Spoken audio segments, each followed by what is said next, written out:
Alright. Welcome back to Ghost Trick Part 3. Last night, we ended off on quite the cliffhanger. As mentioned in the video description. We, let me get rid of that starting scene. After saving Jowd's life, it looks like permanently, by getting the true murder weapon that killed his wife, he dropped the bombshell on us that the person that took Lynne hostage, that he killed, or that he claims to have killed, but who was killed by a meteorite 10 years ago, was Sissel. But his name wasn't Sissel. He was an escaped convict. And yeah, wow, that's going to be one of the biggest mysteries that we try to figure out today, I'm sure. So, without further ado, we'll get into the start of Chapter 15.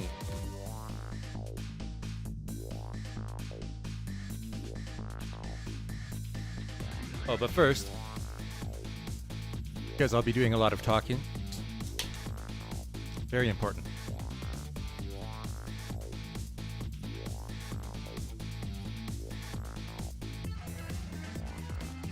Alright, here we go. Chapter 15, 2:55 a.m. 10 years ago, a man named Sissel took the little girl named Lynne hostage and then was killed by a meteorite fragment. Tonight, a man named Sissel met a detective named Lynne at a junkyard on the edge of town and then was killed by a bullet. But the scene I find waiting for me on the other end of the phone line feels like the final nail in the coffin of my lost memory.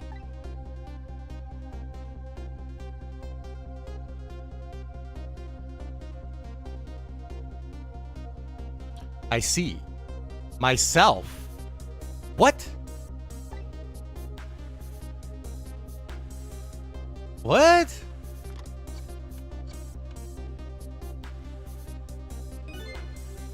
There you are, Commander Sith. Finally. Sissel, where have you been, my good man? We've been looking everywhere for you. Had a little unfinished business to take care of. Didn't think it would take this long. What about your people? They sure went out of their way to mess me up. I say, I believe we fulfilled every one of your conditions in our little deal. What right do you have to complain about anything outside our bargain? We could talk about that when we get together. This will be our last communication by telephone. We'll arrive in 1 hour. I look forward to seeing you, Sissel. Dawn is approaching. The darkness surrounding my own mystery is deep. But I know it's always darkest before the dawn.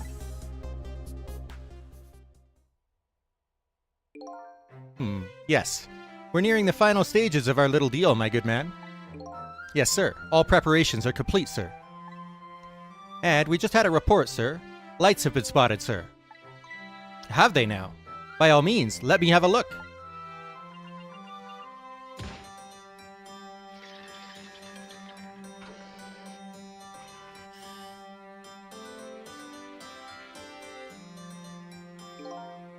Yes, we're very close. We will now disconnect from the communication cable and have no service until we arrive, sir. Oh, so they're on a vehicle of some kind. Very well.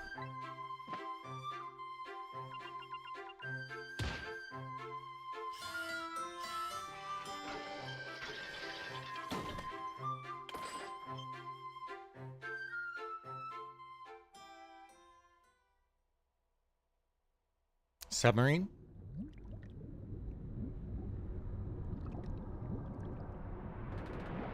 Huh.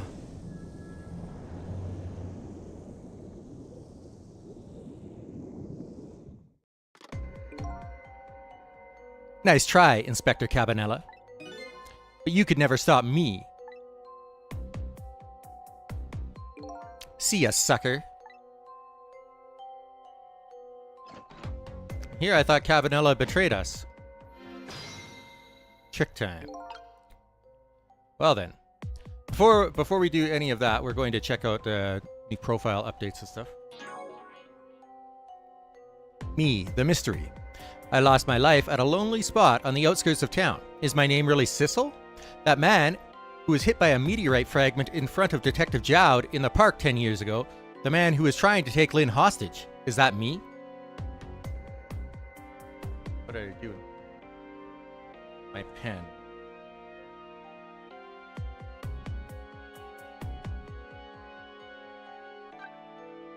Red-headed target, a detective who was at the scene of my death. Her name's Lynne.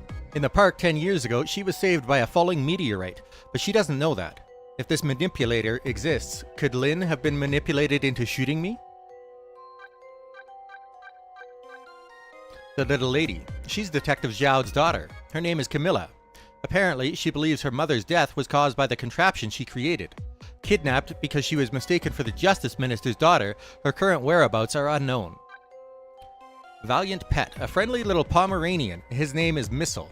Thinking he needs his powers to protect the little lady, he chose not to be brought back to life. Possessing a leaf, he was blown away on the wind. Careworn gentleman, a justice minister who sits agonizing in his stately office. 1 month ago, he was physically manipulated into ordering the death row convict's execution. Not wanting this to get out, he's since been in constant anguish.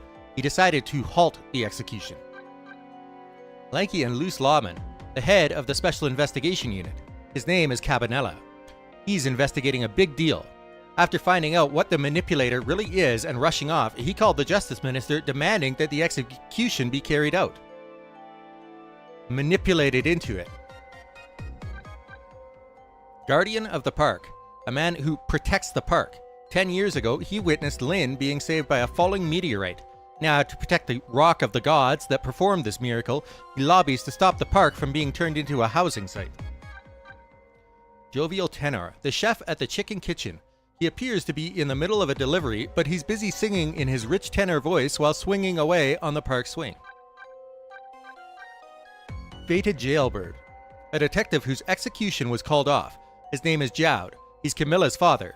He feels responsible for having driven an escaped suspect to take Lynne as a hostage and meet his death 10 years ago. He feels his wife's death was his punishment.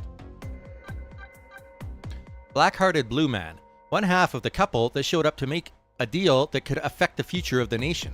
When he mistook Camilla for the Justice Minister's daughter and abducted her, he accidentally hit the little doggy with his motorcycle.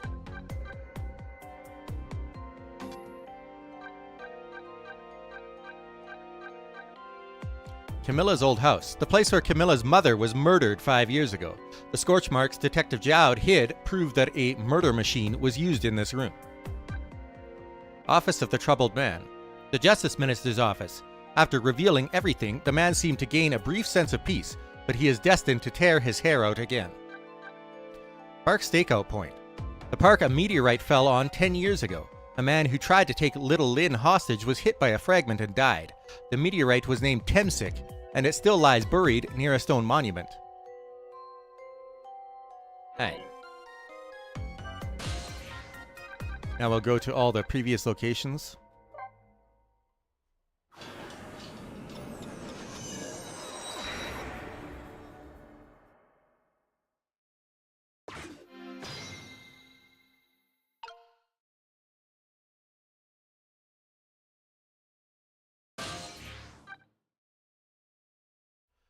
Nothing of that one.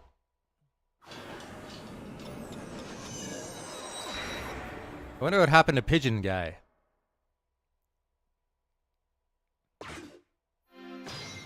Nothing there.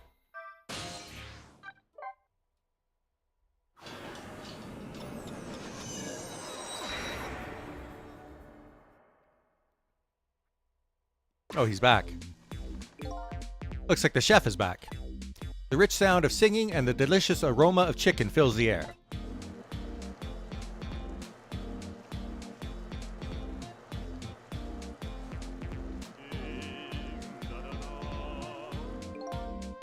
Last chicken of the night.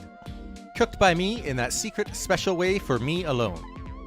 The chicken kitchen will open again tomorrow to share its chicken with the world. I sure would like to try some of that chicken. You and me both, buddy.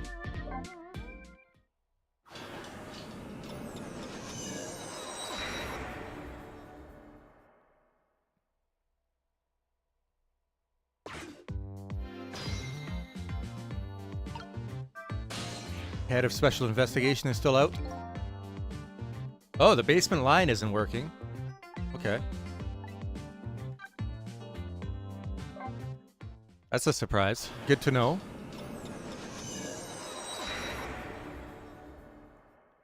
It's probably related to what happened.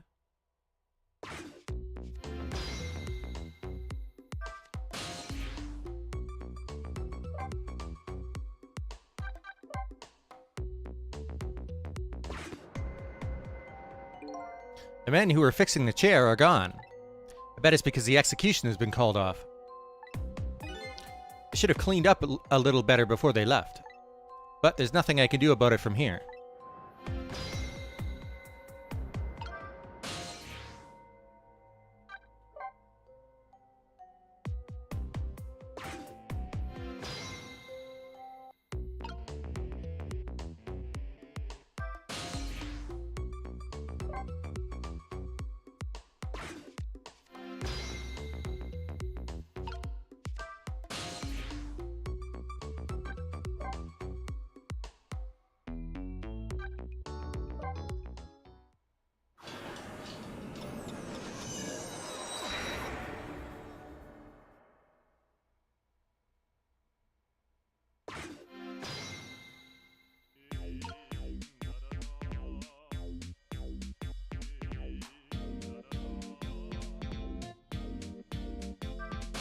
Nothing there. Oh, wait. Sorry, I'm supposed to be.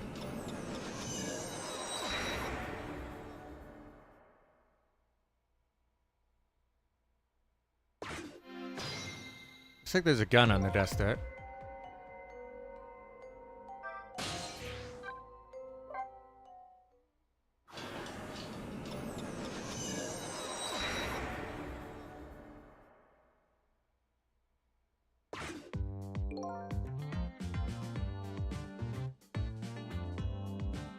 The entrance to a nearly deserted, dimly lit park.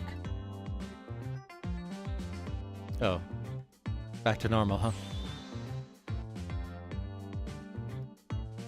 Stop the park from being turned into a housing site. Protect the park, the Rock of the Gods.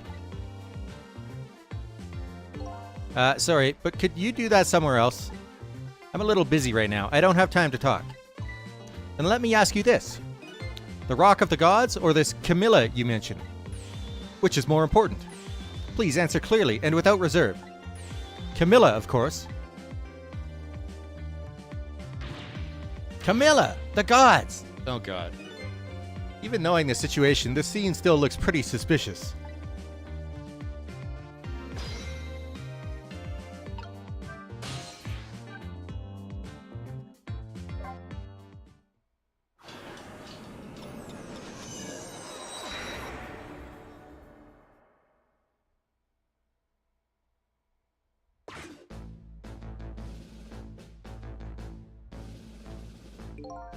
Did I make the right decision?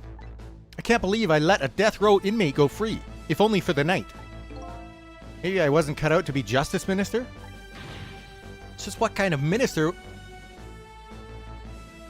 I think that was supposed to be was I, not I was. Meant to be.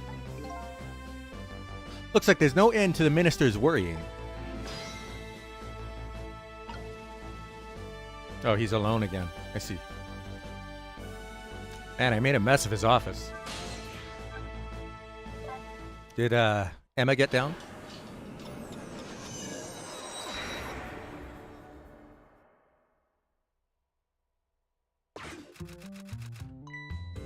A miracle seems to have occurred in this room. Looks like the lady has somehow managed to escape the chandelier. With her family's harmony restored, her fingers move more lightly than ever. The little girl appears to be asleep. I hope she's having pleasant dreams at last. Aww. Your face is so wrinkled, Papa. I guess not.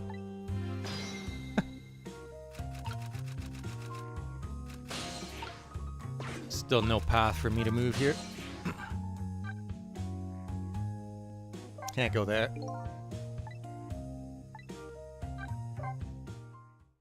Oh, I can go here. Okay.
Oh, yeah.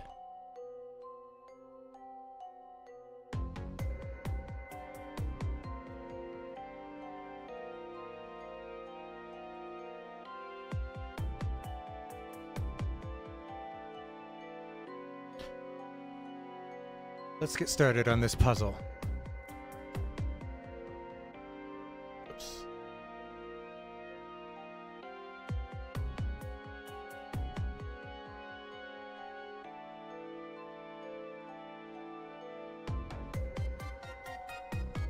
Let's see what we got here.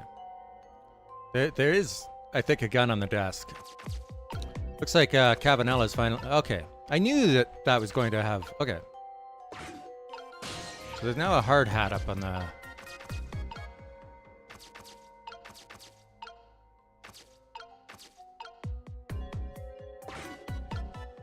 Oh. Oh, the room down there is destroyed. No wonder I can't go down there. What the hell happened? You can see the fan is destroyed, the roof is destroyed. So he came to wreck that Rube Goldberg machine so that they couldn't prove that Jowd was innocent, probably.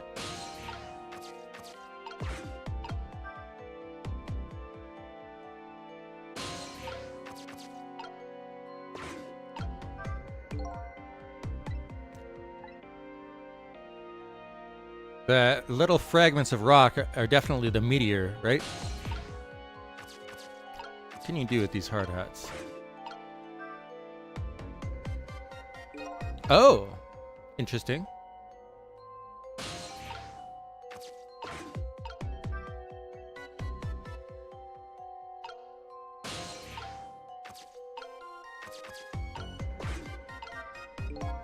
Top of this bookshelf is lined with books.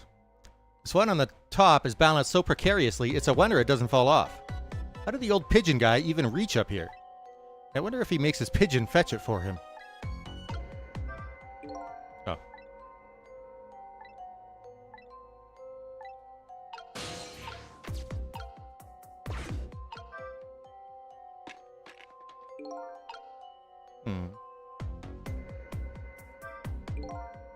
What an oddly hard hat. I'd never be able to wear anything like that. Come to think of it, I don't remember seeing it here earlier. Made a loud clunk on the floor. It must be pretty solid. Okay.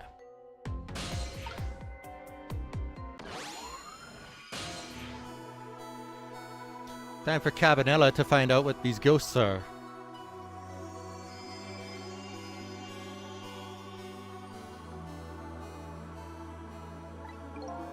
Hey, do you think you could wake up for me? Oh boy, still unconscious, eh? I guess he hasn't been dead for very long then. I'll just go ahead and go back to 4 minutes before his death. I'm a little nervous about what I might see there, though. But if that's where I'm gonna find my answers, I can't run away from it. Okay, so he's not gonna get a core. We're not gonna be able to talk to him once he comes back to life. Unless he wakes up during this.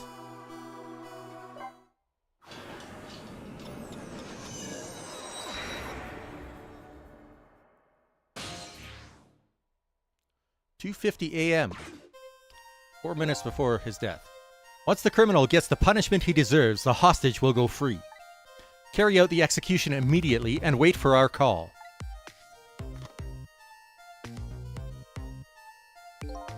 That's a good boy. Gee, a hostage sure is a handy thing. It gives me complete control over the top police inspector in the country.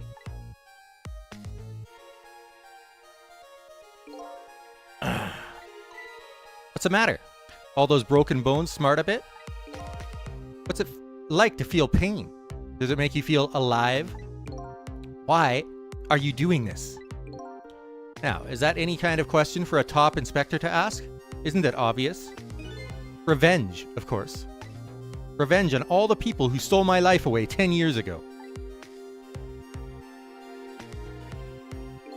Don't be ridiculous. It was a meteorite that stole your life. Or have you forgotten that?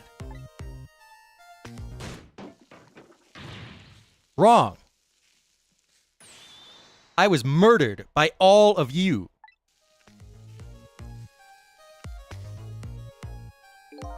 Detective Jowd, who chased me down and forced me into a corner even though I was innocent. Lynne, that girl who was right there where I was running. Lynne? She was just an innocent little girl playing in the park. If that brat hadn't been there, I never would have thought of taking a hostage. That's the most self-centered garbage I've ever heard. And finally, you, Inspector Cabanela. Me. If you hadn't done what you did, I never would have pointed a gun at that kid.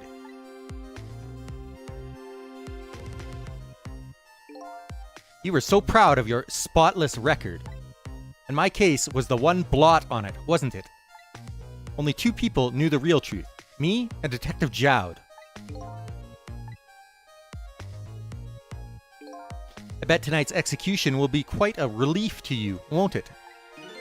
One of the people who know about the stain on your record will disappear for good. That's why you didn't help him escape from prison. That's the kind of guy you are.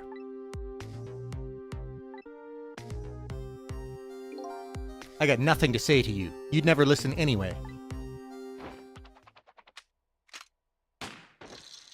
Oh.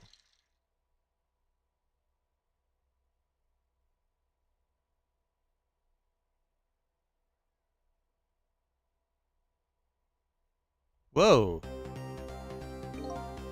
Ye gods. Now then, Inspector. Time to make a big red stain on your spotless white coat.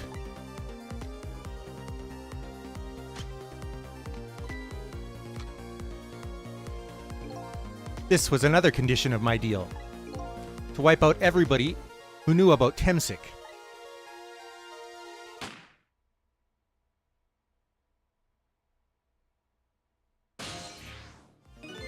The hell just happened? Revenge? That's what I'm up to? None of this makes any sense. Hey, man. Mind telling me what's going on? Inspector Cabanela. He's awake. My head is spinning, baby. Am I to understand that Cabanela character who just got shot is me? That's right. And you're supposed to be the scoundrel there who just shot me? I guess so. But you couldn't be, could you? Huh?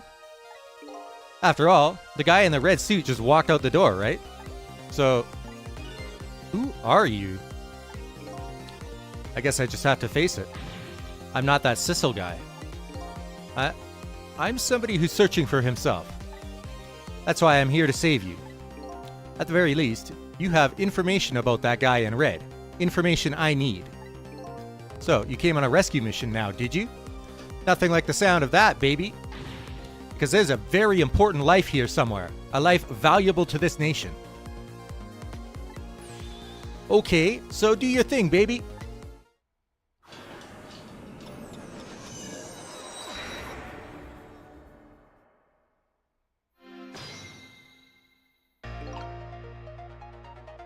One moment.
All right.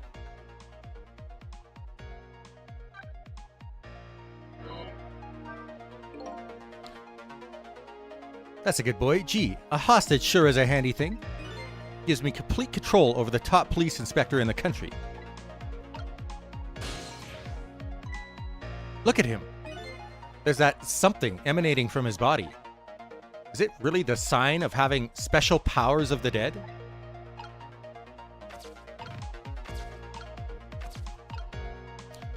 I'm going to bet the pigeon man is dead downstairs because that room exploded.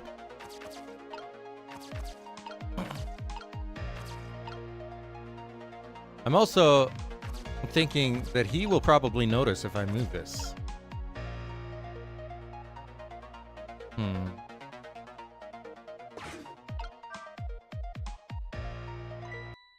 Knew it. I knew it. What's going on? I've never seen the ghost world like this. So you're here, are you? He sensed my presence. I noticed you. You think you could stop me, do you? I don't know why you're wearing my face, but you might as well give up now. I control everything. Damn it. Everything, including the life of this police inspector in white. He can manipulate objects that I'm possessing. Wait, don't shoot!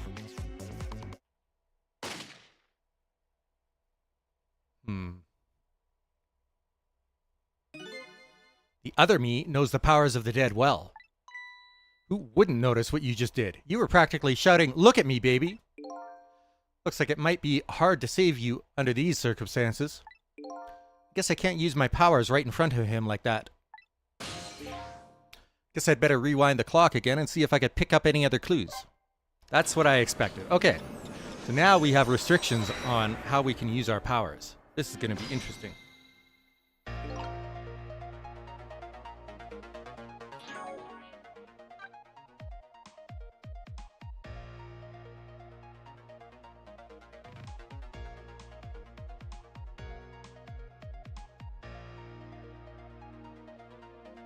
All right.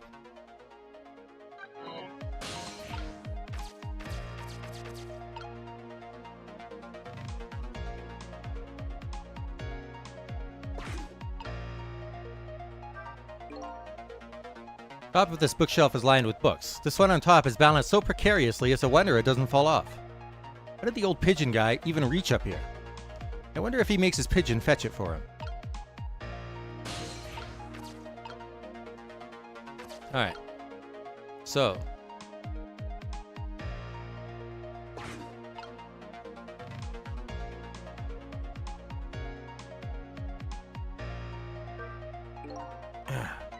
What's the matter? All those broken bones smart a bit? What's it like to feel pain? Does it make you feel alive? This is the other reason why I think we're going to find another dead body and go further back in time, because I don't see us saving him with these broken bones. We'll probably go back to before that happened and change everything. Now, is that any kind of question for a top inspector to ask? Isn't it obvious? Revenge, of course. Revenge on all the people who stole my life away 10 years ago. There we go.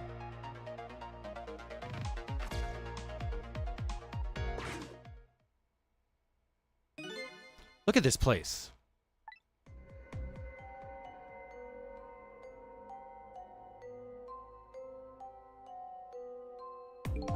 What in the world happened here?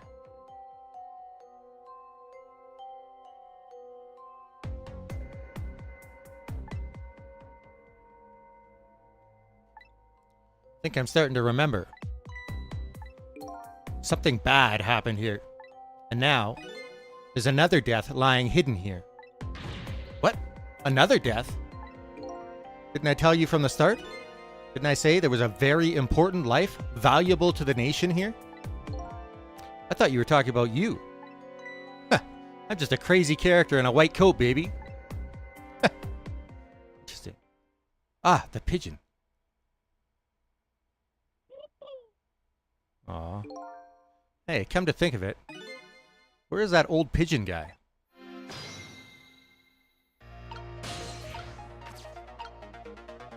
Alright. Now, he won't be able to see me doing my ghost tricks down here.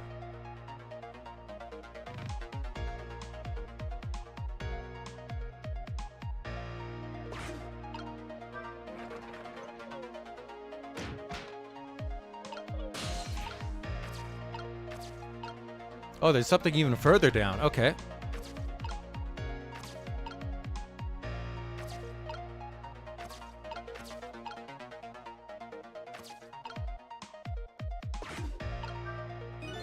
This is some kind of device.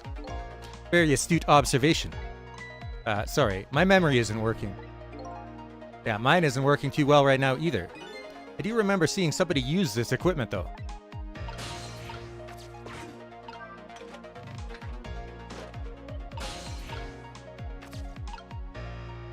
What is down there?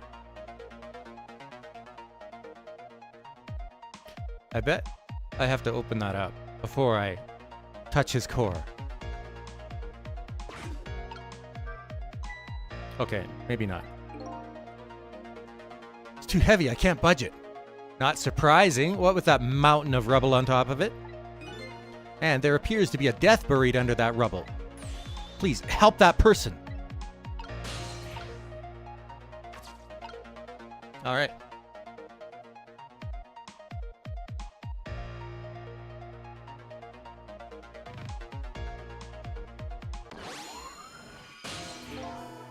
Excuse me.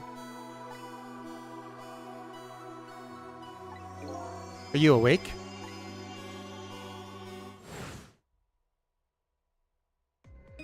He knows who he is. Of course. I never sleep during work hours. Professor, do you recognize me? There's only one crazy character in a white coat that I know of. He hasn't lost his memory. I'm not the type who likes losing things. But never mind that. Cabanela, this is quite a surprising guest you brought with you. Pretending like he didn't just blow up the place.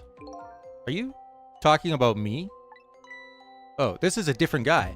And I'm his guest, actually. Said he came to rescue us. Unlike you, my sharp friend, he still hasn't gotten his memory back. Huh. Pitiful. Ouch, that hurts. Anyway, now we'll be going back to 4 minutes before your death. In order to change your fate, that is. But aren't we already in the past, man? But we can go back even further. I've done it before. I still don't see a path to saving Inspector Cabanela. But if we go back further, maybe I'll find a lead.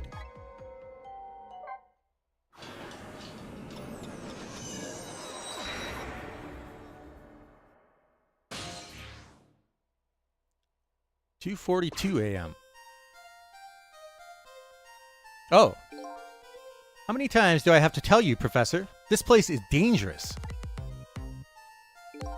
Don't be daft. I can't leave now. He's completely dead, but just as I thought, I'm getting a reading.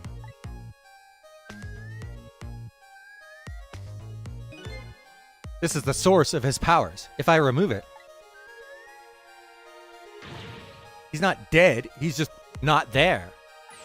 The true form of the manipulator isn't something you can detect, it's a spirit.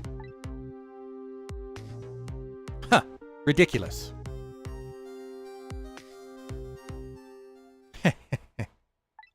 So, you figured it all out, huh?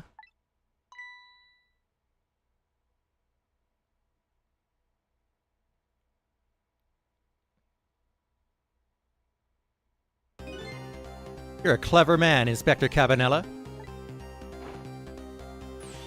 So it's really true. You're... I wasted a lot of time tonight because of you, Inspector.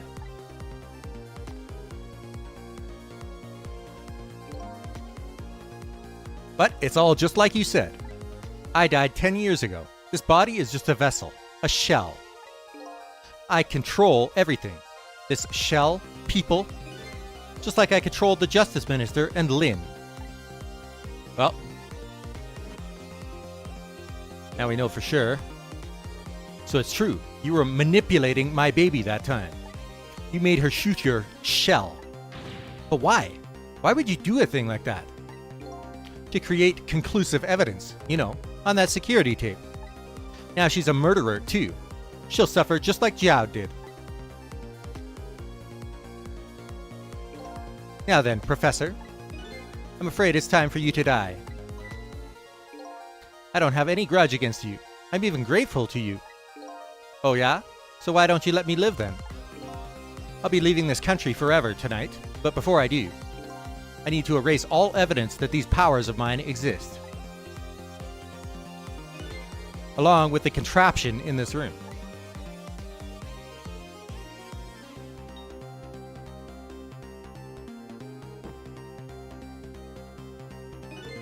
This time, the thing will work the way it was meant to, and it'll all be over. Cupid won't turn this time. He'll shoot his little arrow this way.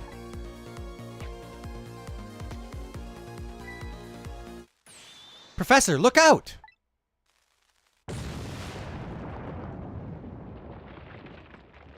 The hell? What? Dynamite, eh? When the devil did he put that there? He planned it all out tonight. Having my baby shoot him, having his corpse disappear. His corpse disappeared?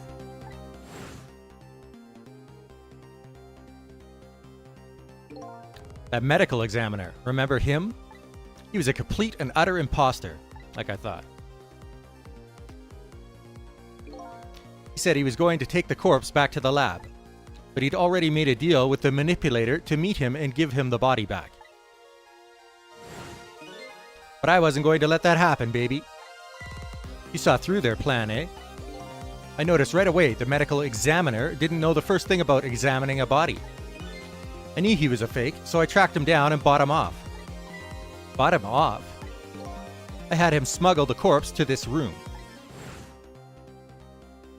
I thought we could find the source of his powers. Of course, never in my wildest dreams did I think his abilities were powers of the dead. Anyway, there isn't much time. He's leaving the country before dawn. And I'm gonna follow him, of course, after I save you two. Something's been nagging at the back of my mind. I remember what Ray said to me tonight. He said that spirits cease to exist when the day breaks. But if that's true, how could a spirit from 10 years ago still be here? No time for thinking now, baby. Action is the name of the game. Work your magic and take us back, even further into the past.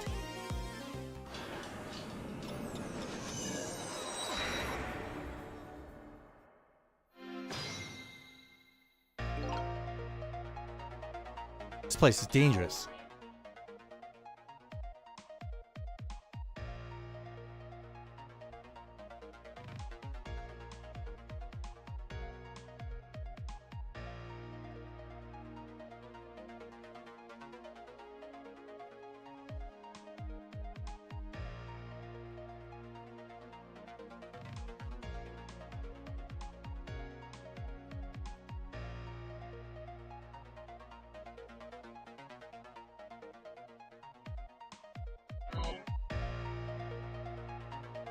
Alright, it's trick time.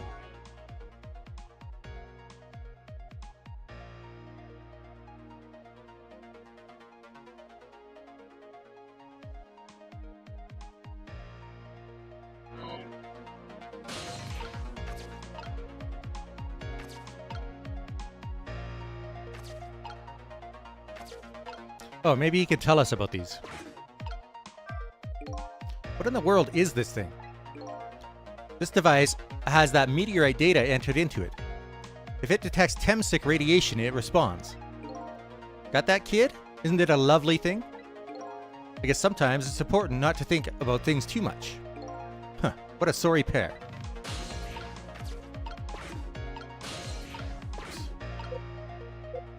Oh, I can't examine that one. Okay.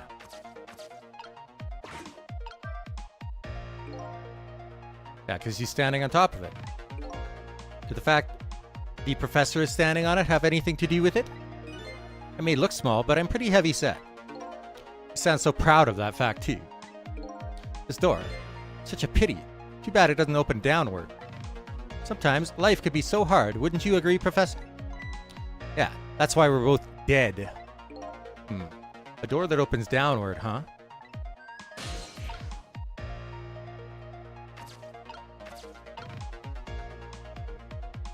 There's not really much I can do currently.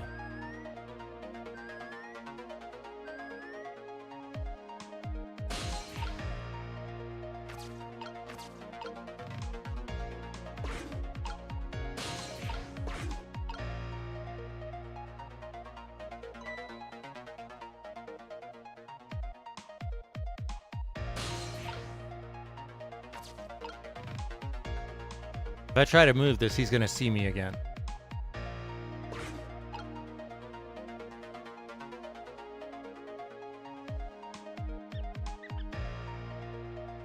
Huh. Interesting.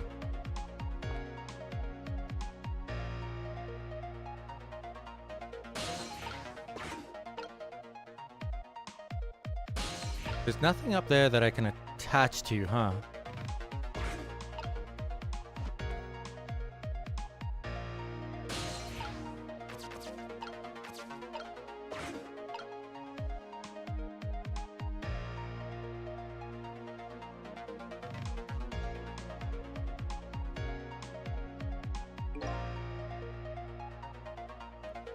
I'll be leaving this country forever tonight, but before I do, I need to erase all evidence of that these powers of mine exist.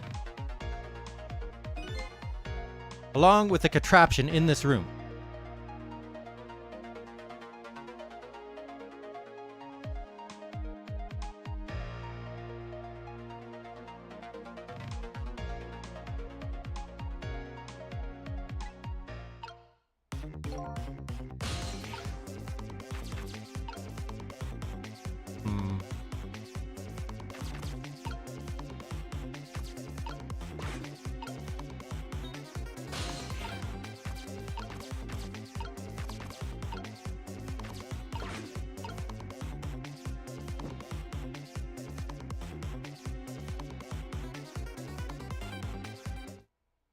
Sissel. Hey, I know that voice. Help me. Where are you? Find me. Before I'm carried away. What's with the frail-sounding call for help? He's here somewhere. A friend of yours? Yep, a little guy that looks a little fragile, but has strength that'd surprise you. Well, he's asking you to find him. Before he's carried away, no less. But I'm almost out of time. Should I look for him? Carried away? By what?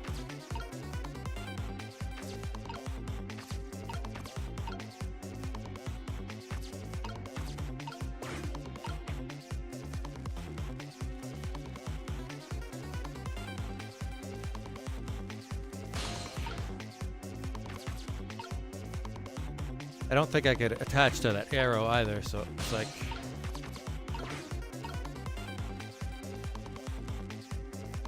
Sissel. There he is again.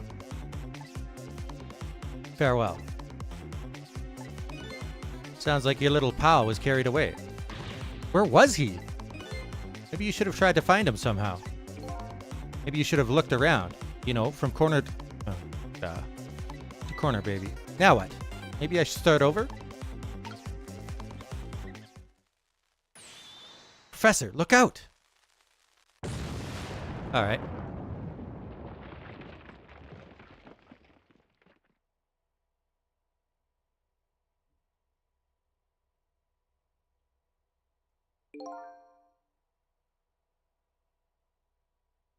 Under these circumstances, I don't think my powers alone are enough to solve anything. I think I'd better find the owner of that voice that was begging for help. Let's see. If I want to look around... Yes, yes.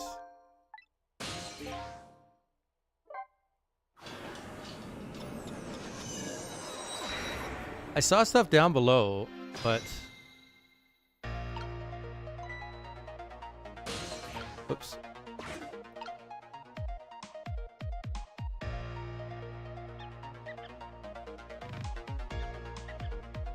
It's got to be down here, right? But then the question is, how do I get down there?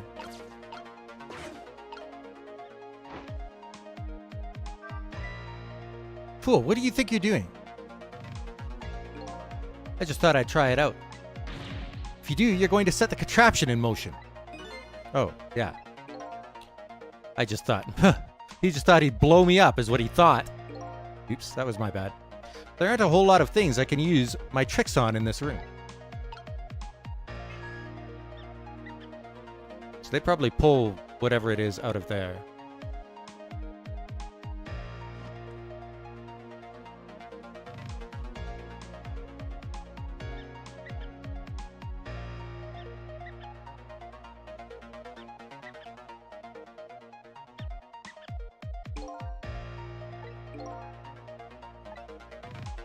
So this is the point where we heard that voice.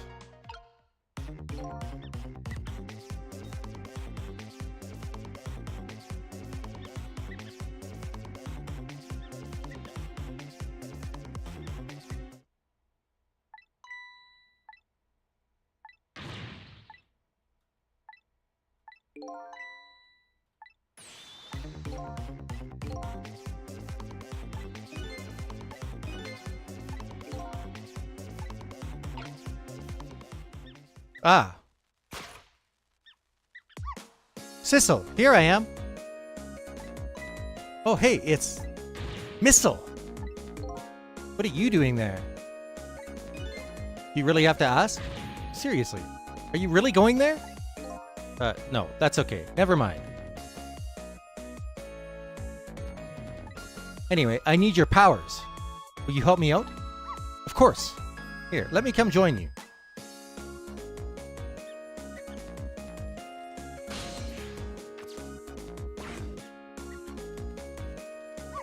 Okay, here I am, Sissel. Now maybe things will flow in a new direction. Even though the flow of the sewer is a little bit stinky. Fate changed. Trick time. Okay.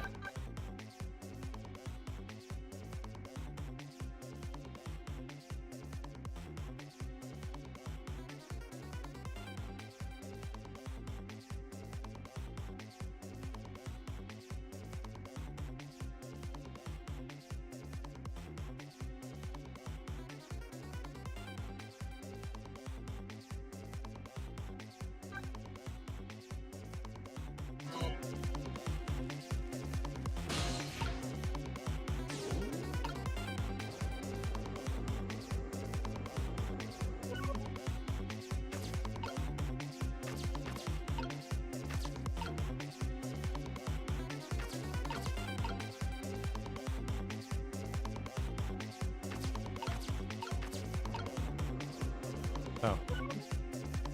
Okay.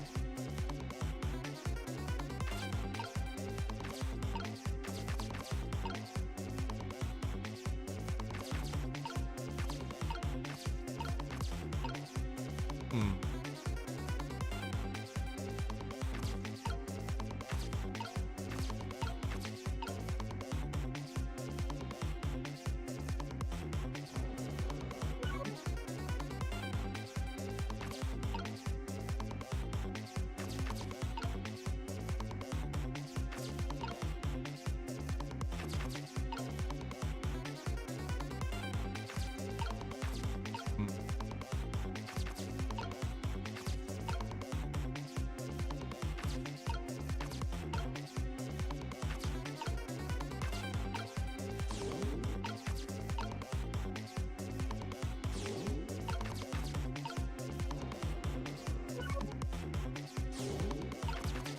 Sissel, you're in the way. Whoops.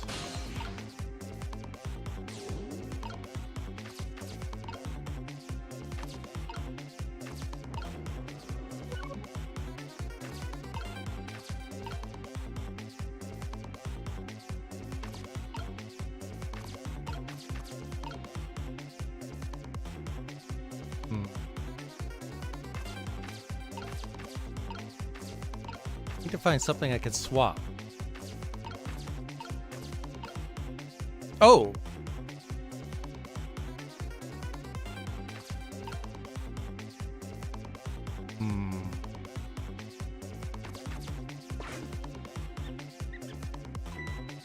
Those squeaky guys are making a fuss about something. Sissel, my animal instincts are starting to surface.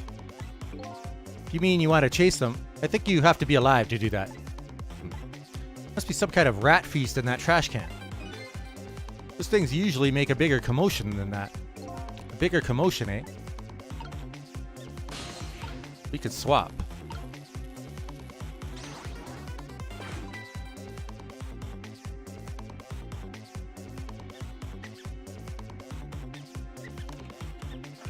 Oh. Now that's what I'd call some proper commotion. They're making that trash can dance. Truth be told, I feel a bit like dancing now myself. It's getting harder and harder to hold my wild instincts back. What a dangerous bunch. Oh, well, would you look at that?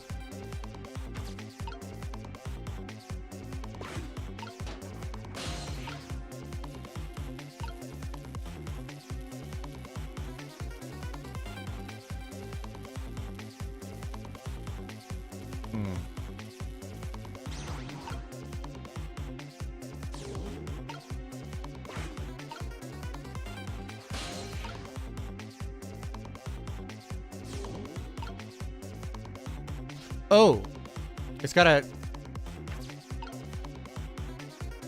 It's... Okay, I could swap it with the...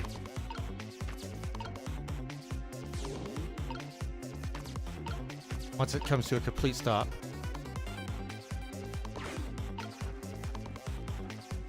Oh, oh, no.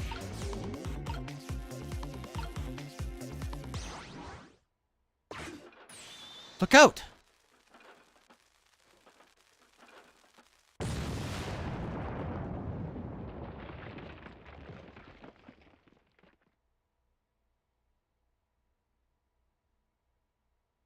You didn't see what happened? Sorry, little pigeon.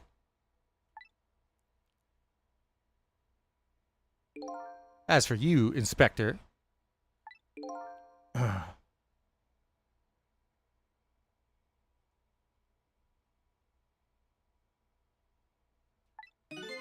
have a little job for you. I can't move. I think I have 4 or 5 broken bones. I don't mind. It won't prevent me from manipulating you. It might make it hurt a little bit when I move you, though. Quite a bit, actually. Damn you!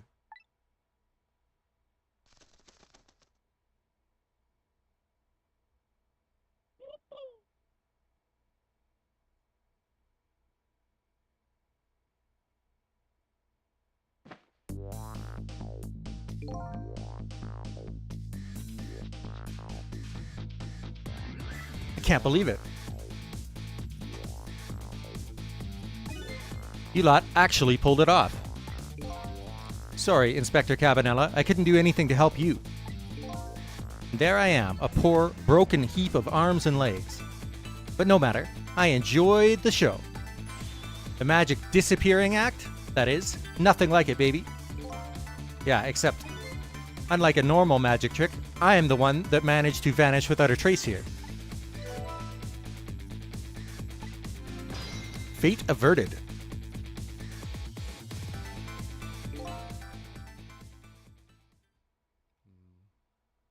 He still winds up dead, though. What's the matter? You look like you'd rather be dead. Not that you aren't. I was just remembering the fact that, right about now, the real me is giving the poor Justice Minister a real fright. Oh, that phone call? Yeah, he was pretty upset. Excuse me, Minister. Oh, Mister, sorry. You really shouldn't be mean like that. What's this lively little creature? Oh, this little doggy is the warrior who keeps Camilla safe. Or he would be, if he was actually still full of life. Camilla. Gods in heaven, what a terrible thing. That poor little girl taken hostage. It's a cruel twist of fate indeed. Wait just a minute. Miss Camilla is, hostage? Yes, we're sorry, little warrior. Miss Camilla? A hostage? What's a hostage? Anyway, Inspector Cabanela. It's time to save your life now. But you couldn't get very far when you tried before, am I right? But this time, it's different, right, Sissel? That's right. With us working together, it's a whole different situation. We'll save the Inspector in white, and then we'll go rescue Camilla, okay? Okay, let's hurry up and get through this. Gee, kids, you're making me feel like an afterthought.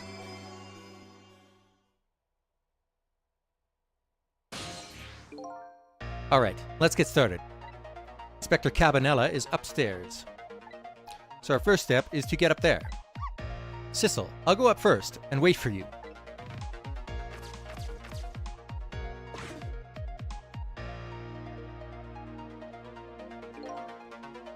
Okay, lovey-dove, we need your help. Carry this measuring device upstairs. It has Mr. Ghost in it, so don't drop it.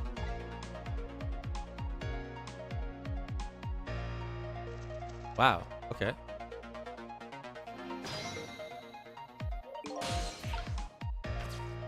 A strong one, huh? There you are, Sissel. Sorry for the wait, Missile. 4 minutes from now, the inspector will be killed by a gun. You just jump in there and stop him from firing, would you? There you go again with that stuff. Besides, it doesn't make any sense. If you stop him from firing, he'll just kill you some other way. Wait a minute. That sounds familiar. Yep, same situation as mine. Your best bet this time around is to allow him to shoot, and then save Cabanela without him noticing. Phew, it's even worse than last time. Anywho, jump in there and do something. Okay, I'm ready to jump in, Sissel. Don't forget, whenever you want to use my powers, just tap V.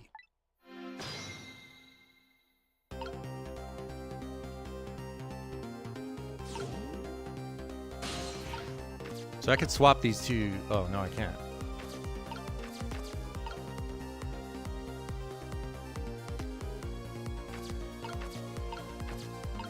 Although I can probably move this if I'm Sissel. Let's see. Nope. Can't get over there.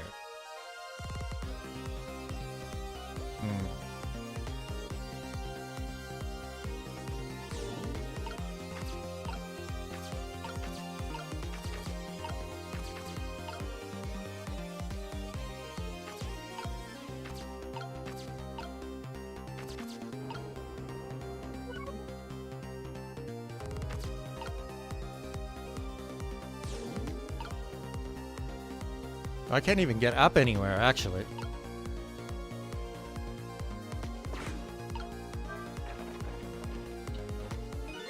Stuck on something. It won't budge. Maybe the man in white put a curse on it. Yeah, like a message. Do something to help me. Oh, that's spooky. If I have a message for you, I'll tell you myself. Thank you very much. Okay, go ahead. Stop messing with the battered old hoist and do something to help me. You heard him, Sissel. Oh boy.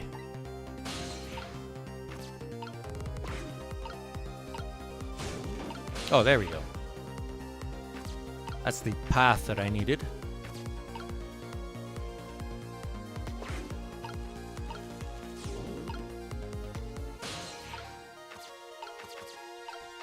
It's a good thing that he can't see me moving.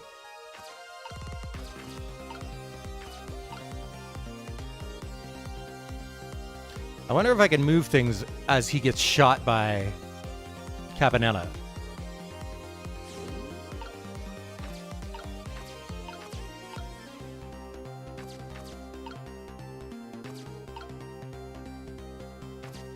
It looks like you should be able to swap the helmet and the...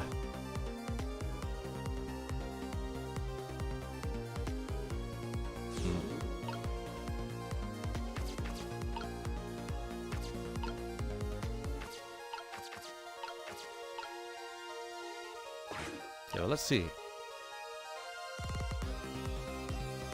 Because those two are the exact same shape. Oh, wait. He's turned his back.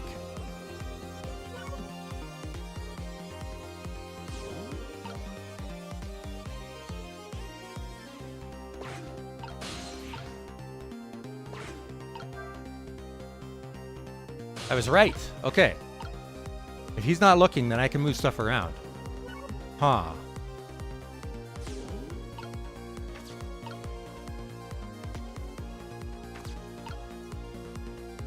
That's good to know. I don't know how that helps me at the moment, but we'll figure it out, right?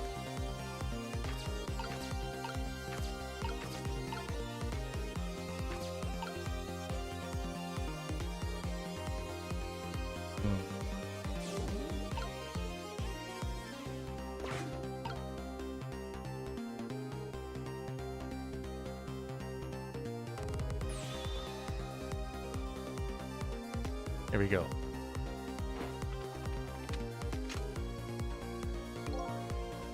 I've got nothing to say to you. You'd never listen anyway. Okay. Can I move? No.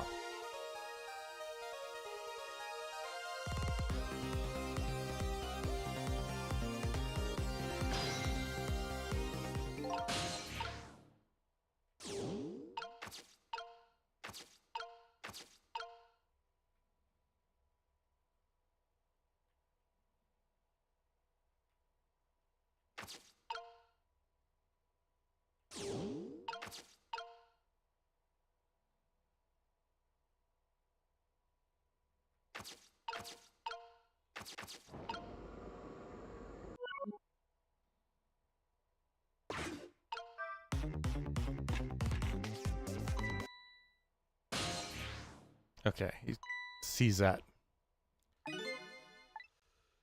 All right.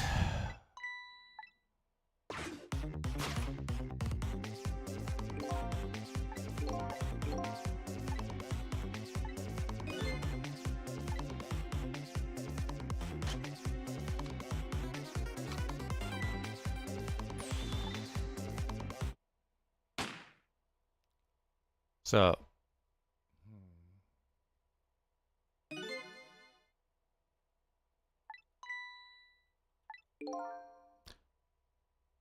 aim for that break when he looks away, yeah. Just have to be sure I don't miss my chance.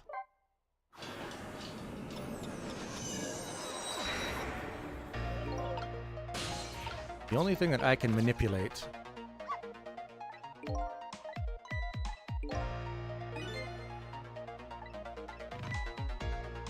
once it's fired, the bullet will be the key to this whole thing.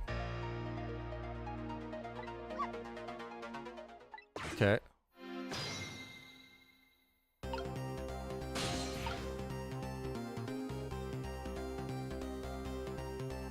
Maybe that beanie over there.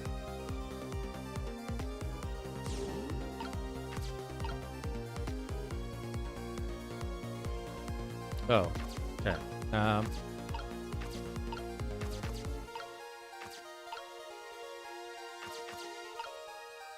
Maybe this is the best place to be right now.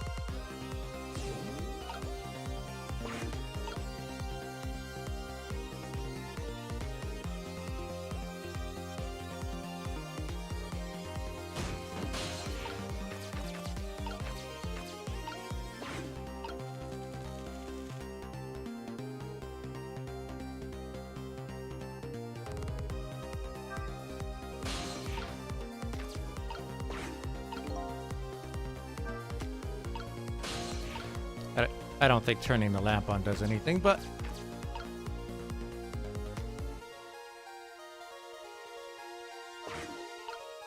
Okay, now let's wait till Sissel gets shot.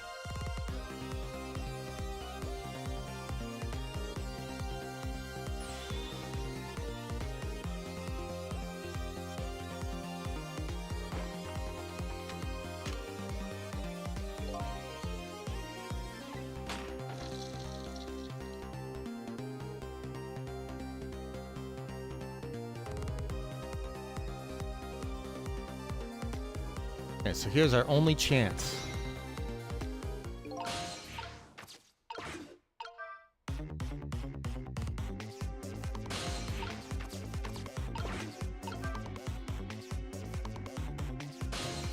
That looks like a bullet.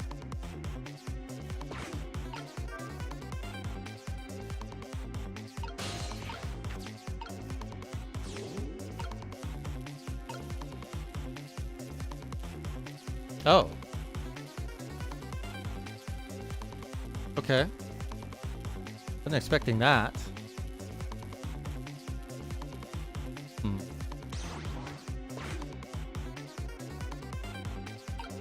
Oh, because it has to be close. Okay, perfect. I see.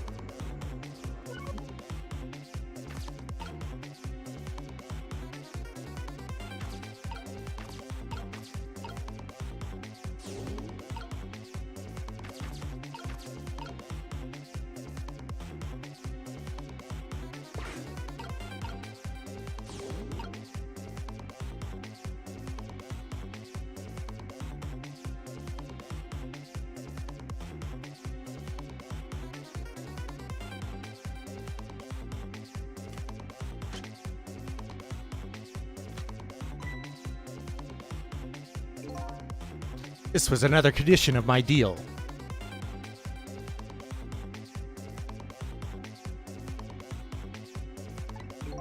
To wipe out everybody who knew about Temsic. He's going to shoot. It's too late. Again? I'm going to get shot again? No, wait. Our chance is coming up. The last split second, right? Leave it to me.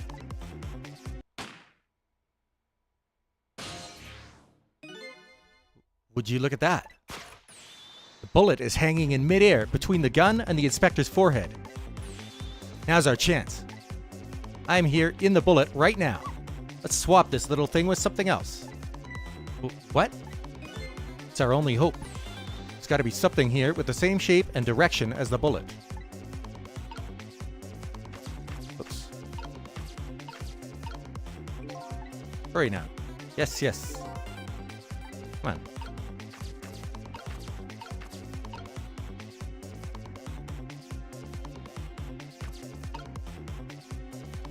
No?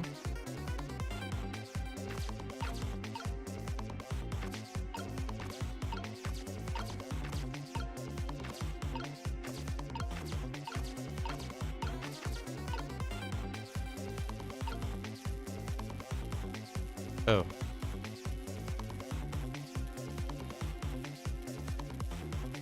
But that doesn't work.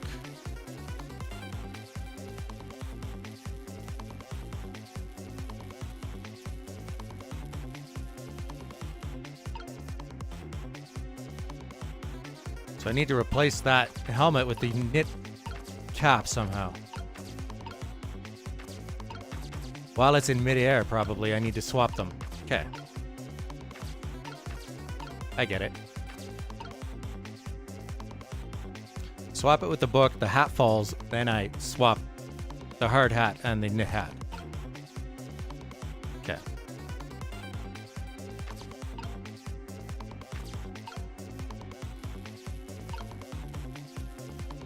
I can't get out of this. It's gonna force me to do this.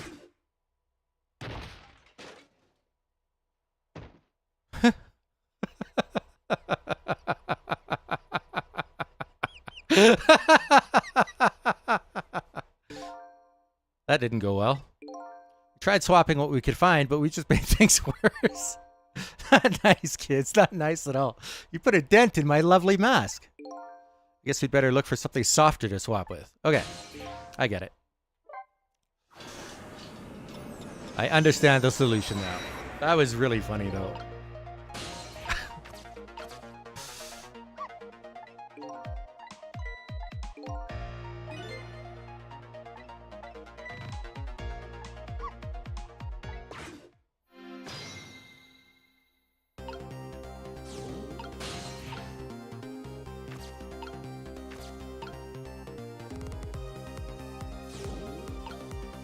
Okay. Now we just have to bide our time.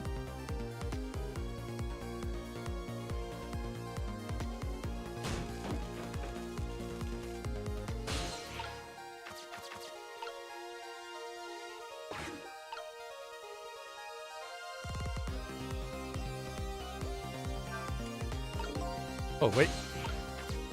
That was wrong.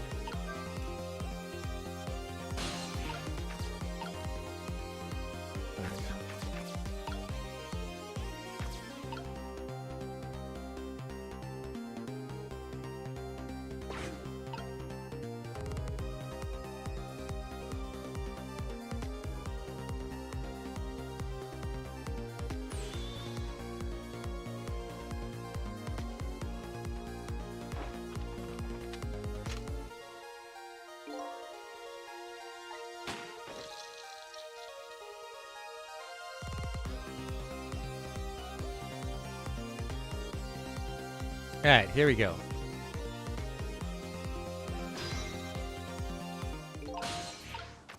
Moment of truth.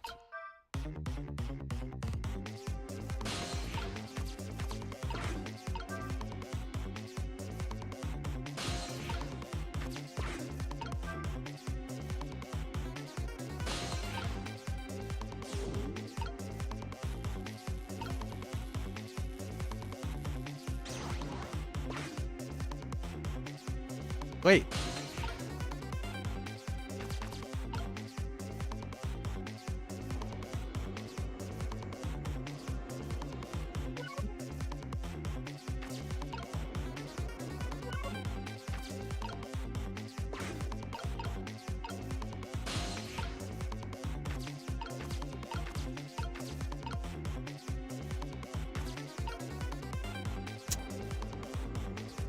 Thought I understood what I was supposed to do, but I guess not.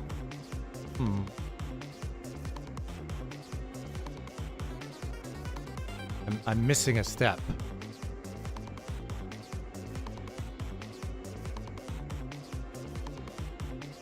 I thought that swiveling this over would...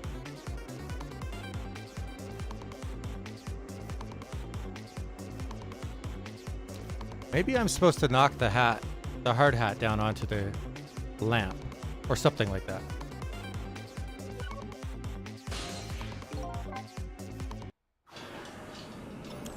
Let's try that. The only problem is it makes a loud noise when I move.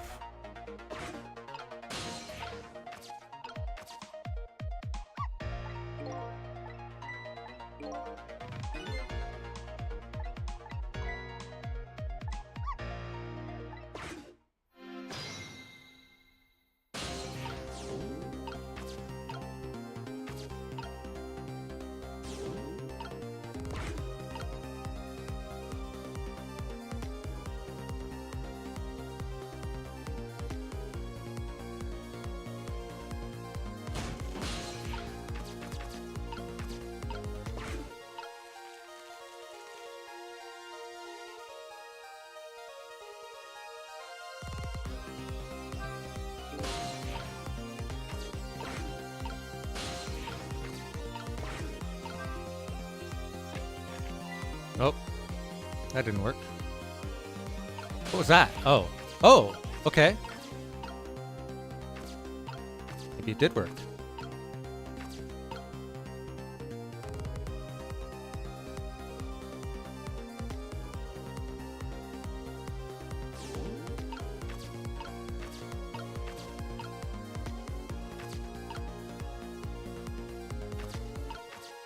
So we just needed the helmet out of the way so that the knit cap will fall onto the hook. Probably. About to find out.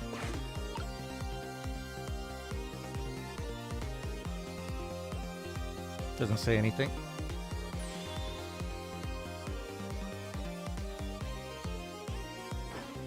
He sees completely inexplicable things happen in front of him and he's smart enough not to say anything. Alright. The moment of truth.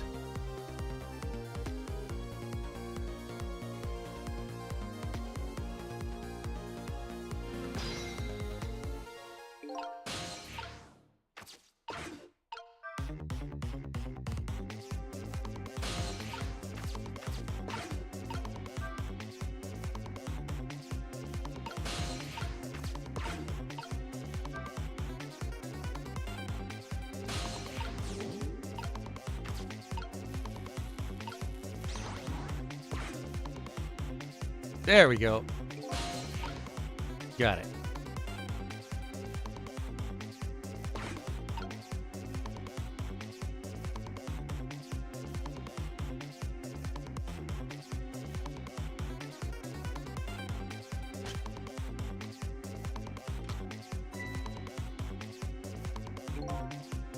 This was another condition of my deal.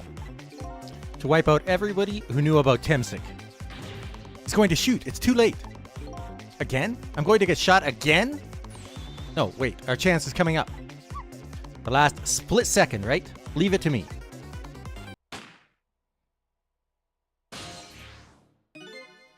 Would you look at that? The bullet is hanging in midair between the gun and the inspector's forehead. Now's our chance. I'm here in the bullet right now. Let's swap this little thing with something else. What? It's our only hope. There's got to be something here with the same shape and direction as the bullet.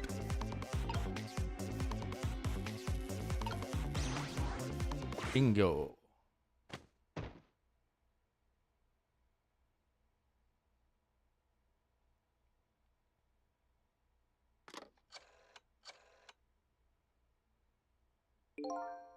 I don't think he noticed.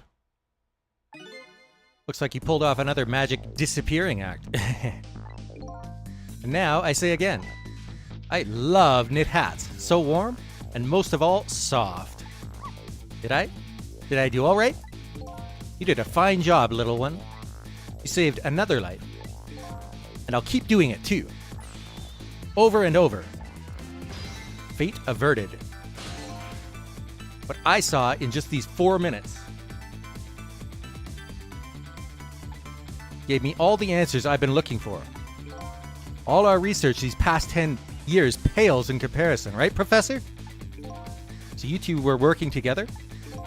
That's about the size of it, yeah. Would you believe a story about a manipulator? So we pursued it ourselves, just the two of us. I'm quite a crazy character myself, after all. Okay, let's hurry back. Back to our time. We have to rescue Miss Camilla.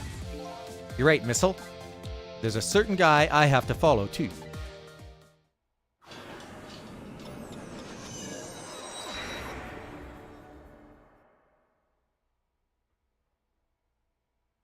Too bad we didn't get to see where he called. After completing his revenge on Inspector Cabanela, the man in red left. And now a new story is about to unfold in a new present.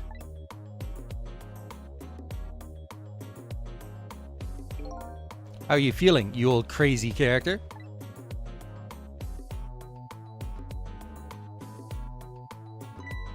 Hey there, Prof. We're both alive, I see.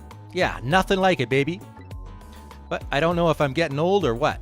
I've got a few aches and pains here and there. Used to be a little thing like an explosion wouldn't bother me. Yeah, right. Like I'm gonna believe that. So, what? The guy in red is gone, eh? Just in case, I posted special investigation units all around the building. Let's just pray the boys came through for us. Can't stand. Oof. Damn it! Picked a bad time not to listen to me, body of mine.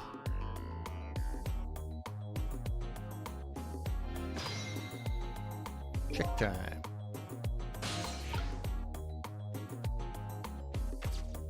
Oh, let's see what they have to say.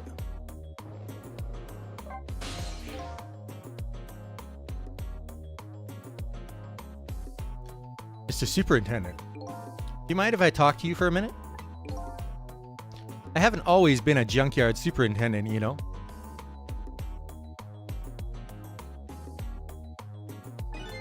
I used to be part of the police. The police, huh? Not as a detective, but as a medical examiner. I investigated victims' causes of death. 10 years ago, I was asked to autopsy a strange corpse. Hit by a meteorite fragment and died instantly. That's what the police report said.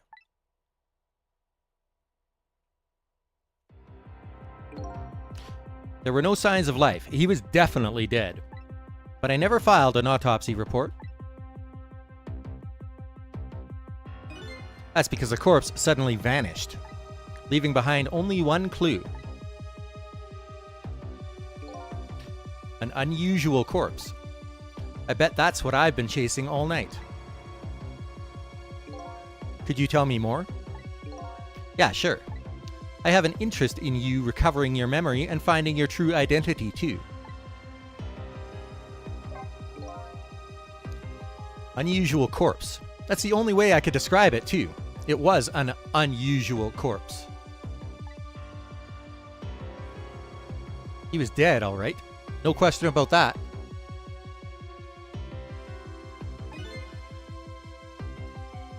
But there wasn't a scratch on him.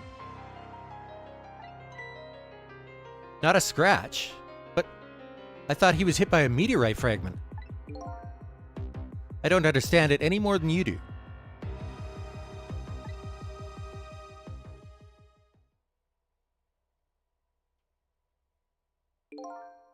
I was completely bewildered, but when I tried to autopsy him, I was even more puzzled.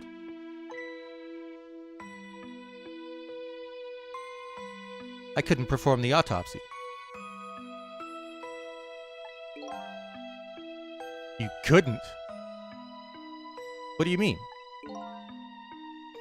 Scalpel went in, but I couldn't cut. As soon as I tried to make an incision, it would heal up in the very next instant.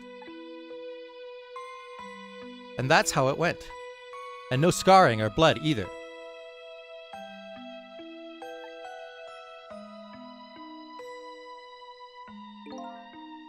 And I never had the chance to solve the mystery. That's because the corpse up and vanished on us. This morgue is well guarded. Nobody could have stolen that body. But there is one way the corpse could have disappeared. What's that?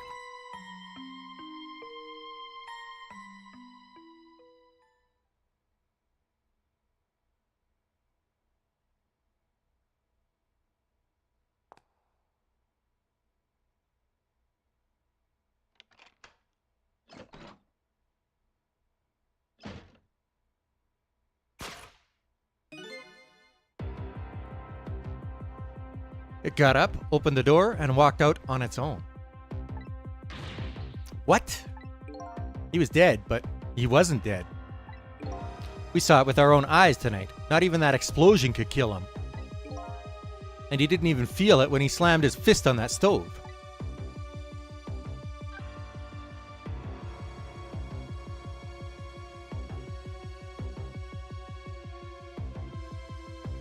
Clue left behind. The corpse left behind some data from some testing I did. I got some readings for some kind of radiation coming off that body. Radiation? I used all kinds of instruments, but I couldn't determine exactly what kind of radiation it was. Some undiscovered type from a world unknown. Wait a minute. Could it be? That's right. It was coming from that meteorite fragment.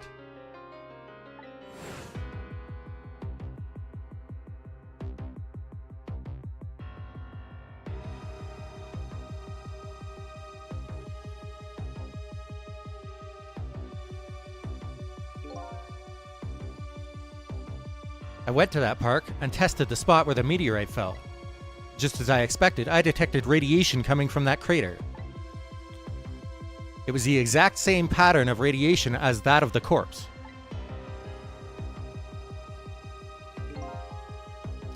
At the time, I thought he was some kind of immortal being. He would die only to come back to life. I wanted to research it all in depth, so I quit my job as a police medical examiner. Several years later, I came to learn the connection between my research and the manipulator case. Thanks to the arrival of this crazy character here. Oh, stop. Now, Professor, do you want to see me blush? Cabanela's arrival.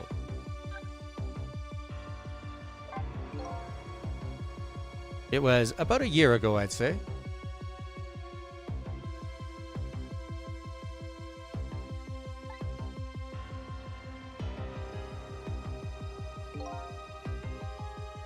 This man in white came dancing into my research lab here.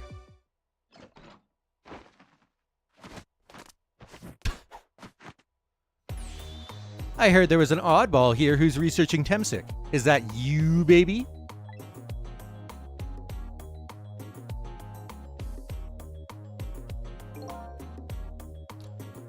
Who are you to be calling anybody an oddball? I was investigating the manipulator case then. And then I heard there was a man who'd quit the police force to study the meteorite. When I heard that, it was like a meteorite had struck me on the head. At the time, we were just starting to get leads on this manipulator. We didn't know who he was yet. But we knew he was communicating with a certain foreign country. In one of those communications, we heard the manipulator say this: "The source of my power is not of this world." And that's when I put two and two together, baby. The manipulator case and Temsic were somehow connected. Which also explained how 5 years ago he used his powers to manipulate a birthday surprise a little girl made for her mother. He added that gun to the contraption, most likely by controlling Camilla.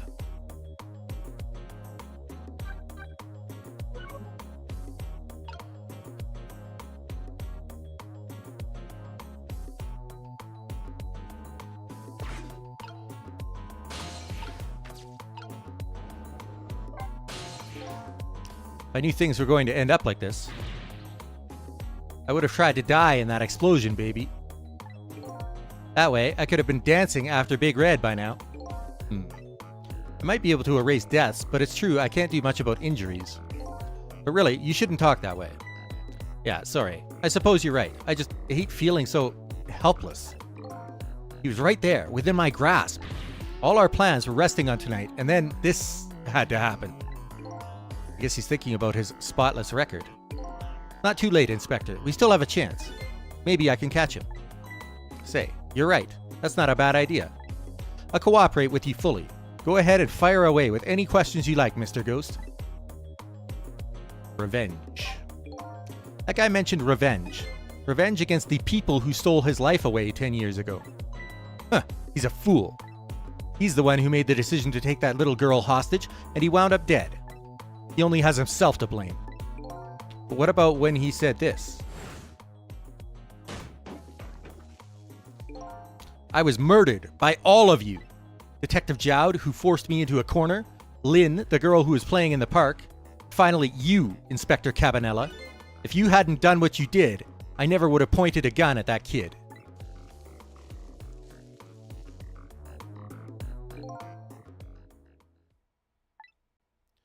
Yes, 10 years ago, on that day, the Special Investigation Unit was working on a certain big case. We hauled in a young man, an important witness to our investigation. And then I did it. I made two very stupid mistakes.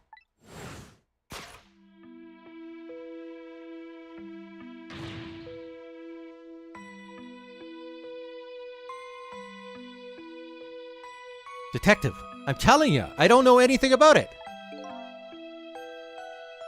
Fine, fine. You're under no obligation to talk, of course. But if you don't, the Special Investigation Unit can make the rest of your life a living hell.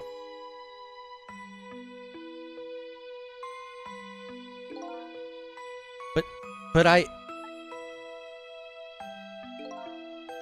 just been assigned to the Special Investigation Unit, you see? They didn't share much info on big cases with a newbie like me yet, and I wanted to impress them.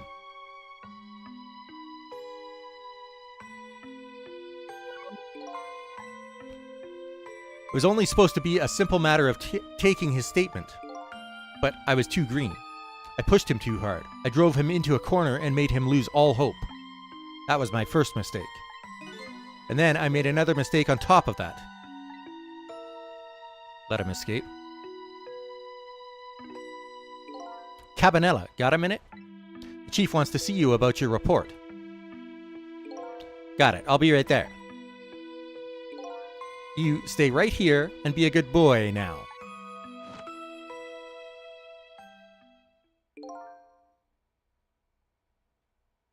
And that's when I did it. I left it behind in the interrogation room. My gun. How could you use my gun to escape? What he said is true. If I hadn't made that mistake, he never would have had a gun to point at Lynne in the first place.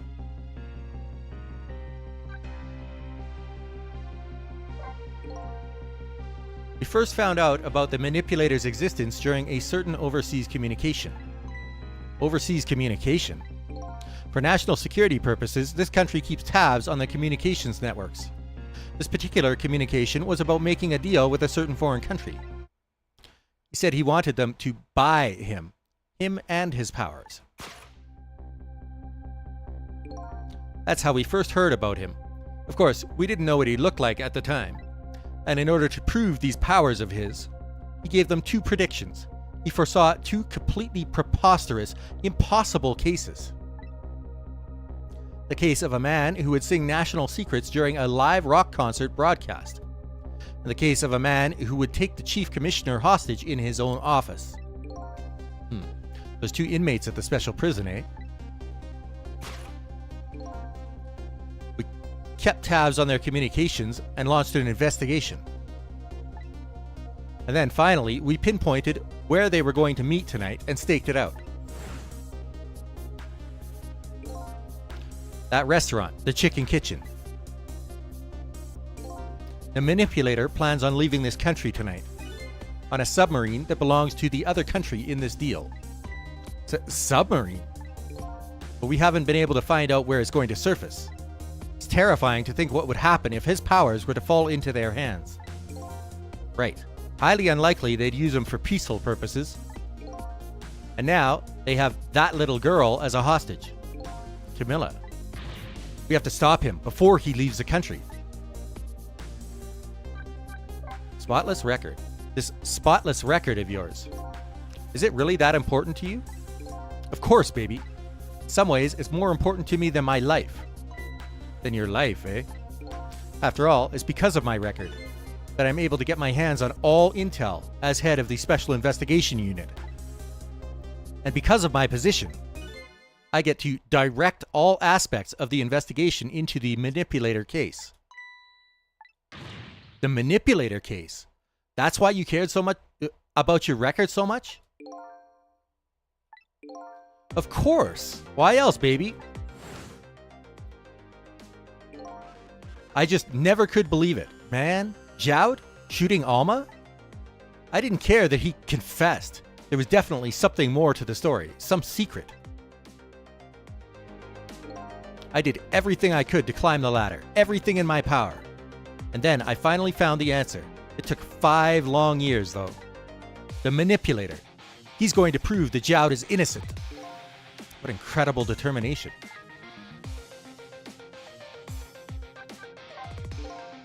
There's one thing I just don't understand. If you were so determined to help Detective Jowd, why didn't you help him escape from prison? That's an easy one, baby. Escaping from prison is a crime. I wasn't about to help him commit a crime after spending 5 years trying to prove him innocent. And he himself asked to be executed, you know. As a man of the law, I had to make sure the execution was stopped legally. And that's why I brought him before the Justice Minister too. I needed to buy as much time as I possibly could, baby. So that's it, eh?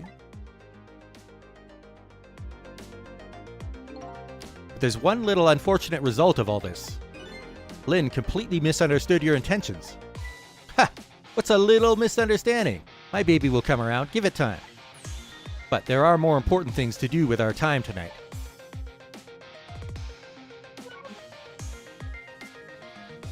I love the music in this game. So that contraption in the basement here.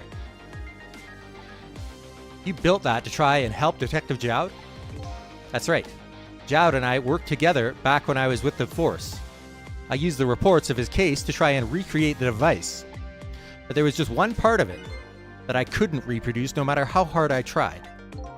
Camilla told Jowd it did something it shouldn't have, made an impossible move. I added that part to the device I recreated, to put in a part that would allow Cupid to rotate, otherwise the gun wouldn't fire. So that must mean somebody manipulated Camilla's contraption. As a result, we proved to ourselves that the manipulator actually existed.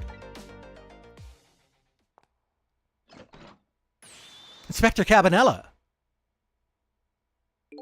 Hey, baby. Sorry about that phone call. I must have sounded like a real villain. I hated to spoil your image of me. Of that cool cat inspector you always looked up to. Is that really the image she had of him?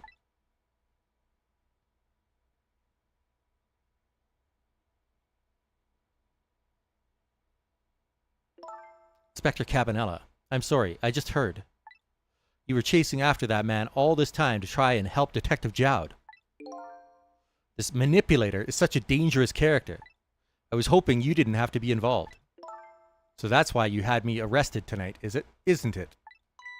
Like I always say, if somebody's in the way, throw them in the slammer. Yikes. Tonight, I really thought we finally had him. But my body gave out on me right at the critical moment. It's like a cruel joke. Ha ha ha! But a joke is a joke. You might as well laugh. Jowd? The minister called off the execution order. And while he was at it, he let Detective Jowd go free until tomorrow morning, too. That's a pretty extreme while he was at it.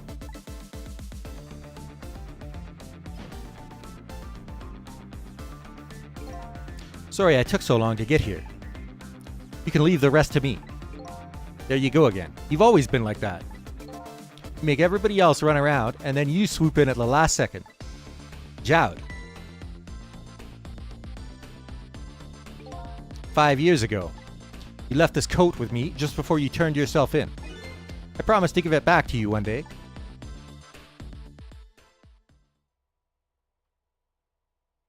Cool.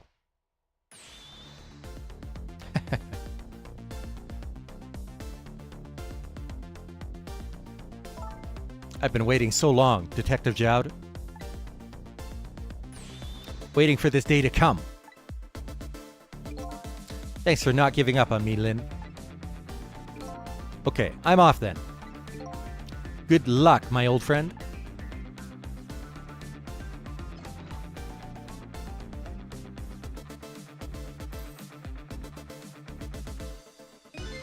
This present you gave me, it's just what I needed. Thank you. Glad you like it.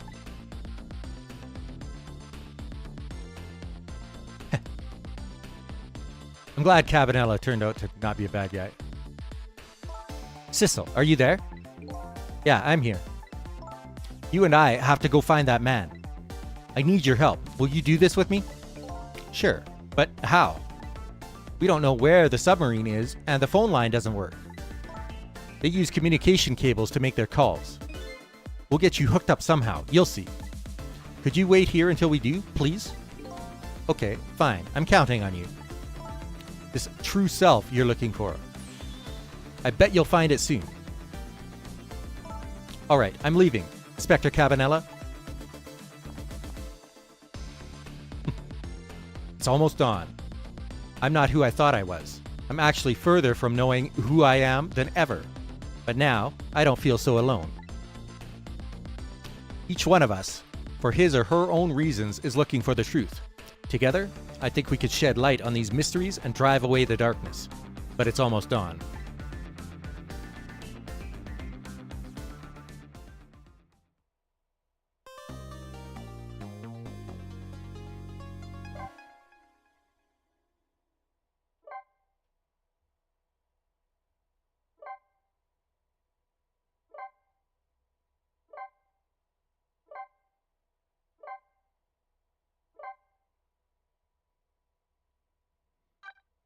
I just want to have a look at those backgrounds. Shit. Oh. Options. Wait.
Oh, so this is the one from the DS version?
Hey.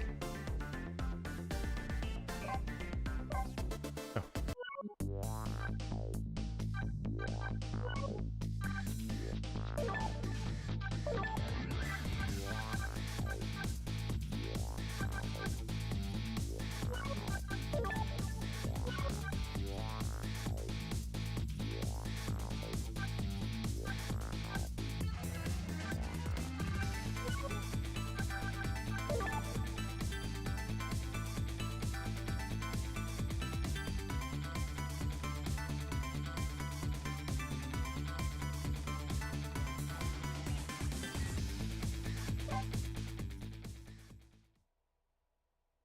Chapter 16, 4:19 a.m. Wow, a lot of time has passed. Lynne kept her promise about getting me hooked up. About 2 hours before dawn, the phone rang.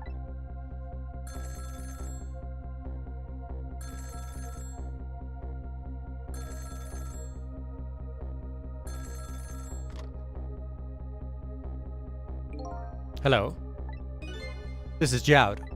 Sissel, are you listening? We need your powers. No time to talk. We'll be waiting for you. Click. Trace complete. Control room.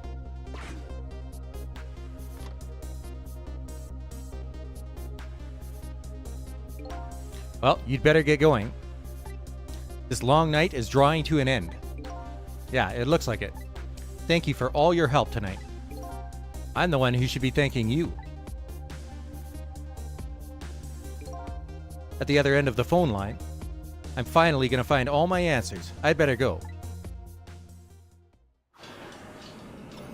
Oh, I don't get a choice. Okay. A single telephone line connects me and the other Sissel, but that single line spreads out like a spider's web to ensnare the fates of many people. And I just reached the center of the web.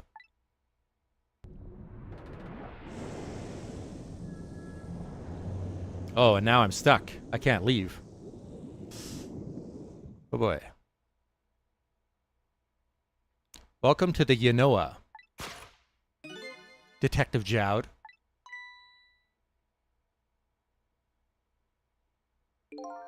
My detective sense must have gotten rusty. I didn't even sense your presence here in the dark. That's because I switched the power to my mask off, Detective Jowd. I used your phone. Hope you don't mind.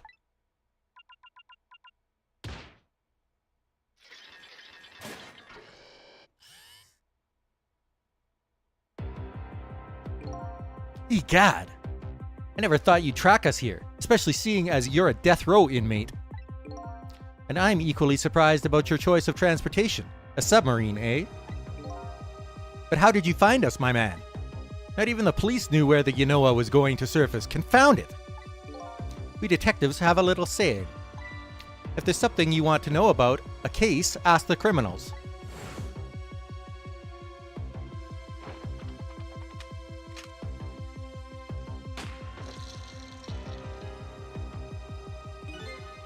bullet the man in red was shot with had a radio transmitter in it. What? I have a little something for you. Oh! Oh my god. Cabanela has given me some pretty weird presents in the past, but they always prove useful. This one was a radio receiver, made to look like a pocket watch. Yes, Inspector Cabanela. I hear he's an excellent investigator. By the way, where is that man in red? I know he's on this submarine somewhere. Ah, Sissel, you mean?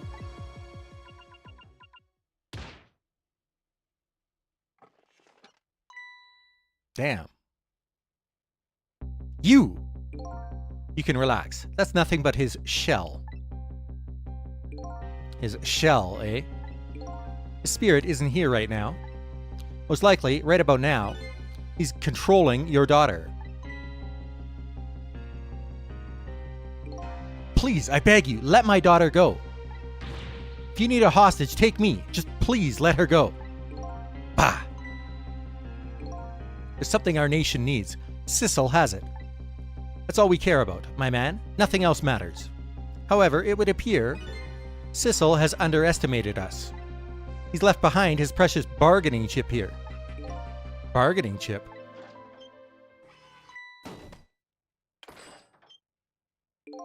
Our nation has already researched it. This product that Sissel has to offer. The source of his powers.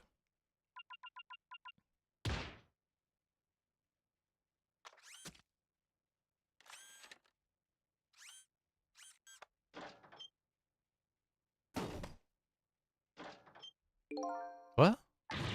What in the world was that? The Temsic fragment. It gives spirits special powers. And now our deal with Sissel is concluded, as far as we're concerned. What are you talking about? What a mistake to make, right at the most critical moment. Now then, Detective Jowd. Farewell.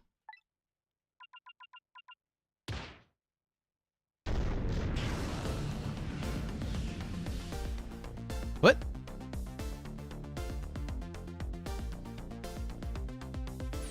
What in the world? The whole room just vanished.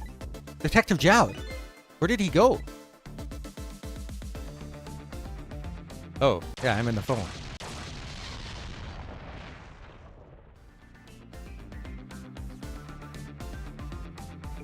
What now? I think I heard an explosion somewhere. In any case, Lynne and the little lady should be here somewhere. I smell danger. I'd better find them, and fast.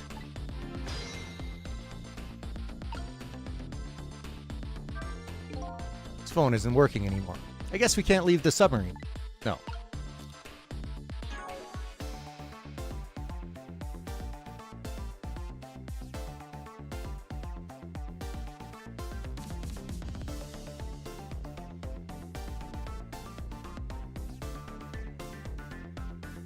Me, the mystery. I lost my life at a lonely spot on the outskirts of town. I don't know who I am. The man I pursued, thinking he was me, took Lynne hostage in the park 10 years ago and was hit by a meteorite and killed. Red-headed target. A detective who was at the scene of my death. Her name's Lynne. In order to rescue Camilla, she promised to get a phone line hooked up to their submarine for me. She and Detective Jowd are in pursuit of the man in red. Eyebrowed villain. A foreigner who planned to carry out a deal tonight involving the powers of the dead. He knew the source of those powers was the meteorite fragment, so he stole it from the man in red's body and made his escape, abandoning the Genoa to the sea. Masked Muscle Man. He appears to be the old man's servant. He operates the machines in the strange room expertly. He was with Detective Jowd when the strange room suddenly disappeared from the rest of the submarine. The little lady. She's Detective Jowd's daughter. Her name is Camilla. Apparently, she believes her mother's death was caused by the contraption she created. Kidnapped because she was mistaken for the Justice Minister's daughter, she's now somewhere on the submarine. Valiant Pet. A friendly little Pomeranian, his name is Missile. Thinking he needs his powers to protect the little lady, he chose not to be brought back to life. He was blown away on the wind, but I met up with him again when he came floating along in the sewer. odd blue doctor. A phony medical examiner, he was working with the man in red. His plan was to steal the corpse from the site, but Inspector Cabanela saw through his plot and bribed him to bring the body to the junkyard's maintenance building basement. Lanky and loose lawman, the head of the Special Investigation Unit. His insistence on a spotless record was so that he'd be able to prove his friend innocent. He fired a bullet with a radio transmitter into the man in red's body and urged Lynne to bring the case to a conclusion. Pigeon Man, the superintendent of the junkyard. He was a police medical examiner, but he quit the force to research the meteorite's radiation. He built the basement contraption based on Cabanela's reports in order to further the investigation into Jowd's case. Baited jailbird, excellent detective. His name is Jowd. A death row inmate, he feels responsible for 2 murders, but his execution was called off. He snuck onto this sub to rescue his daughter, but then disappeared before my eyes along with the room he was in. The other me. The man I was pursuing, who I was convinced was me. His true identity is the manipulator, the spirit of a man who was killed by a meteorite fragment 10 years ago. The other party in his deal betrayed him and stole the fragment that was inside his body. Pigeon Man's office. The office of the junkyard's maintenance building. The junkyard superintendent was researching chemsick radiation and the manipulator here. Pigeon Man's basement. The basement of the junkyard's maintenance building. The murder machine here was built by the junkyard super based on reports of the case 5 years ago. The man in red blew it up. Special Investigation Unit. The headquarters of the police's Special Investigation Unit. The chief is wiggling his toes as usual. Lynne, shown on the security tape, was apparently being controlled by somebody when she shot me. Control room. One of the rooms on the sub, Detective Jowd hooked the phone line up to. It disappeared suddenly from the rest of the sub, with Jowd, the masked man, and the man in red's body trapped inside. Alright.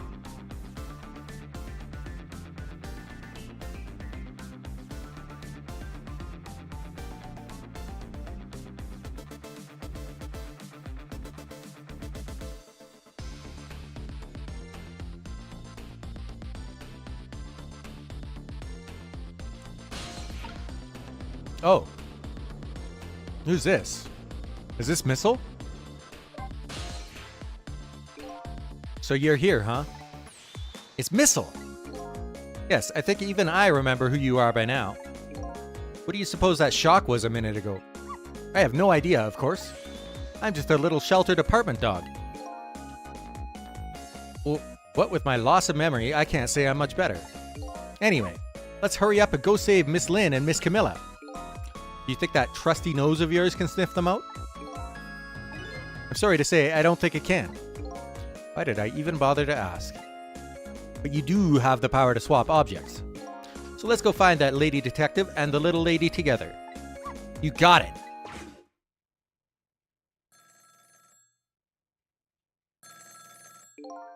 The telephone is ringing.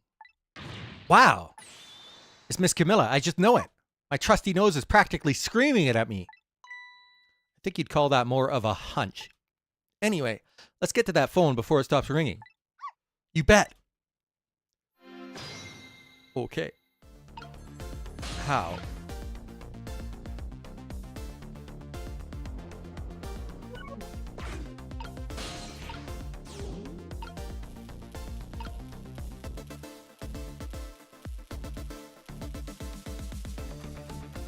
Oh, I see.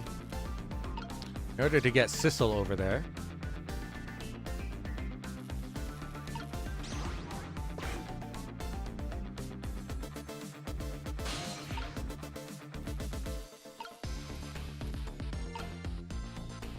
Oh, this is going to be interesting. Let's see.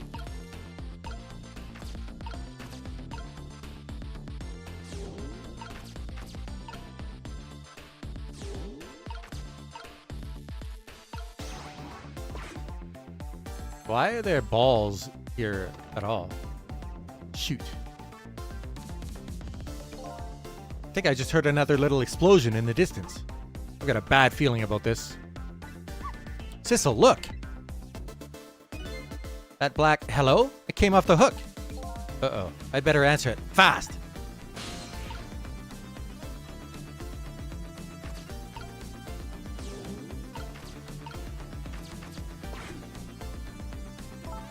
Hello? Is anybody there?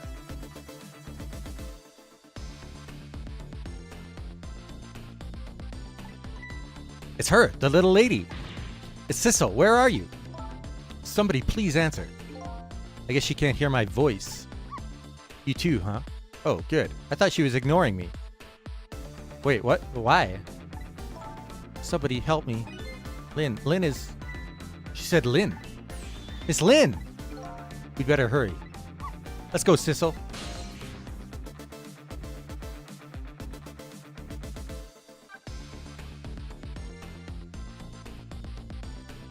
Is there... I haven't had a good look around here.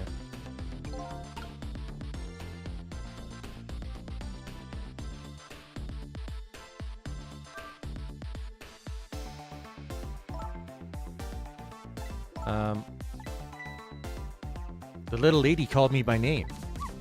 She's asking for you, Sissel. Miss Camilla, don't forget me. We better hurry. Let's go, Sissel. Hang on. I didn't look around with my ghost powers. Got switches here. What do they do?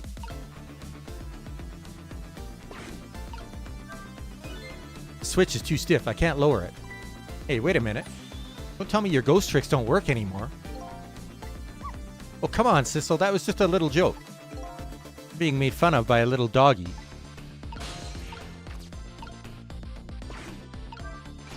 I can move that one.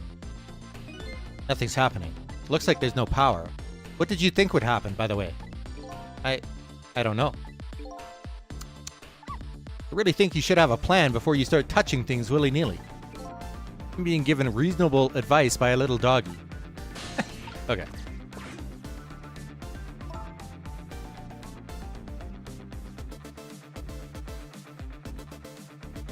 Hello? Please, somebody answer. Please, come help me, sissy. The little lady called me by name. She's asking for you, Sissel. Miss Camilla, don't forget me. Better hurry. Let's go, Sissel. But they said that the other dude is controlling her, so... I don't trust this. It's no use. Nobody's answering.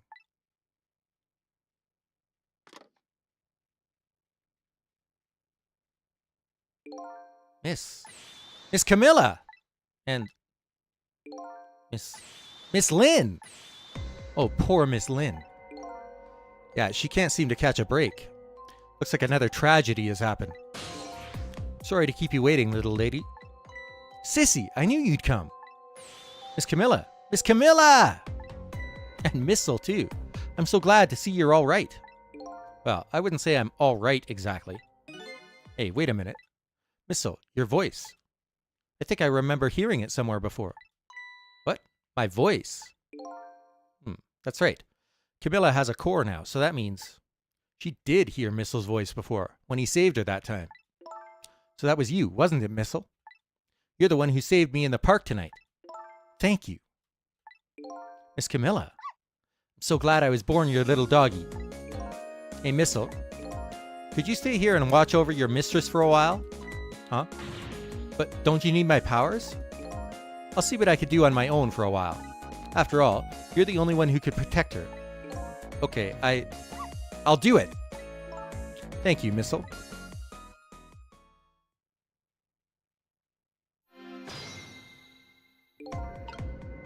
Trick time. I wonder what happened this time. I'd better talk to the little lady a little more. And then, I'd better do something about the detective lady.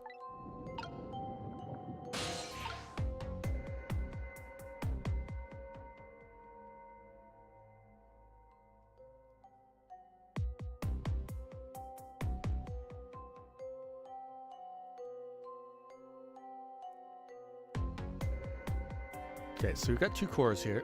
Let's see. This room is pretty big. Looks like the engine room, and it looks like everything is broken. Alright. Let's find out what's going on here.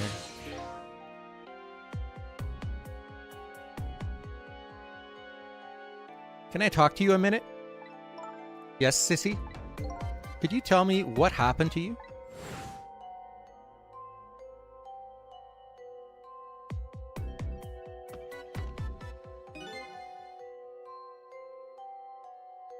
What happened after I last saw you at your old house? Oh, let's see. After that?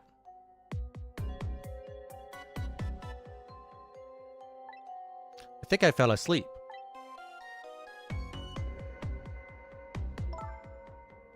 I woke up to the sound of an engine. So, she was already in the submarine by then, eh? I thought to myself, I have to escape.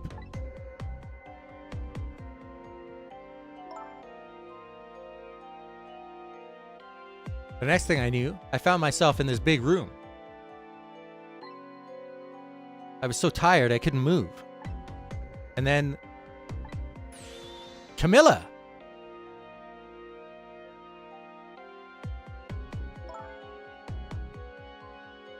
I was so relieved. I don't remember what happened after that. She must have passed out, the poor thing.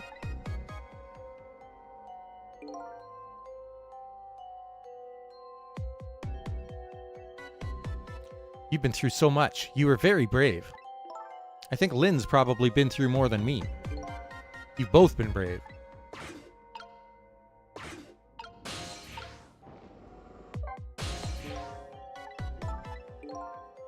No.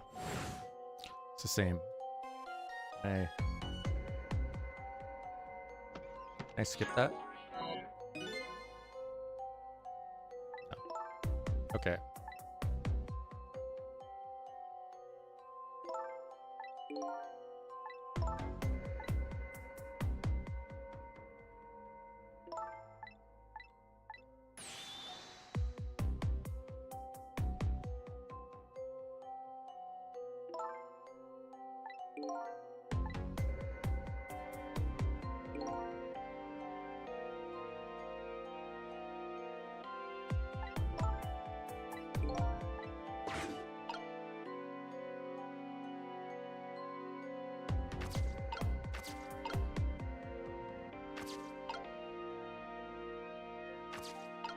Oh, I can't go up there because missile's in the way.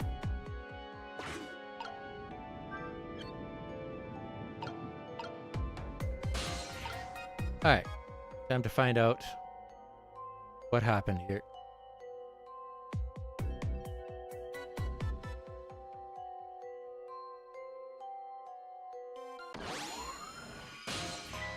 Oh, Sissel, you're here.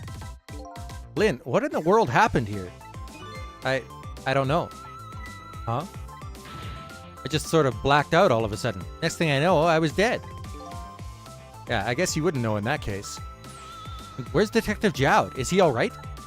I don't know. Huh? The room he was in just disappeared all of a sudden. Now it's all making even less sense than before. After we left the super's office, we followed after the man in red. We tracked him with that radio transmitter Inspector Cabanela fired into him with a bullet. The man in red took a boat out to sea from a small harbor on the edge of town. Detective Jowd and I managed to secretly stow away on his boat. Then we sneaked onto the submarine with him when it surfaced. Before long, the submarine dove back down again. Detective Jowd and I decided to split up. He would take care of the telephone line and I would look for Camilla. I found Camilla hiding here in the engine room. She had escaped and run away here. Wow, that's quite an adventure. What happened next? I don't know. Huh? There was a flash of white all of a sudden. Next thing I know, I was dead. Oh boy, it sounds like it'd be quicker to see for myself. Rewind time.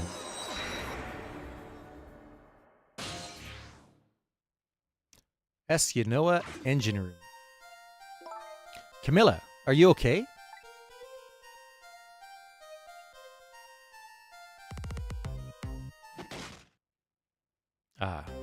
Camilla?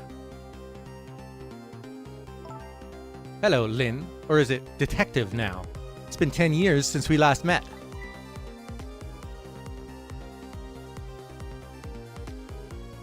Are you really that man from the park 10 years ago?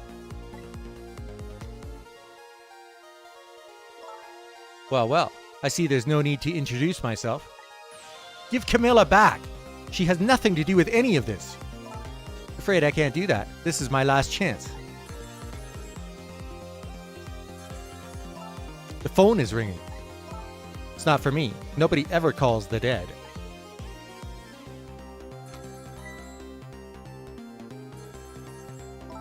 The fact that you're here means that my revenge plan has failed. Revenge plan? It didn't happen tonight, did it? His execution.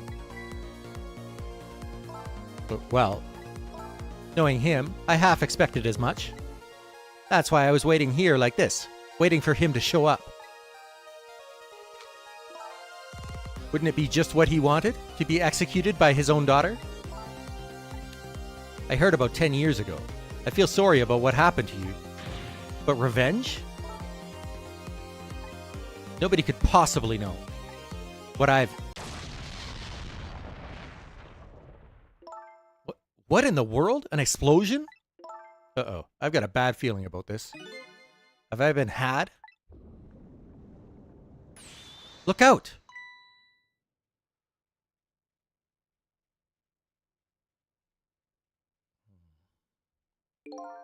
Revenge, huh? That's a feeling I just can't understand. Of course not. You're not him. She's right. I'm not him, am I? He was going to shoot Detective Jowd as Camilla when he came to rescue her. It's just too horrible. Anyway, let's bring you back to life. Again. You didn't have to add the again part.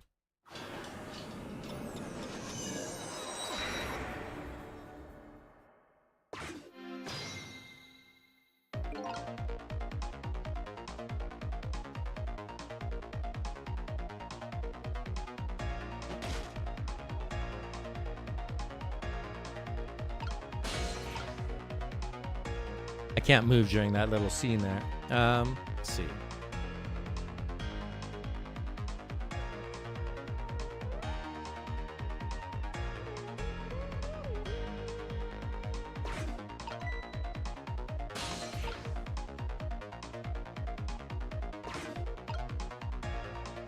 Have to wait for her to get closer with the gun.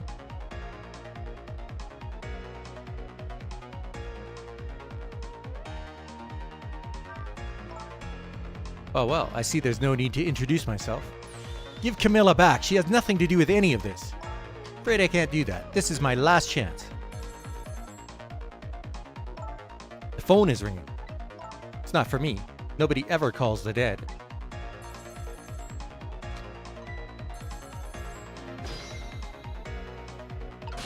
There we go.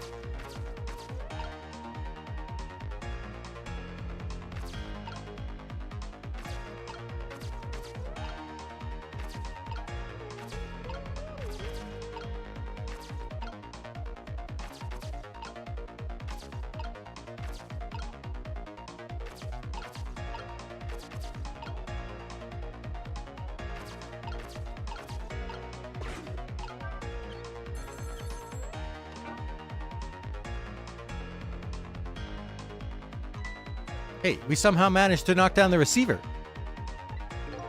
Somehow managed? Who's to say that's not how I planned it?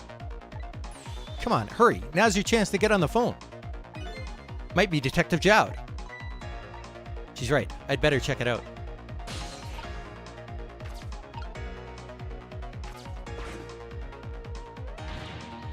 Hello? Anybody there?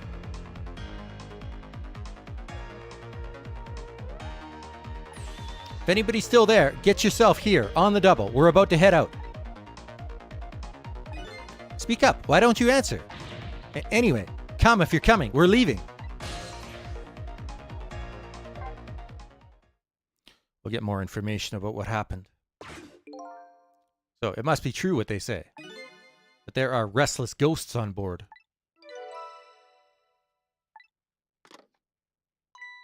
That does it. I promise to turn over a new leaf, Mum.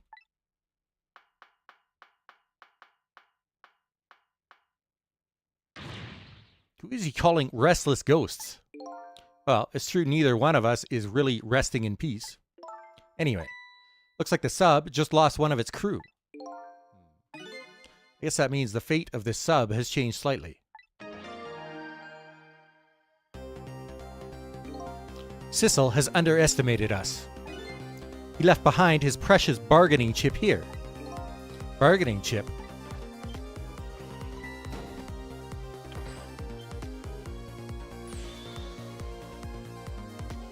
It's Detective Jowd. What's going on there? I saw this little deal go down once before. Just a moment. The man in red is about to get his Temsic fragment taken away.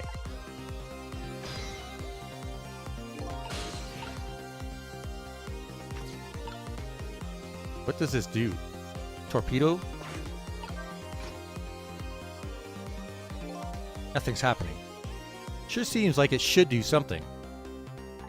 Maybe it's just some kind of ornament? No, definitely not. Won't budge. Maybe it's broken. Oh well, guess I don't have to lower it right now. And if I ever had to move it, I could probably get Lynne to do it for me. Okay.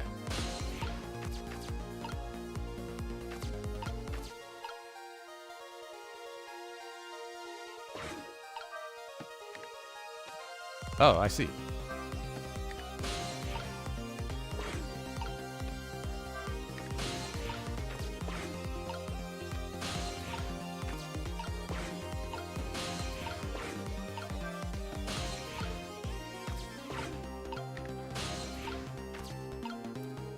There's the Temsic fragment, but I can't get to it. Oh, it goes down a conveyor belt. Okay.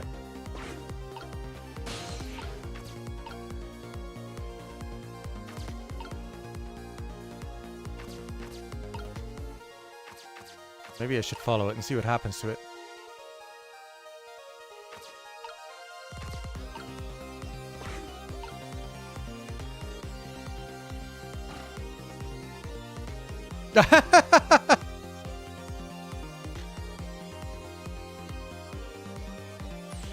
Ah, the Temsic fragment. You're mine at last.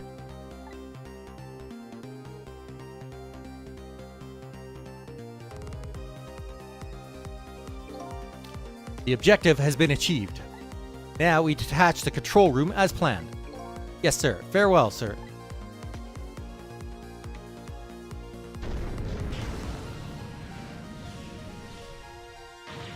Sissel, what just happened? The whole room just disappeared, with Detective Jowd in it. Don't worry, Lynne. I bet Detective Jowd can take care of himself. The main thing right now is rescuing you and the little lady. Can't believe this is happening. Now then, I'd better hurry along, before Sissel discovers what he's lost and comes after me. The Genoa will be his coffin.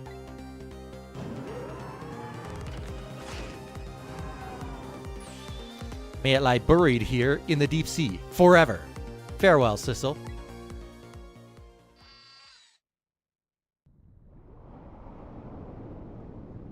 I can't move.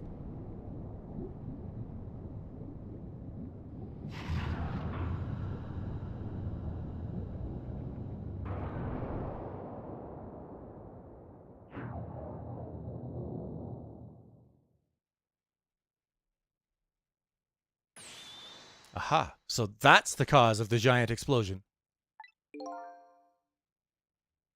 Huh? What is it? Don't tell me that's another thing you've forgotten. The torpedo. It's like, well, you've heard of a missile before, haven't you? Yeah, sure. But a different missile comes more readily to mind. Looks like he has plans to sink the submarine with that thing. This is not good. We have to do something before that torpedo is fired.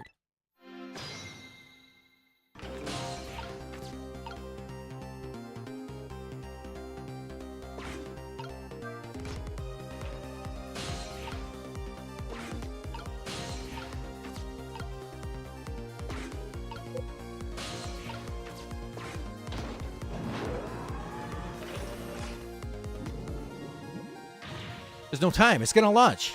Don't worry, we could still find a way to stop it. But how? Even if the torpedo does launch, we just have to stop it from detonating, right? Still something we can do. I hope. Why was the "I hope" at the end the strongest part of that sentence? Okay, here goes. Oh.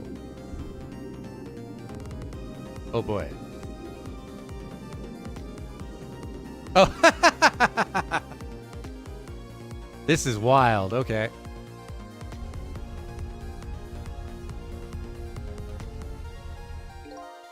I came along for the ride without giving it too much thought. But was this really the best move? I think so. We just have to keep it from going off, right?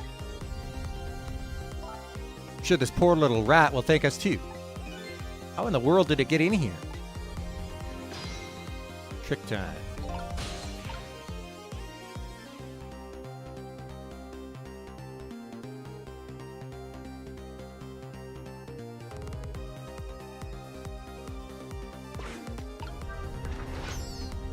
Oh. He's in the way. Okay. This looks like just the thing.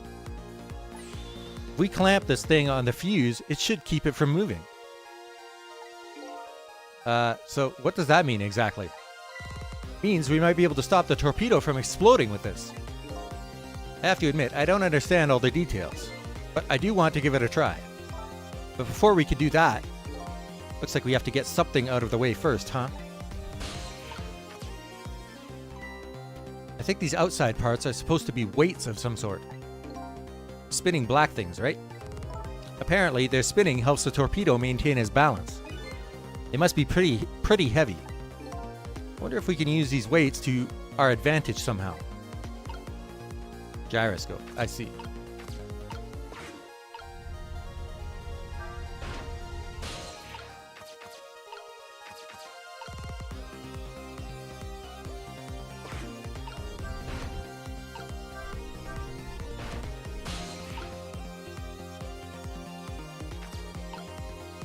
Oh, do I have to? Oh.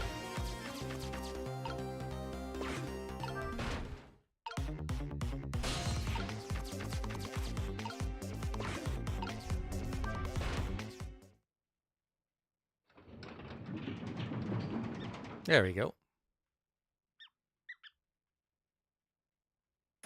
Great, we dumped the little creature off. Wow, those weights were heavy enough to turn the whole torpedo over. Now for that safety device. Right.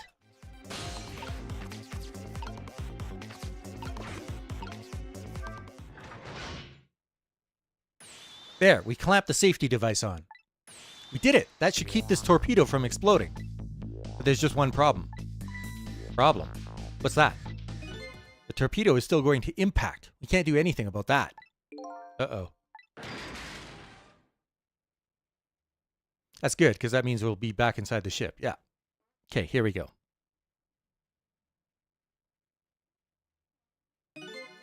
What was that noise?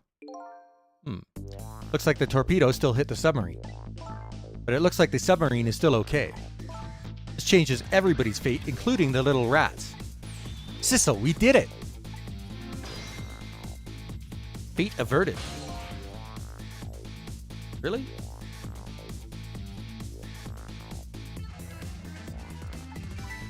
What's the matter? You still look unhappy. We stopped the torpedo from blowing up. But we still opened up a gaping hole in the submarine. You're right. I guess that's just what missiles do. They're unstoppable. Huh? Am I hearing things? Anyway, I guess we'd better get back to the present as quickly as we can. Right, I'm worried about Camilla.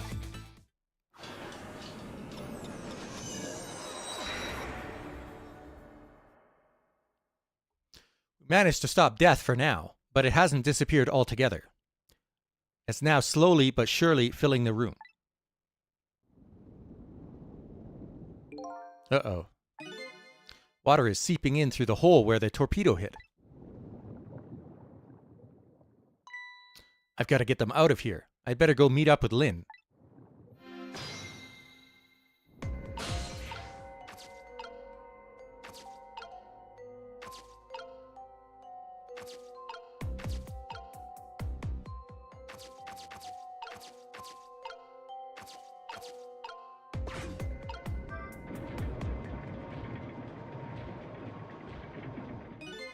The lights went out, but this machine apparently still works.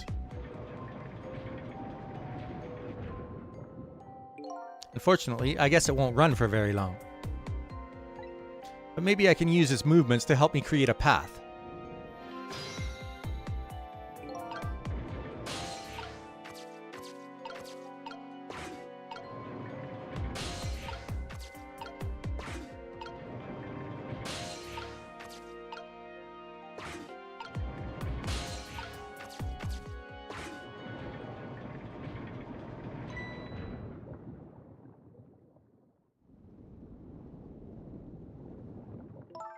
Lynne.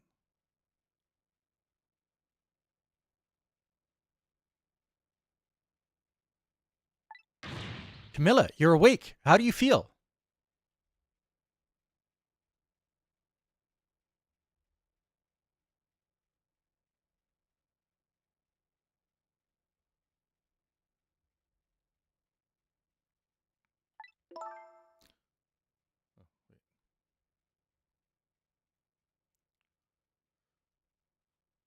I'm so sorry. I'm sorry I pointed that gun at you. Don't worry about that. That wasn't you. Miss Camilla! Oh, Missile, you're here. Oh, poor Miss Camilla. Miss Lynne, what should we do? We have to get out of here before any more water comes in. Sissel should be along any second. I knew Sissy would come. And Missy is here too. I'm so happy everybody's going to be with me now. She's passed out. That's not good. Camilla! Miss Camilla! I'll get you out of here. It's the last thing I do. I think I'm going to cry. Or whimper, as the case may be. I'd better send a signal to Lynne that I'm here. Before it's too late. Oh, wait.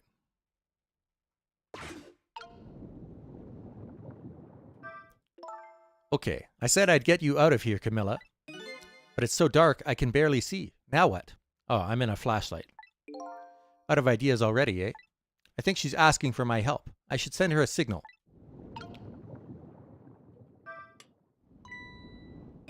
Oh, look at that flashlight. It's Sissel. He's here. Up you go. Damn, she's strong.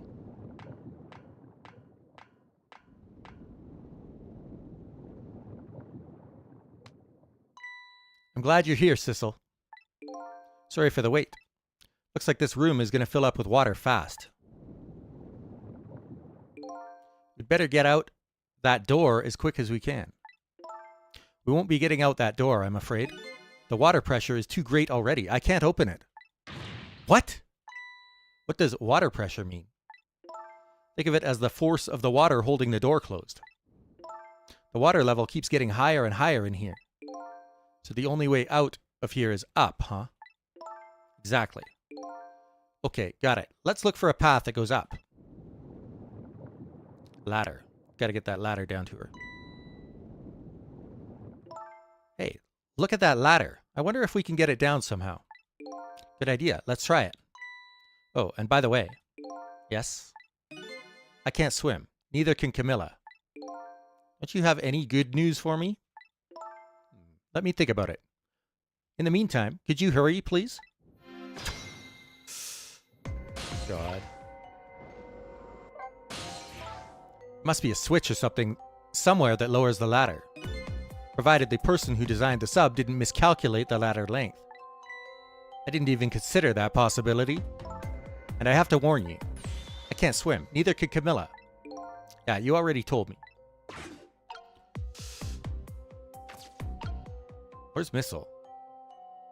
No, I can't use Missile right now. That's not great.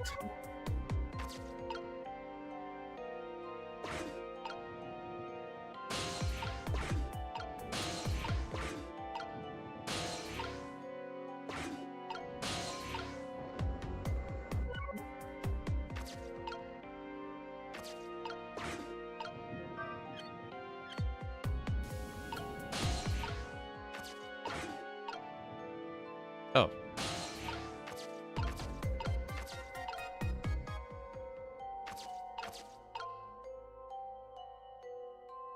I probably can't open this myself.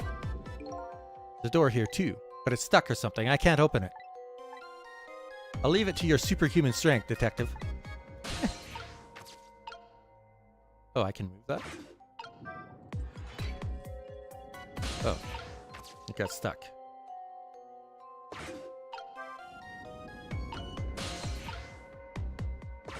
Okay.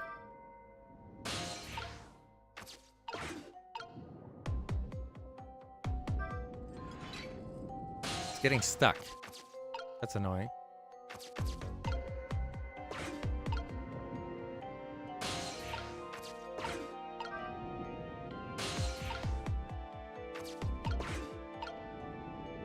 Let's try now with that door open. Nope.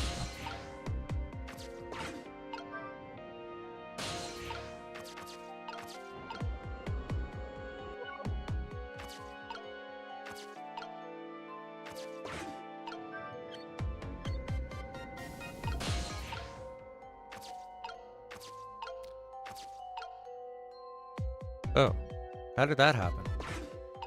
I didn't think I could reach that. Okay, there we go. Did it, Sissel. Thanks.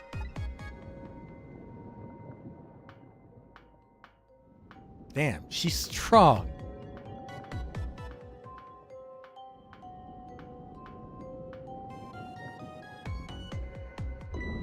Oh.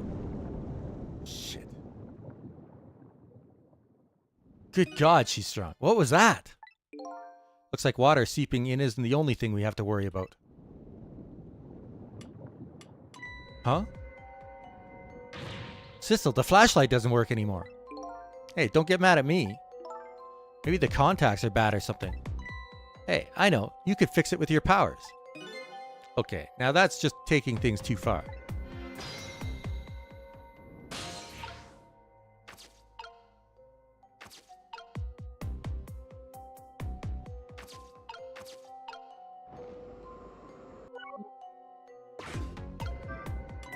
Oh, I could. Ha! Oh, hey, great. Did you used to be an electrician in your past life or something?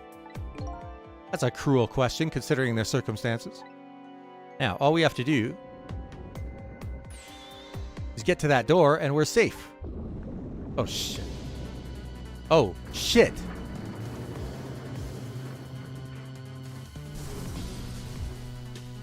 Where did the flashlight go? Oof.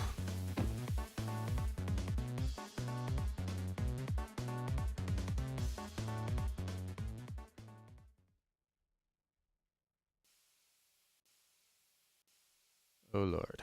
Where's the flashlight? Ow.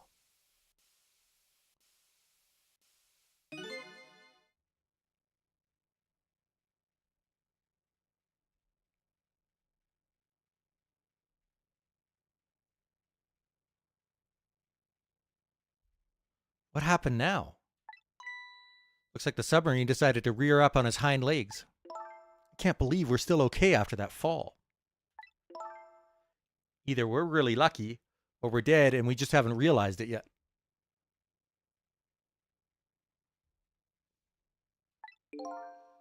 Come on now, as if the latter could be true.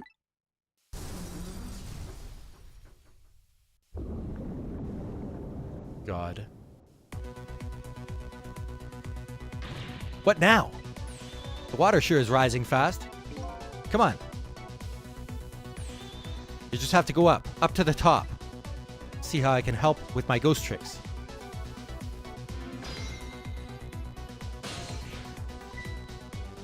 Well, well, I think I see a familiar flame over there. Sissel, there you are. How's it going?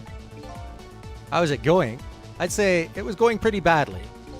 You do understand how dangerous this situation is, don't you? Of course, after all, just ask anybody who knows me how much I hate taking a bath. Maybe he's been in danger of drowning before himself. Okay, ready to create a path for these ladies? Of course!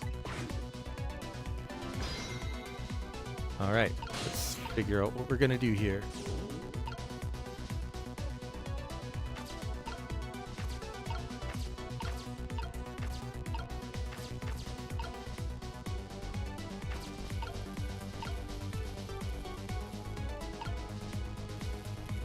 No, let's not do that just yet.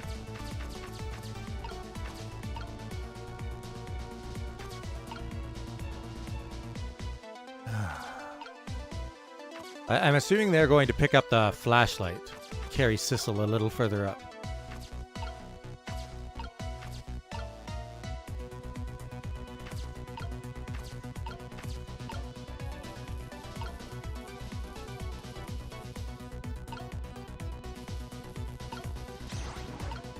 Oh, what that does.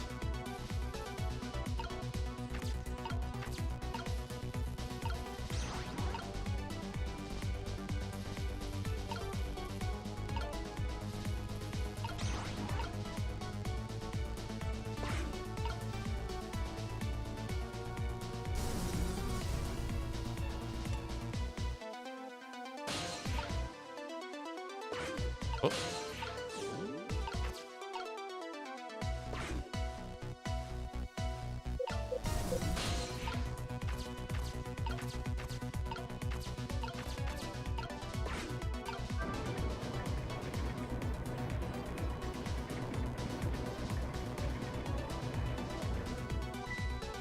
This piston sticking out right in front of me. It's almost like they're taunting me.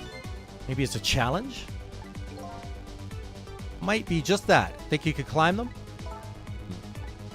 If I wasn't holding Camilla, I could probably do it easily. Sissel, you're not telling Miss Lynne to leave poor Miss Camilla behind, are you? Could you just be quiet for a minute, Missile? Those pistons sure do look like they could be used to our advantage.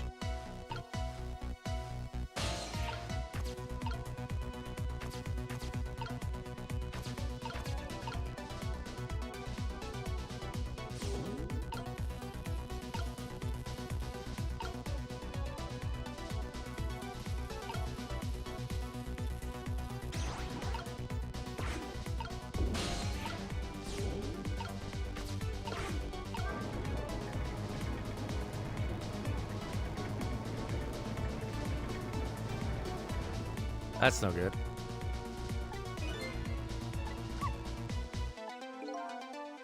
Looks like how much the pistons thrust out is related to how large the fans are. Hey, Sissel, my arms are full, but my legs are free. If you could just move these pistons so they're a little easier to climb, I think I could do it. Yes. Okay, so in order to do that, you need 3 different sizes of fan. Yes, okay.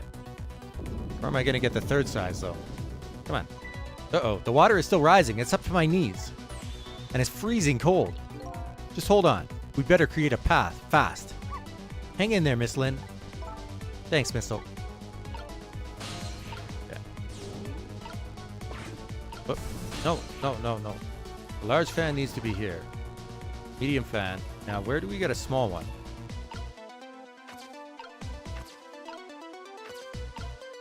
Oh, there we go. Okay.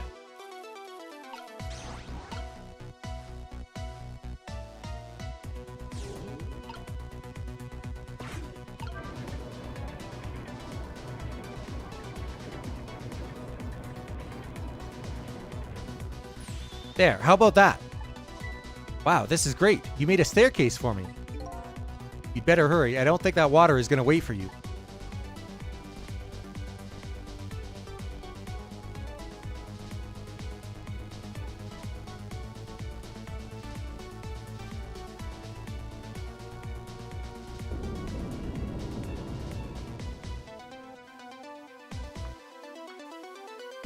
Oh boy. Now what? Ooh, okay. Need to get that turned off. Now the steam is getting in the way. It's too hot to get through. What? And there's no way to go around either. Think you could do something? Of course we can. We have to. Oh, I need to climb. Right.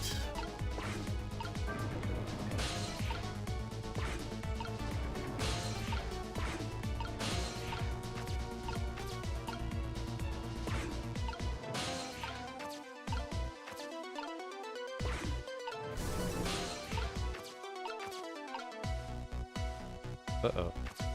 Oh, yeah, okay. That comes out, right? Yeah.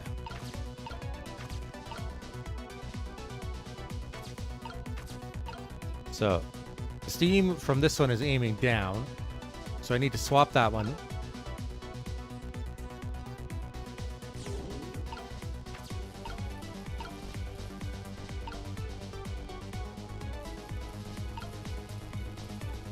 Let's see.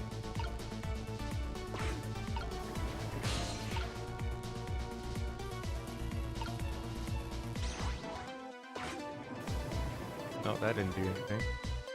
Look at this. If I swap the pipes, changes how the steam comes out, huh? Oh, I get it. Because the cracks in each pipe are different, right? So each pipe sprays out the steam in a different way, eh? Bet that will come in handy.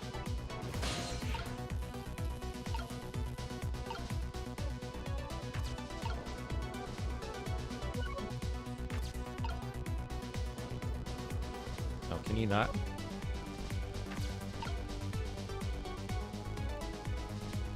One that sprays it out. Huge, I want on the pipe that I can turn off.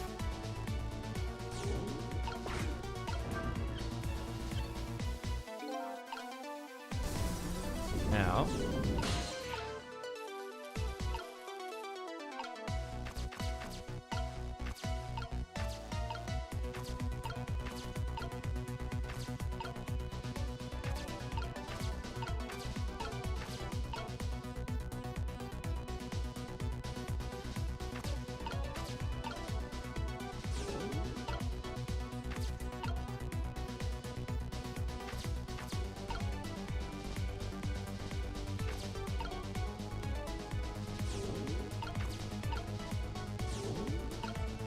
Oops.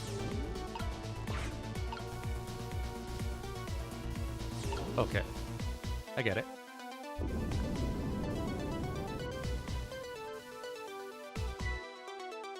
Hi, Vertani. Long time no see. Here comes that water again. Oh, I wish I could drink it all up for you. No, Missile is too salty. I think the more relevant point is that he's dead, so he can't drink it. Whatever, just do something about the steam. Leave it to me, Miss Lynne. Thanks, Missile. Okay. I know what to do now. Swap these two. I think we're good. There, how does that look? It looks great. All that horrible steam is cleared out of the way. Okay, it's not far now. Try to move forward.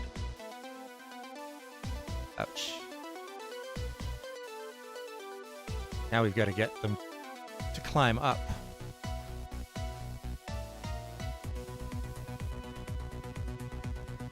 Oh, so the dog and Sissel are spirits, and they have these special powers of the dead.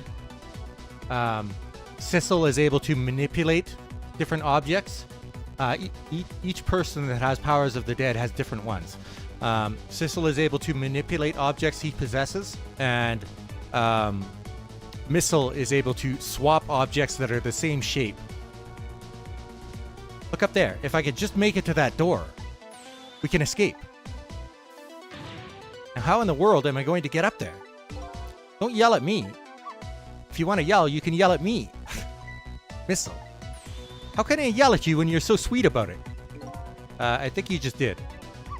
Let's look for something to pull Miss Lynne up with. Yes, something to whisk Miss Lynne up and glide her ever so gently to the top.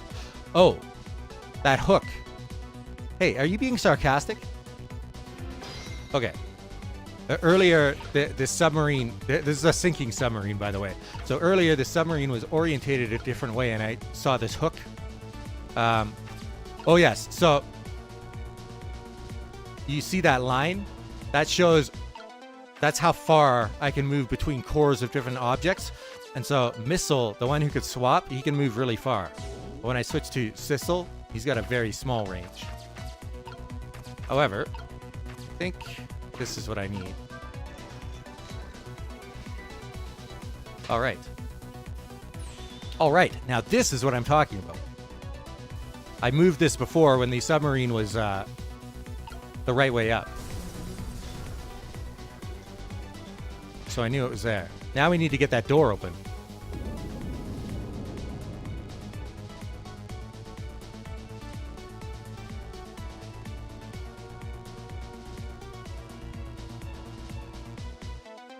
Uh-oh. Sorry, I can't do it. Open it. Hurry. Is that any way to ask for something? Alright. It's no use. I can't budge it. It must be stuck. Oh no. Oh. I have an idea. No! This way. Oh.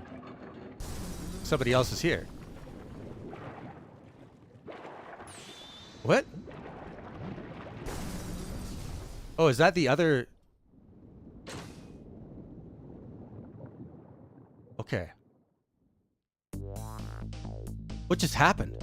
I can't believe my eyes. Lynne and the little lady suddenly vanished, leaving only darkness and seawater. The submarine continues to sink down into the deep, deep sea. But I still want to try and make my way up as far as possible. I still want to head up to find a single ray of light.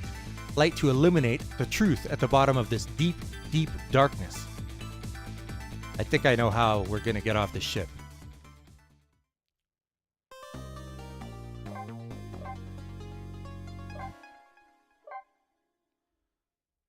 There is a torpedo tube that still has a torpedo loaded in it, and I think both myself and Missile can get on it. If we can fire it, it'll go up to the surface.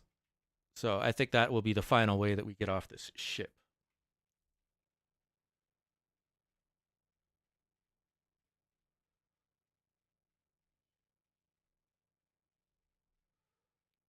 It's all good.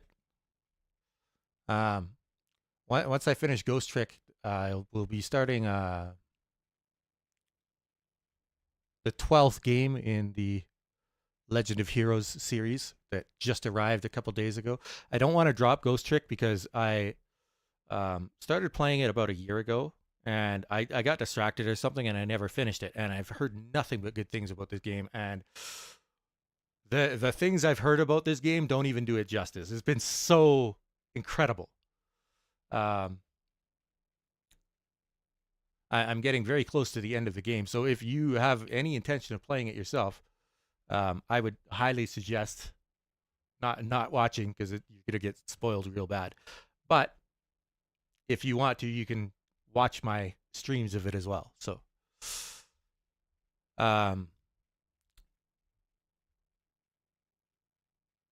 the story in this game is so well made, like with the times that they reveal different things and stuff. It's been an incredible ride, quite a roller coaster. All right, let's see.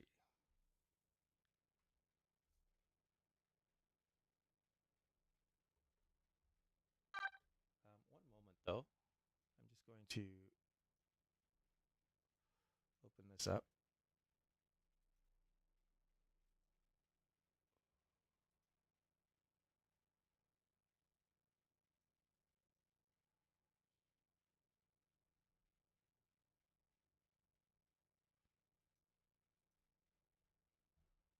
There we go.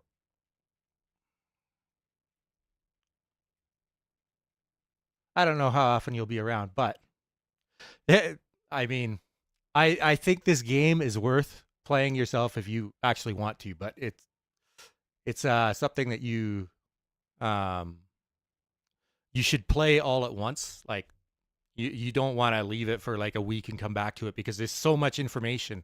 Yeah, you'll wind up forgetting little details and stuff, and it'll be hard to follow. The spoilers are not just the story though; it's also the puzzles. But I'm going to continue here. I also, since I started streaming on YouTube, like I play a lot of story heavy games, as you know, um, and I read out all of the unvoiced dialogue, so to make it so that you don't necessarily have to be watching everything that's happening, depending on the game that I'm playing. Um, that like later on I'm going to be playing the Ace Attorney games at some point. So like those games are ones where you could just like listen to it in the background and still have a good idea of what's going on for the most part. So I started doing that because some of the VTubers that I watch and that I like to listen to, they do the same thing. They read out all of the dialogue in some of the games that they play, and it makes it so that you can like just like listen to their streams while you're out and about, or while you're driving and that kind of stuff. So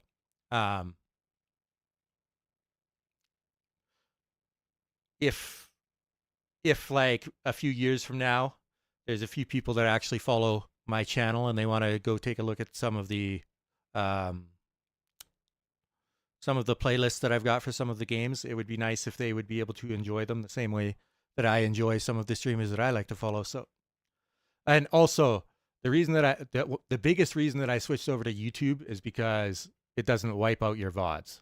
So they'll be around forever, or until YouTube dies or something. Anyway, we'll start the next chapter.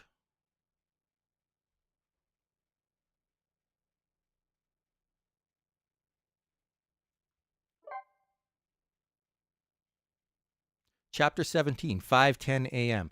My character is supposed to disappear when daybreak hits. The upended submarine continues to sink, slowly but surely. A long, long journey to the bottom of the sea.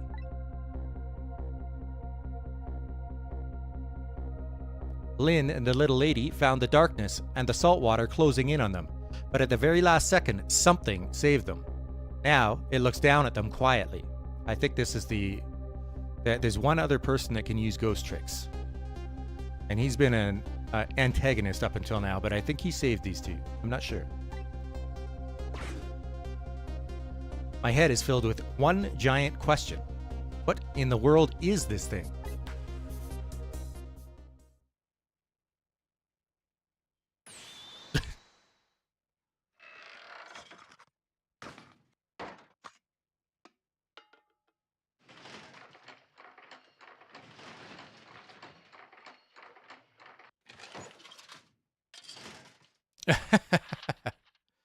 His powers are much greater than the ones that my characters have.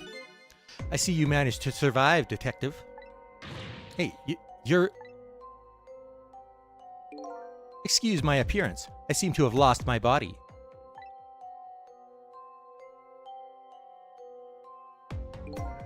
Oh, and you there. You're the ghost who's been saving Lynne all evening, aren't you? You knew about me all along? Of course. What else would explain all those unnatural things happening? If you knew, how come you didn't do anything about it all this time? And how come you decided to save us all of a sudden? I thought you wanted to get revenge on us.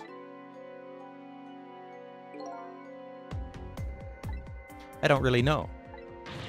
Please, you gotta tell me. I need to know.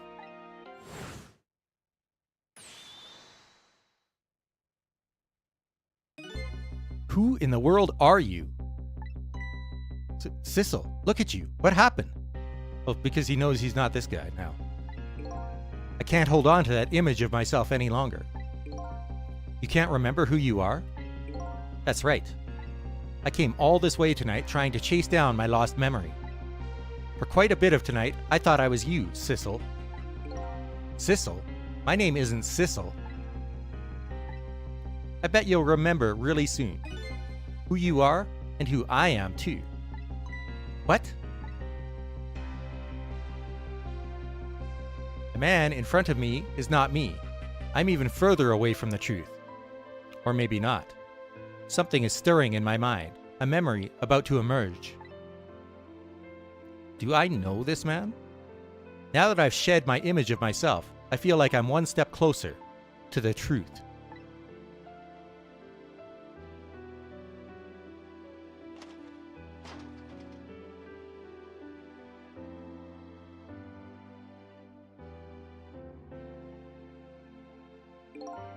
They got us good.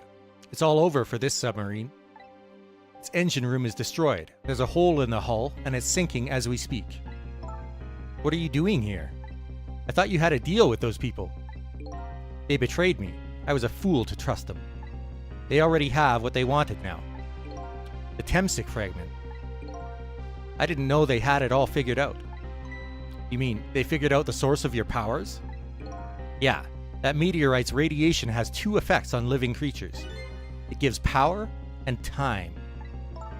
If you don't mind, we'd like to hear more. The radiation's power effect. These 10 years, I've been watching that junkyard superintendent do his research, and I think I've kind of got some of it figured out. The meteorite's radiation gives spirits special powers, like possessing and manipulating objects, and in my case, swapping objects. Exactly. Apparently, there are individual differences in the powers we get, and it seems these powers change as time goes by. They do? Yeah, my powers have changed over these past 10 years. At first, I could only manipulate small living creatures. Now then, how do you suppose we got these powers? It's simple. It is? How then? In a nutshell, we died while exposed to the energy emitted by the meteorite, its radiation. That's what does it? Dying while being exposed to the radiation? On that day 10 years ago,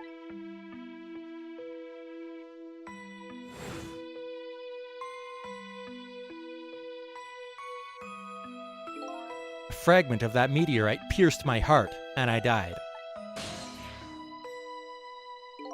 So, of course, I received special powers. Hey, wait a minute. Is that how I got my powers too? You know, you might be right.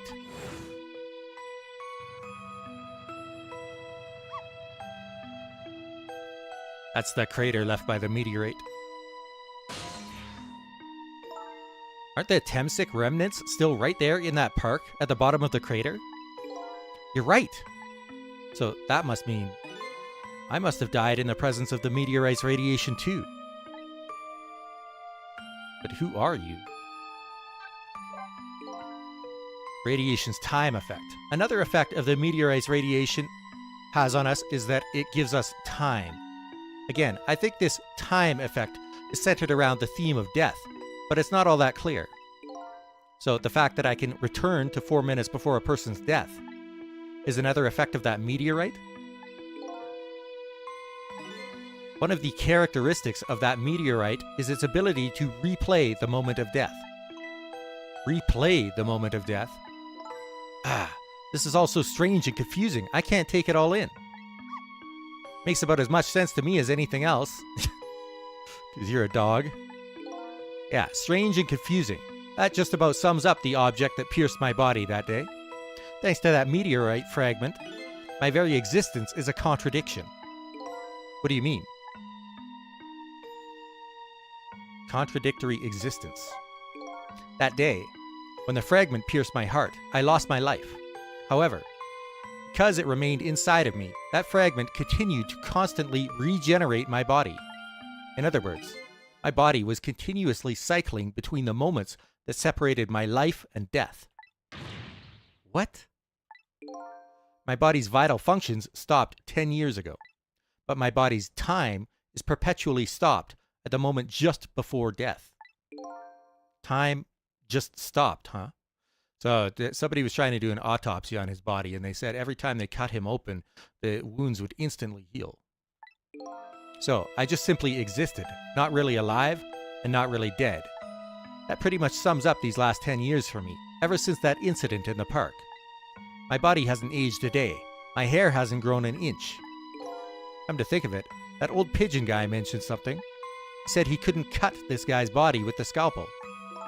So I guess as soon as an incision was made, his body would be regenerated. Wow. Revenge. Before I left this country, I wanted to do one thing. I wanted to get revenge on the people who stole our lives. Our lives. As part of the deal, I made those guys promise to cooperate. Cooperate? You mean the kidnapping? It all went fine. I manipulated the justice minister and made him issue the execution order. But I thought he might call off the execution at the last second. So that's why you wanted his daughter kidnapped. But they kidnapped the wrong girl. Little did I know. They had their own reasons for cooperating with me. Huh? Their objective was to wipe out everybody who had to do with Temsic. That's why they sent an assassin after Lynne. Detective Jowd was one such person, so they were happy to cooperate.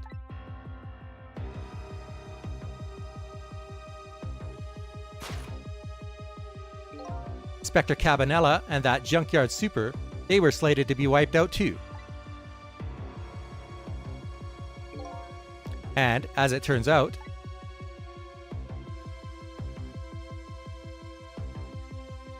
so is he.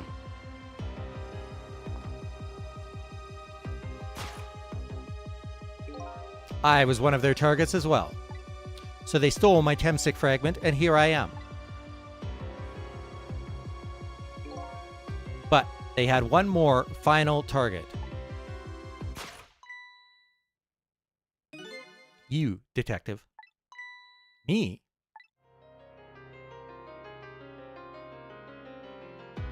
One final target. If you weren't there in the park that day 10 years ago, I never would have thought of doing something as stupid as taking a hostage. Okay. I was just a little kid playing in the park. Yeah, I know. Huh? 10 years later, and you'd become a detective looking into Jowd's case. Tonight, I invited you to a quiet spot on the edge of town. It was a trap, you see.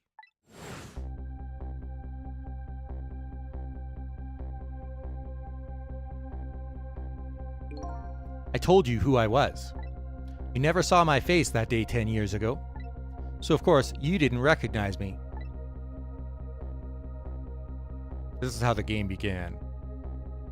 Just after this.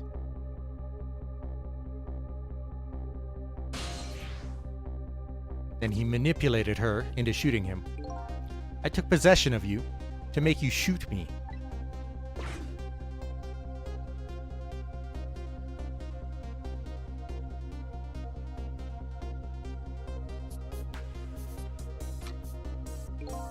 Your subconscious resisted me. Such incredible power. It was the first time I wasn't able to control somebody completely. The aim was off, and the first shot missed the mark.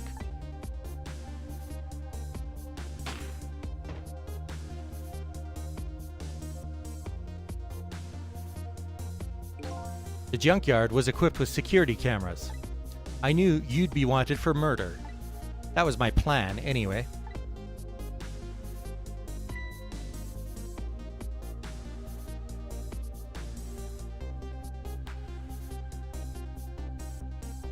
Then an assassin came. But they had other ideas. They simply wanted you wiped out. But then, something threw a big monkey wrench into their scheme. That was me. I showed up.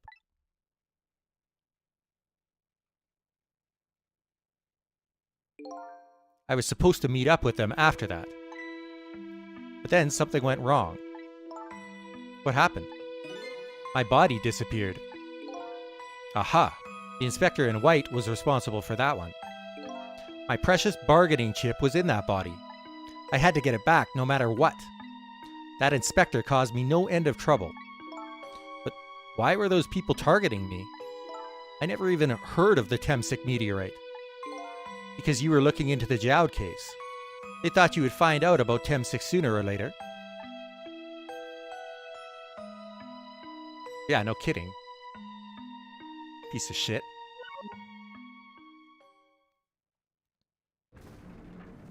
But now...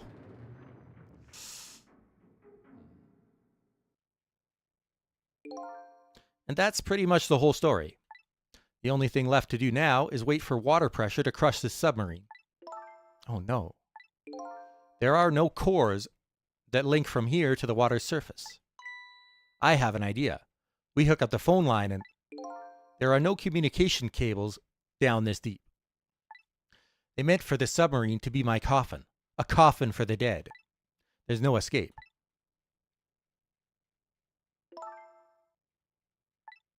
I think I kind of understand now.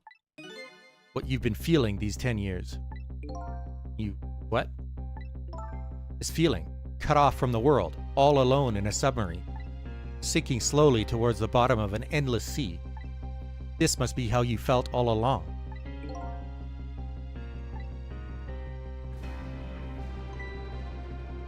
Camilla woke up.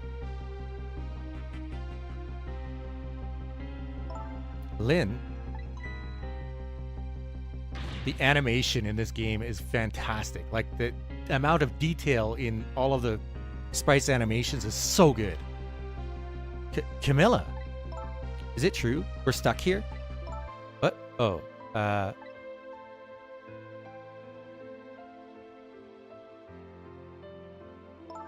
If my dad was here, I bet he'd save us.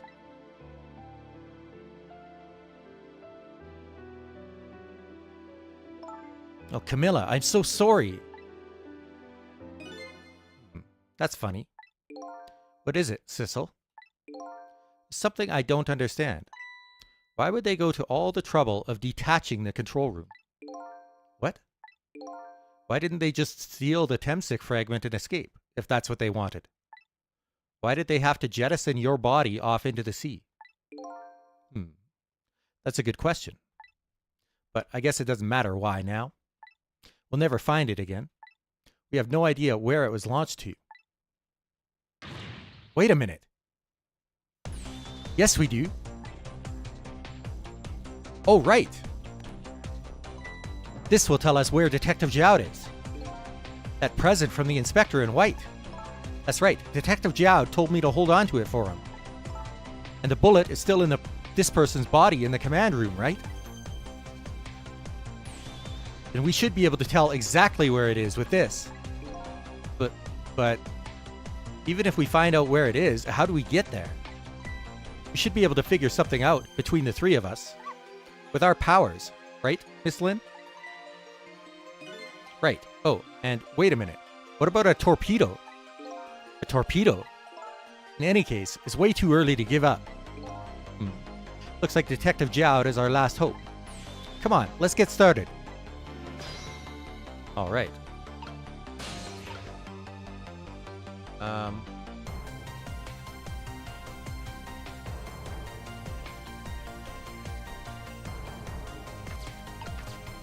Well, let's talk first. So his shell is definitely there in the command room, right? Just without the fragment? It's there, yeah, but I don't know about calling it a shell. Detective Jowd's watch will tell us exactly where it is. Right. He said it was a radio receiver, didn't he? There might still be another torpedo on this submarine. If we use it, we can get to Detective Jowd. That's a brilliant plan, Detective. You think so? So, what are you going to do? Ride on top of the torpedo? Of course not. You guys are going to go. Alright, I kind of wanted to see that. Did you want to see me drown?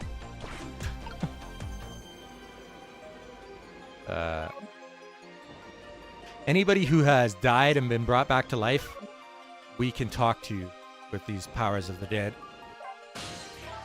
So, my dad isn't here on the submarine? Don't worry, we're going to go get him right now. Okay. I hope I didn't hurt Lynne's feelings. What I said about my dad saving us if he was here. Oh, don't worry about that. Comments like that just roll right off Miss Lynne's back. She's really thick-skinned. Ouch. I'm going to start being tougher too. I want to make my dad proud of me. Miss Camilla. I'm sure your dad is very proud of you, Camilla. Alright. So.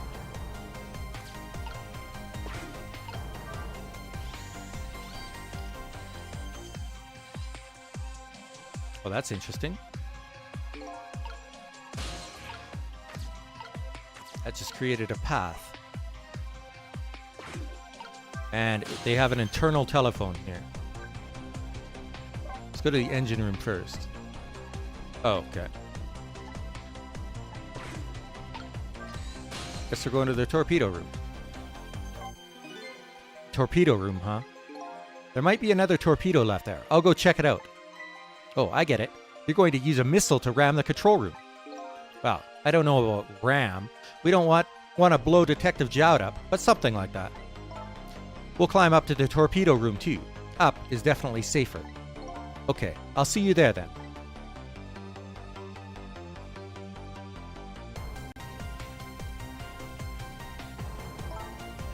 Looks like the torpedoes can be launched manually with these switches.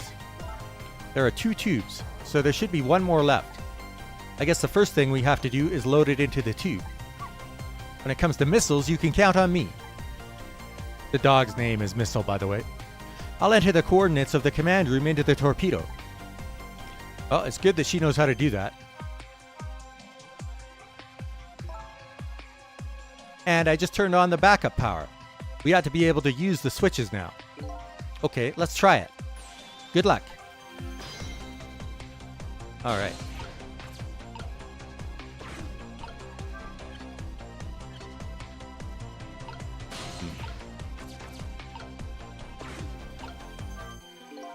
This switch won't budge. Maybe it's broken? Oh, I know what to do about that. But I don't think the entire device is broken though. Probably work fine if only I could move the switch. Yeah. Okay. That's simple enough. Oh.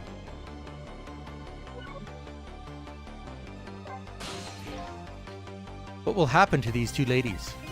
I think that's up to us and our powers. What? This is no time to be standing around unsure of ourselves. Will you lend me your strength, Missile? Me? Of course I will. Count on it.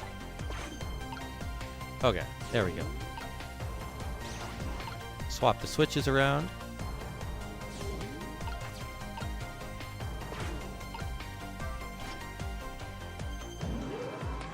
Okay, there we go. There we go. That torpedo looks serviceable. All set on this end too. But something's odd. What is? The command room. It looks like it's slowly sinking. Sinking? Yeah, like it's completely run out of power. I wonder what happened. I don't know, but I guess I'll find out. Right, okay. Hop into the missile. I'll launch it for you. Okay, thanks. Is, Sissel going to come with us? I've already set the torpedo's course. It'll head towards the command room where Detective Jowd is. 12 seconds after launching, it'll pass by the command room for an instant. That instant will be your window of opportunity to jump over to the command room. Okay, got it. And then we'll find a way to come back and save you. That'll probably be my last task tonight. Just hold on until we get back.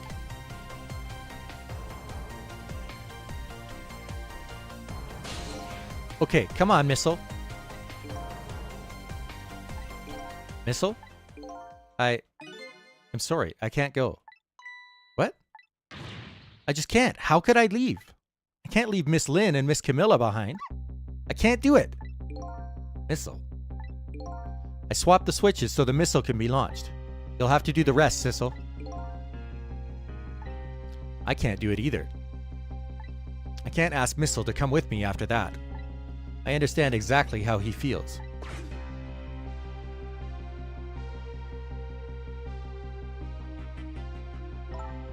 I want you to go, Missile. What? But Miss Lynne. You staying here won't change our fate. But if you go with Sissel, you might be able to make something happen. And that's our only hope. But what if that something doesn't happen? I'll never be able to see you again. Never, ever again. Even I can understand that. I couldn't stand that. Don't worry, Missile. Miss Camilla? I just know you and Sissy can make something happen. I believe in you. I'll be right here waiting for you. We'll see each other then. Don't worry. It's Camilla! Alright. That's a good boy, Missile.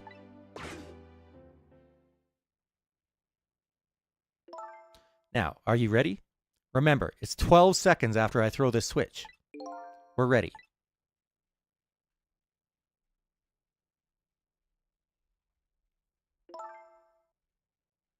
Sissel? Yes? I never found out who you really were. But that doesn't matter now. All I know is I'm truly glad I met you tonight. Thank you for everything. And I'm glad I met you, Detective. But we're going to see each other again, right, Sissy? Right, Missile? That's right. We promise, little lady. Of course we will. I'll never forget you, no matter what happens. Here goes, then. Good luck, friend.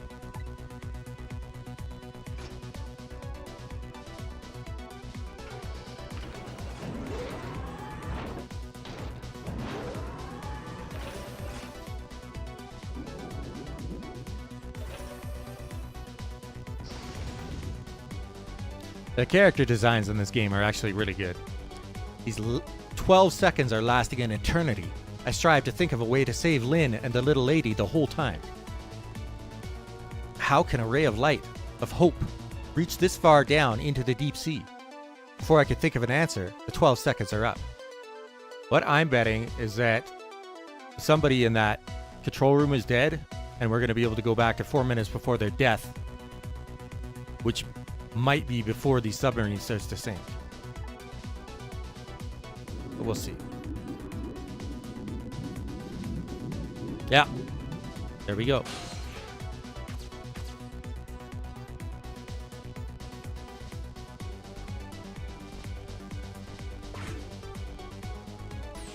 Detective Jowd! I bet that big masked man did this. I'm going to bite him. Better not. He might break your teeth. The command room has lost power and is sinking. So, I wonder what this masked man is going to do. Let's talk to Detective Jowd.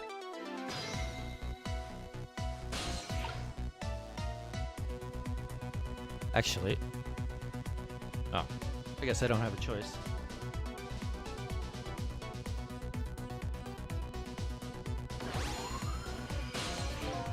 Sorry for the wait, Detective Jowd. Who are you? Are you Sissel? Please excuse my appearance. I can't believe you made it here. How is Camilla? And what about Lynne? Well, it's kind of a long story. I told Detective Jowd about everything that happened on the submarine Yanoa. So the submarine is badly damaged? Why would he do that to his own submarine? I wish I knew. I know the answer to that one. It's because he's afraid of my powers. You? He followed us? I didn't even notice. It's been 10 long years, Detective Jowd. Are you... Yomiel?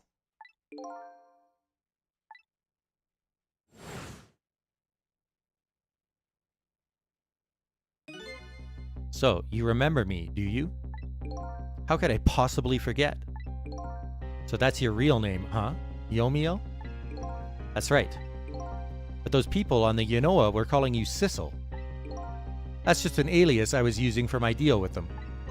I didn't see any need to tell them my real name. Could you do me a favor? Would you let me ask you some questions? I've been trying to find out my true identity all night. Sure, go ahead. I'm sure there's plenty we can still tell you, right, Detective Jowd? Right. So when we go into this world of the dead like we are right now, time stops. Which is why we can take our time discussing these things.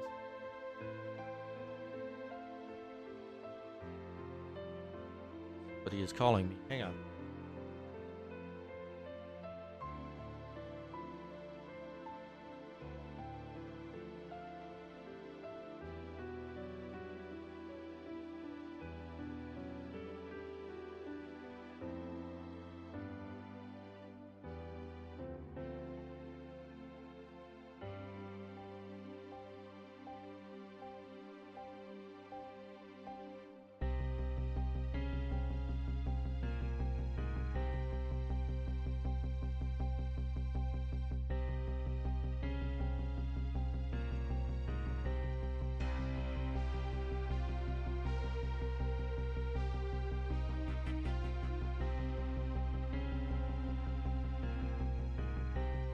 Alright. About Yomiel. 10 years ago, You were a top systems engineer, weren't you? Systems engineer? What's that?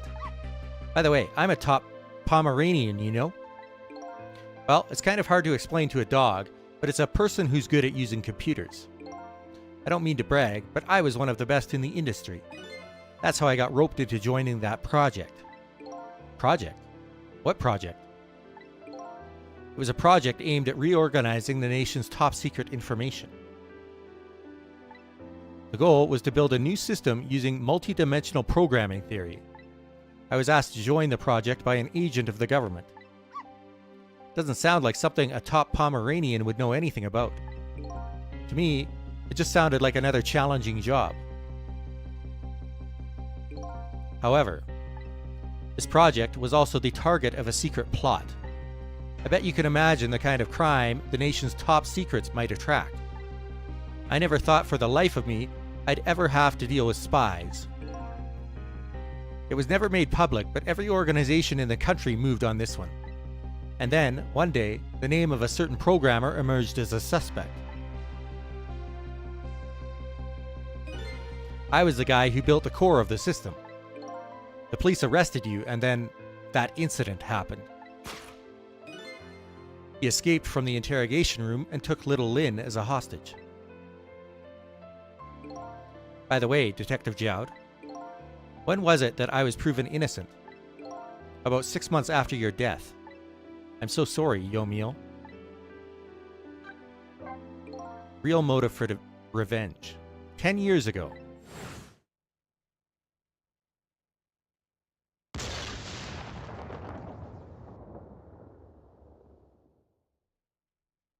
My soul was split from my body, and I lost everything. I was sealed in eternal darkness. I existed in this world, no question about that. But nobody noticed my presence.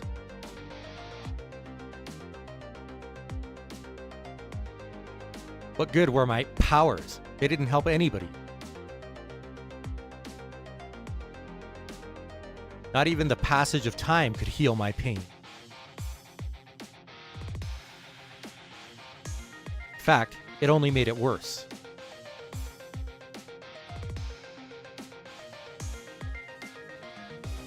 I love the music in this game. It's so good. I wanted to disappear.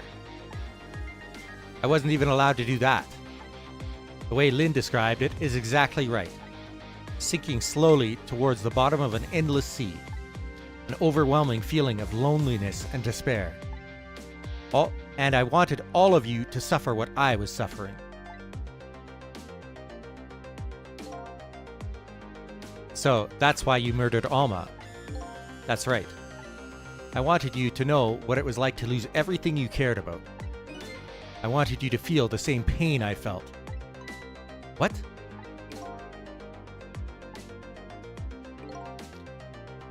It was the twisted wish of a mind poisoned by infinite loneliness. And then, as I was plotting my revenge, I had an idea. I came up with a plan to use these powers of mine to make a deal. The deal. There's something I just don't understand about that deal. I'm sure your powers would be very valuable to them. But what would you get out of the deal? A new life. Life? I asked them for 2 conditions.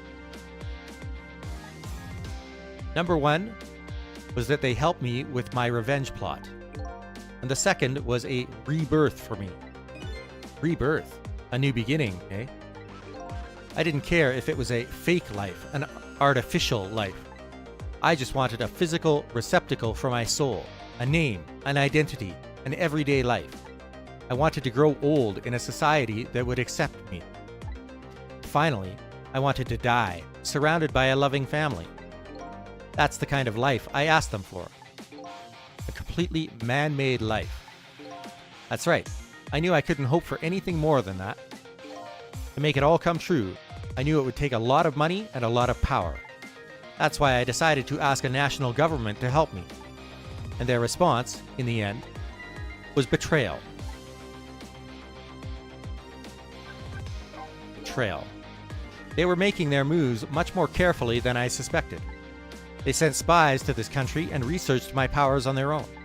And they even figured out what Temsik was all about.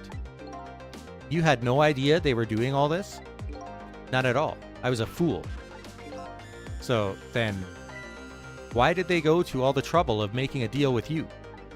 Why didn't they just steal a hunk of the Temsik meteorite from the park? They couldn't. Huh? After the manipulator incidents, research was conducted in this country too. A report was submitted to the government about the source of the manipulator's power. Cabanela. His animations are fantastic. Love that. By Inspector Cabanela and the old pigeon guy, eh? At first, the government didn't believe the report. But then, they decided to put the park under surveillance just in case. Surveillance, huh? Just looks like an ordinary peaceful park, but there are armed agents there at all times.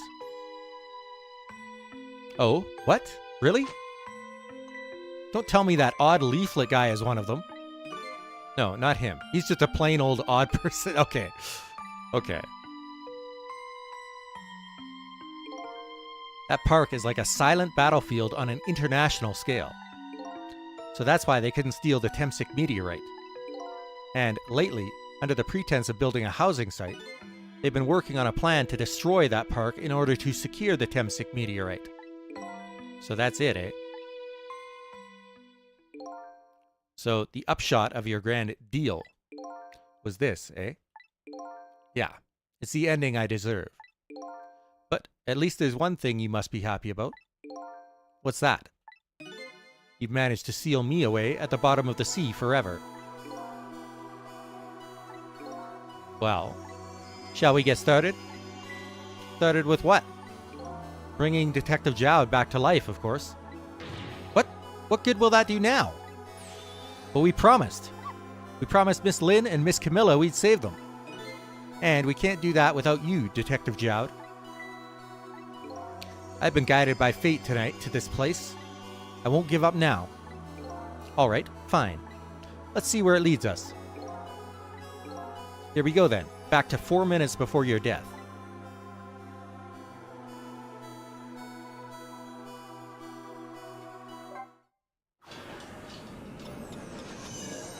I will probably take a bit of a break in a few minutes here because I'm going to have food. 4 minutes before death. So, where are we headed? We are not headed anywhere, Detective. What? There was only enough fuel on board to launch us away, Detective. We will run out soon, and that will be our destination, Detective. What are you talking about? That would mean that you're trapped here too. I knew it. Robot. By the way, I am not human, Detective.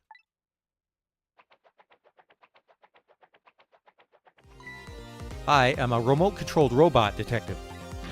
What? Your country's use of technology is just plain off. We get that a lot, Detective.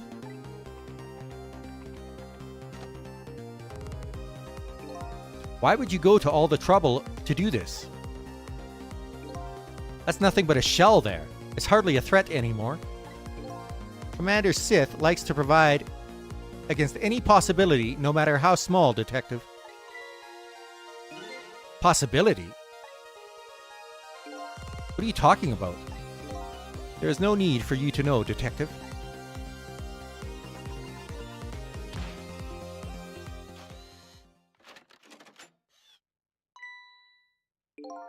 Now it is time to say goodbye, Detective. In the end, your fate remains the same, it seems, Detective. Ugh. Camilla, forgive me. Well. How the hell do we stop that from happening? It isn't over yet. It isn't? Remember what that big masked man said? Any possibility, no matter how small. Possibility. In other words, there must be a chance here somewhere.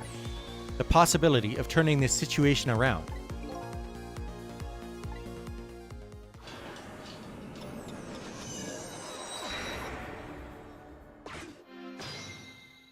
time.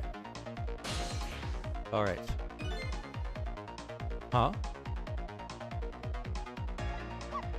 What is it, detective? Look at Yomiel's shell. There's no aura emanating from his body. Of course there isn't. The Temsik fragment is gone. Oh, does that mean we can use his body?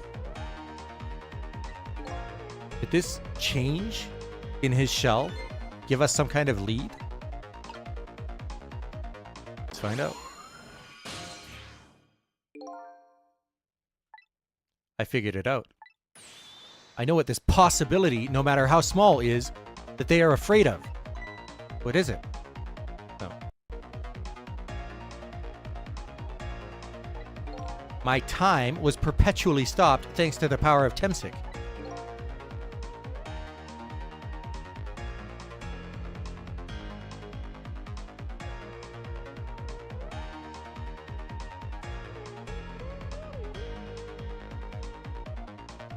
So now that they removed the meteorite from his body, he died.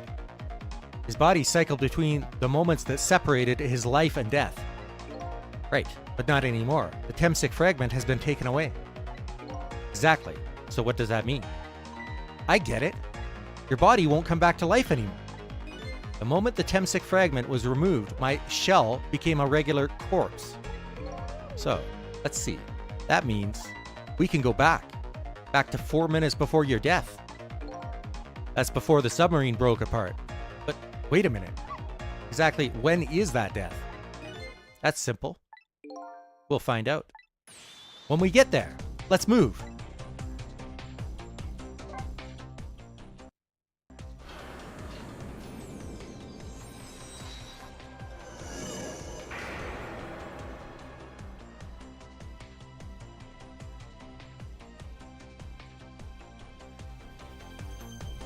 I fell back through the cracks of time for what seemed like forever. And then I saw it. The final death at the end of this long night. Who exactly am I? I've already seen all of the clues. All I have to do now is remember. The final journey to the truth starts now.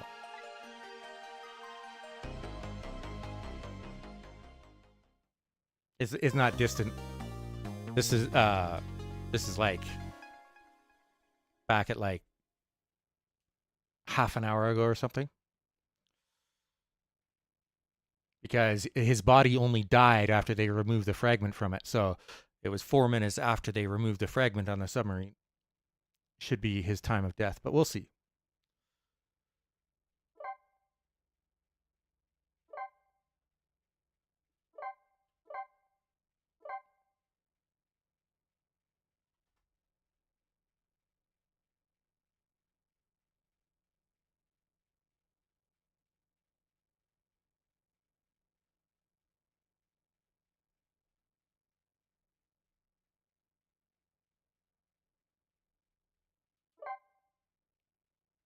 Final chapter. Okay.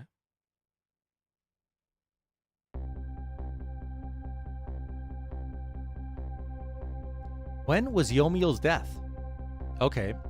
No, you're right. It was 10 years ago when the Temsik meteorite fell. Actually, that is a good point.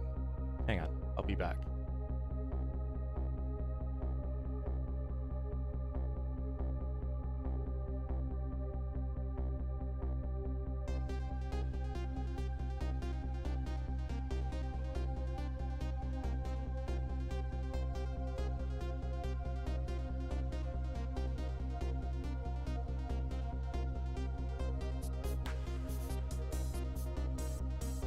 I have proper signs to put up on my stream now. Isn't it shocking?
So what was this Otome game that you played that had a good soundtrack?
Interesting.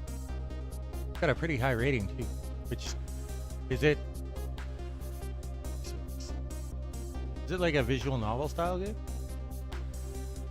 Or does it have like action elements or something? Not. Oh. True.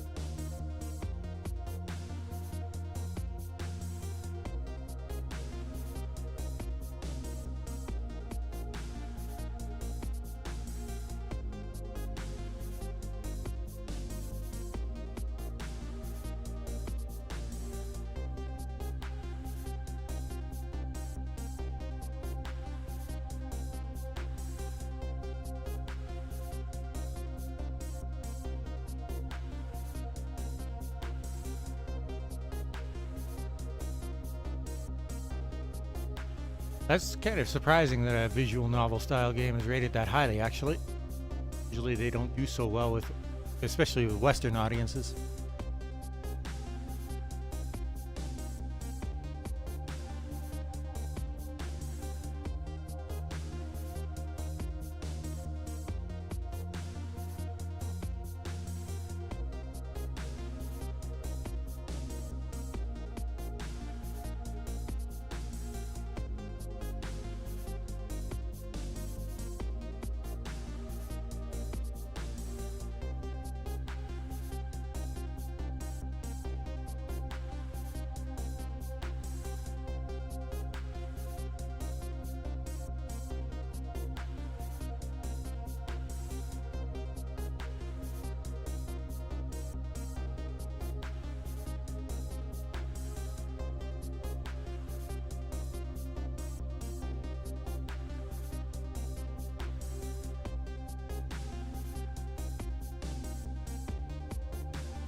Steak and potatoes.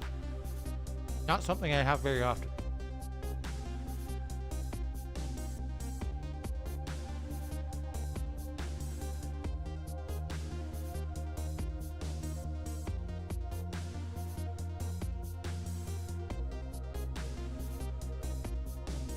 The Steins Gate visual novel is fantastic.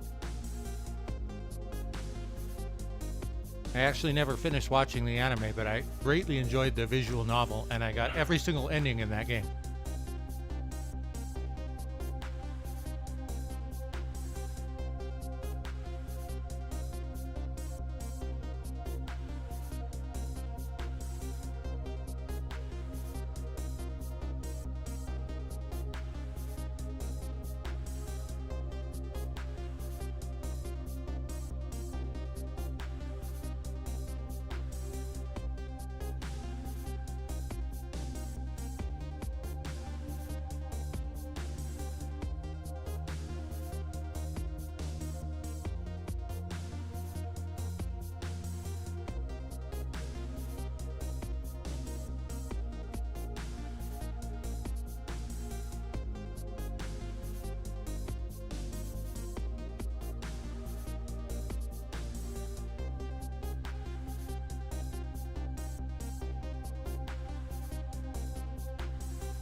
Since when is a potato not a vegetable?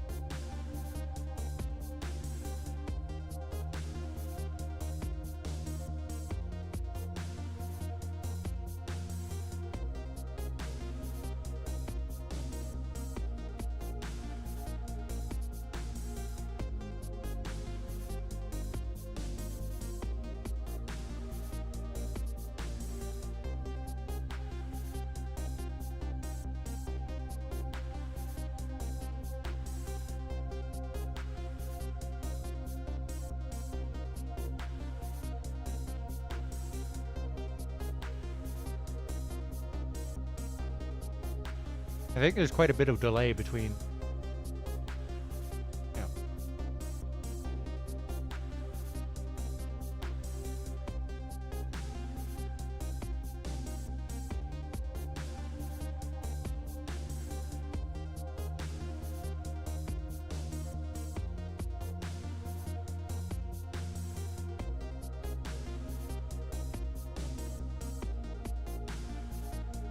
Try refreshing and maybe the delay will get better. Made it so that it can't rewind the live stream.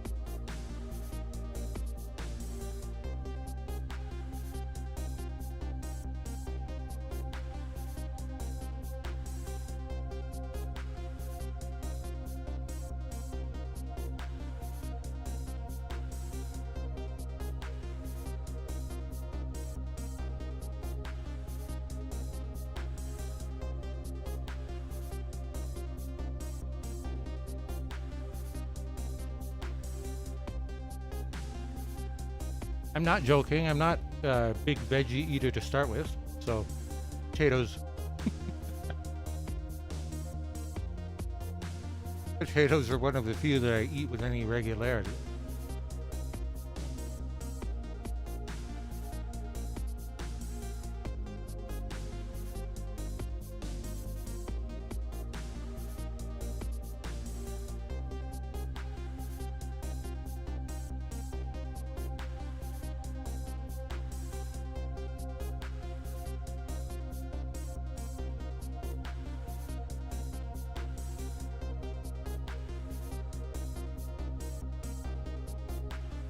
No, I said I never finished the anime for Steins Gate, but the visual novel was fantastic.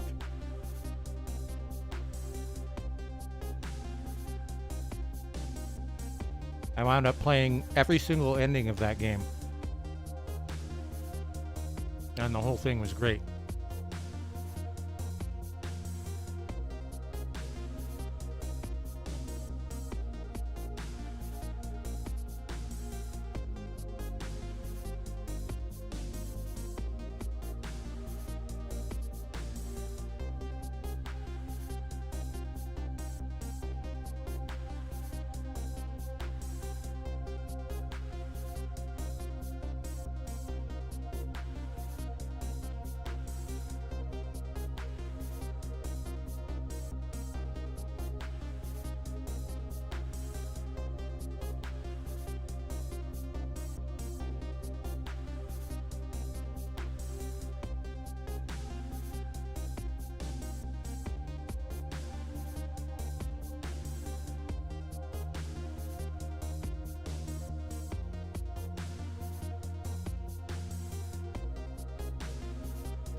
I think the anime does the true ending route, but can't remember.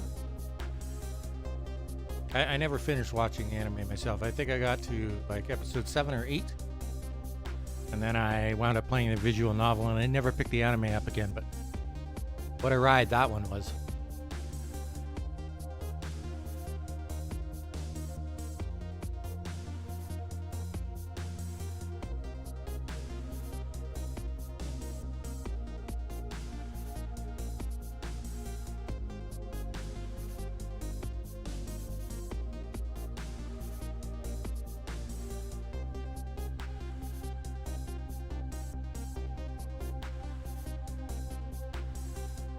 With every single one of the times that you send a message back to the past?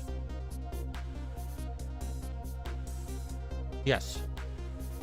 Is that? And for every single time that you send a message back to the past, you can choose not to fix it and play out that ending. How things would end if you just left the world as it is in that particular timeline. And so, each of those endings is very interesting. In particular, the maid cafe girl. Her ending was one of the most interesting because, like, a lot of people had a hard time telling how serious she was about Okabe, right? Because of her personality and the way that she plays a character, right? It's hard to tell when she's being sincere. But the way that it works is when Okabe's memories get sent back to a past self, they overwrite the memories of the current self in that world. So, in one of the futures, he is actually that girl's partner for a card game, and he has been for a very long time. And they're like at the very top of the world for the competitive scene of that card game. And when his memories from the current world get sent back, they overwrite that Okabe's memories, and now he doesn't know how to play that game. And so a lot of people would have expected her to like drop him on the spot because like he seems like a completely different person, but she actually takes him under her wing and takes care of him in this new world that he knows nothing about, which was a really interesting ending for the game. And the endings for a couple of the characters were like another like half hour to an hour of text. It was quite interesting.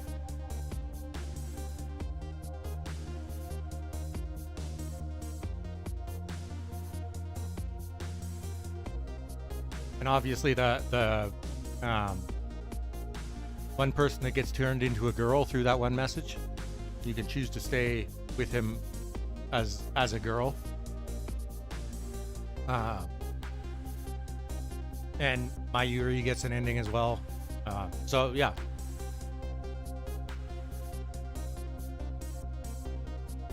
I think Suzuka's got the first ending, actually. The girl with the bike. It's been a long time now, so I don't remember too many details aside from that.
So,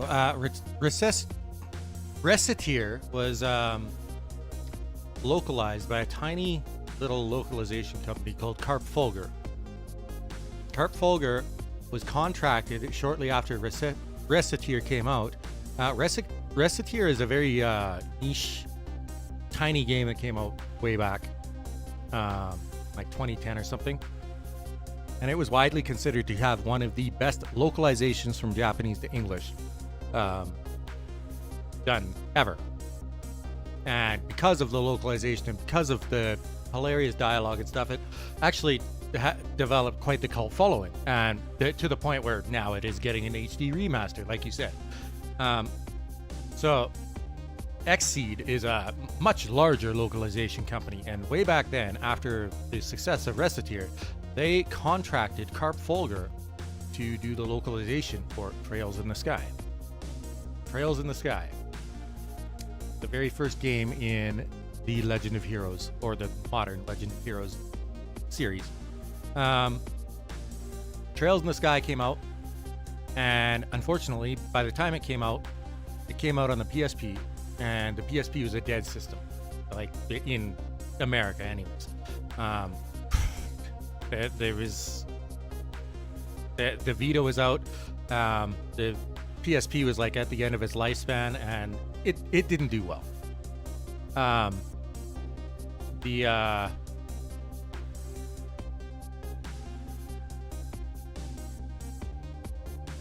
To compound matters, the original Trails in the Sky ends on a cliffhanger ending. You get to the end of the game, you beat the final boss, you then some scenes play out, and there's this massive revelation that happens, and it leads to this whole chain of like 45 minutes of cutscene after final boss, and then it just ends, and you're waiting for part 2. And obviously, with how badly like if it had been on any other system, it probably would have done quite well. But despite that, it was extremely well received in terms of its localization, translation. And Xseed came to Carp Folger, and they eventually convinced Falcom, the Japanese company that makes the Legend of Heroes, to give them another shot, let them do the second game. So they came to Carp Folger, and they asked them to localize that one as well. And oh boy, what a mess that turned into. So the they used a spreadsheet to do all of the lines in the game, and apparently the lines weren't formatted properly, and nobody ever told them until after they were done the entire game. And so they were a tiny team of like, I think it was like 18 people or something like that. And now they had to go back and like redo literally the entire translation. And to give you some perspective on that, the script for that game was 3 million characters in Japanese. It worked out to 745,000 words in English. The longest novel that I have ever read at 1,200 pages was 425,000 words in English. That is insane. So, one of the people that one of the two owners of Carp Folger tried to commit suicide after that happened. And his partner just barely managed to convince. Like, he went and like wrote a check for all the company's money and put it under his partner's door, and they lived in the same complex. And his partner came to his house and convinced him not to do it, just as he was about to. And they wound up finishing after like another 8 or 9 months of work, and put out the Trails in the Sky Part 2, which resolved the cliffhanger, and that was also very well received. The name of the guy tried to kill himself was Andrew Dice. And I actually follow him on Twitter now. I did not know that. That's crazy. Part of the reason for that is that, so to give you an idea of how in-depth Trails, the Trails games are, every single time you go through a major story event, doesn't matter how minor an NPC character is, the dialogue of almost every single NPC character that you can get to at that time changes. And not necessarily due to that event, although sometimes if it's a really big event, everybody is talking about that event. But usually it's that, like, you talk to somebody and they mention something's going on in their life, and then a major story event happens, time has passed, you go to talk to that person and they talk more about that thing that has to do specifically with them. And in that way, almost every single NPC in those games has their own storyline if you bother to talk to them. And there's so much world building and stuff that happens in those games. And in addition, once you get into Trails in the Sky Part 2, you're still in the same country, you're visiting the same places as you did in the first game. And so as a result, the side quests you completed and how you chose to resolve them actually affect dialogue of characters in the second game. But that means there's multiple different dialogues that you can have with the same character depending on how you completed quests in the first game, which adds a lot of extra dialogue that needed to be translated and makes the script way longer. So that's part of the reason why those games have such a long script. But it's also because there's flavor text in every single item. There are literal novels in the game that you could collect. And to give you an idea, the ones in Trails into Reverie, there's this novel called 3 and 9, and there's 14 parts to it. And once you put it together, when I ordered the collector's edition of Trails Through Daybreak, they actually collected those novels, which you can read in the previous game, together into a actual hardcover book about the size of a video game case, and it was over 100 pages long. So that alone is a massive translation task, right? And the reason that they included that in the collector's edition is because the characters that you assumed were fictional in that book, that's their backstory. They are introduced in the next game. So that they're giving you... Yes, I did. They are giving you the backstory for two characters that are introduced in the next game if you bother to collect all of this lore and read it in the previous game, which is... They've actually done that quite a few times throughout the series if you've been following the series. There's people that you don't meet until like several games later, and you're like, oh, actually, the perfect example of that. So in Trails in the Sky and Trails in the Sky 2, there's the two series of books that you collect are Gambler Jack and Gambler Jack 2. And once I got to Trails Through Daybreak, game number 11 in the series, we finally meet the characters from Gambler Jack in person. 10 games after they're first introduced in a novel, we finally get to meet the people that book was written about. Fucking, like, when I... And the coolest part about that is, as soon as I walked into that bar and I saw these two characters, I was like, is that Gambler Jack and Hal? And sure enough, it fucking was. And I was like, you've got to be kidding. That is so cool. So yeah, the Legend of Heroes games are quite something else. So after Trails in the Sky 2, Carp Fulgur came to Xseed and they're like, we do not have the staff to handle these. So Xseed, I don't know if it was Xseed that did Trails in the Sky the third, but after that they had to go with other people to translate. And then later on, Xseed was no longer doing the translations are still good under Xseed, like whoever they got to do it. I think they might have done it in-house after that, but then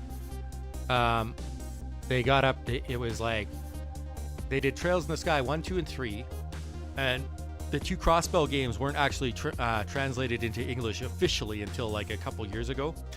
So Xseed went straight to Trails of Cold Steel after that, and they did Trails of Cold Steel 1 and 2. And then after that, Falcom contracted Atlas to do the rest of the series.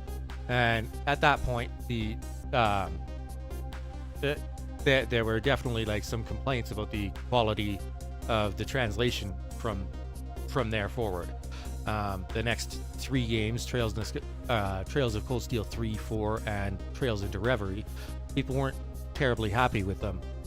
And so then Trails Through Daybreak gets announced, and that's the next the first game in the next story arc. So there's 3 different story arcs, right? Or there was 3 different story arcs. Trails in the Sky 1, 2, and 3 was one arc, and then Trails from Zero and Trails to Azure was the Crossbell arc, and then Trails of Cold Steel 1, 2, 3, 4, and then Trails into Reverie was the next arc. And now we're on the 4th arc, Trails Through Daybreak, which is the Calvard arc. Each arc takes place in a different country. So the Trails in the Sky is in Liberal. Trails of the Crossbell games take place in the city-state of Crossbell. Trails of Cold Steel takes place in the Erebonian Empire, and Trails Through Daybreak takes place in the Calvardian Republic. And so just the day that game comes out, I'm looking through Twitter, and there's Andrew Dice announcing that he finally is able to talk about something because he's not on NDA anymore. Andrew Dice is now one of the lead editors for Trails Through Daybreak. So that was an incredible surprise to me. And obviously, like, Atlas looked at some of the feedback they were getting for some of those games, and they were like, well, the 2 games where he was the lead editor, Trails in the Sky 1 and 2, were the best received games for their translation in the entire series. So why not bring that guy back? And another part of the reason why they brought him back, I believe, is because they just announced that they are doing a full 3D complete remake of Trails in the Sky, and they probably want to use the original translation that Kurt Fulger used for the dialogue where they can. And so part of the reason they brought him back was so that they could do that, and so that he can look over and be the lead editor again to make sure that any new dialogue that needs to be translated is going to fit in with the old stuff that they did originally. So I was super, super happy to hear that. And it was funny because my first interaction with Andrew Dice on Twitter was actually when that Selen Tatsuki girl got fired from Niji Sanji. He was completely disgusted with the situation, and he posted like this 20 tweet thread about how terrible Niji Sanji handled this situation, because he has a lot of experience dealing with Japanese companies as a localization guy, right? And he said, like, this, even for a Japanese company, this is unthinkable what they've done to this girl. And I interacted with him there, and I thanked him for his take on the situation. And I also, because I happened to notice who it was, I also thanked him for helping to bring The Legend of Heroes out west. And then 6 months later, Trails Through Daybreak comes out, and he announces that he was the lead editor for the English script. And I messaged him again, and I was like, man, when I messaged you all those months ago, you must have had the most shit-eating grin on your face when I happened to thank you about The Legend of Heroes, because it had been like 10 years since he worked on those games, as far as anybody in the public knew, right? But he couldn't say anything to me about it. So he just said, oh, well, thanks, but it was a lot more than just me who made that happen. And then all of a sudden he announces that he's part of the series again. And he was like, yeah, I was having quite the little chuckle to myself when I read your comment.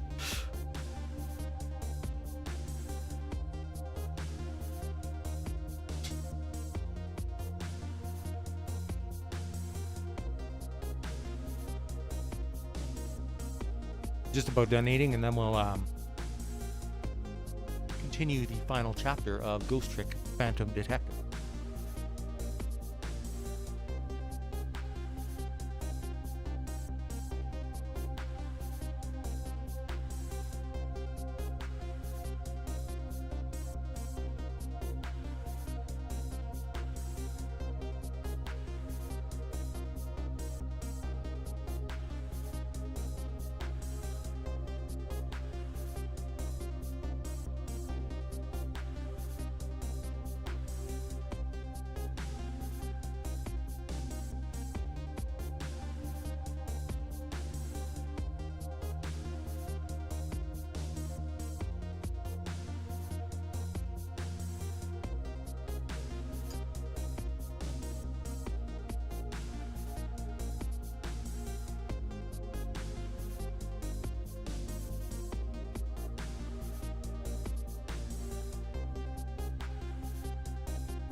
Speaking of the Phantom Detective here, this game was written by the person who, actually I think I mentioned it in Discord.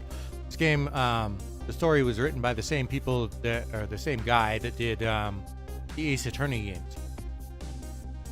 And the Ace Attorney games, I haven't played 5 and 6. I played part of 6, but they also there's 2 games about Miles Morales, and then there is the Great Ace Attorney Investigations. I plan to stream those at some. Those are those are visual novels. They are visual novels with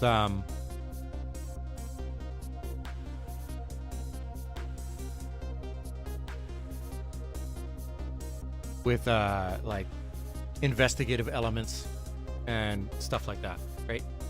So you're doing these trials, you're picking apart people's testimonies, finding the flaws and lies in them, using evidence to point them out, and then between parts of the trials, you're like walking around the city and interviewing people, investigating people, taking statements that you can use to figure out those lies in court. And it's a lot of fun. The characters are really quirky. Some of the cases are very well crafted. And since they have just re-released all of these Ace Attorney games on Steam now, because most of them were locked to the DS and it was impossible to legally get your hands on them outside of that. But now, all of them are available on Steam, I think. And the Miles Morales games, only the first one was ever translated into English up until now. And now they've released both of those games as a duology on Steam, with the second one, this being the first time that anybody out west has been able to play it outside of a fan translation. So, the writer for these games is quite legendary in his story crafting. Or yeah, I guess it's his. I think it was the artist. There was a bit of a stink on Twitter made about the artist that does that did the art for the Ace Attorney games having written yaoi doujinshi, not about these characters but about other characters, and people were like, "Oh, no wonder it seems like Phoenix Wright and Miles almost have some kind of relationship or something going on," and it's like that's got nothing to do with the artist. That's the writer, and they don't. I mean, people are just, it's Twitter, right?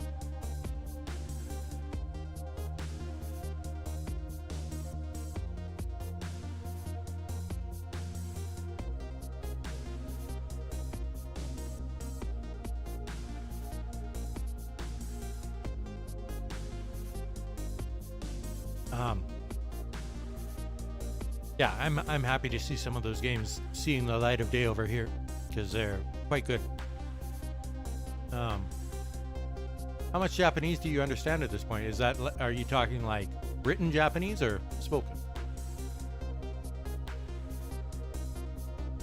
It's kind of funny because I stopped studying Japanese like actively out of the textbooks in Wani County back in like 2017. And I understand more Japanese than I ever have just because of watching YouTubers. It's hilarious the number of times where I'll be focused on like my own game and I'll have a VTuber stream in the background and I just turn and look over at the screen because I just like understood an entire exchange that happened and I'm laughing my ass off at it. So it's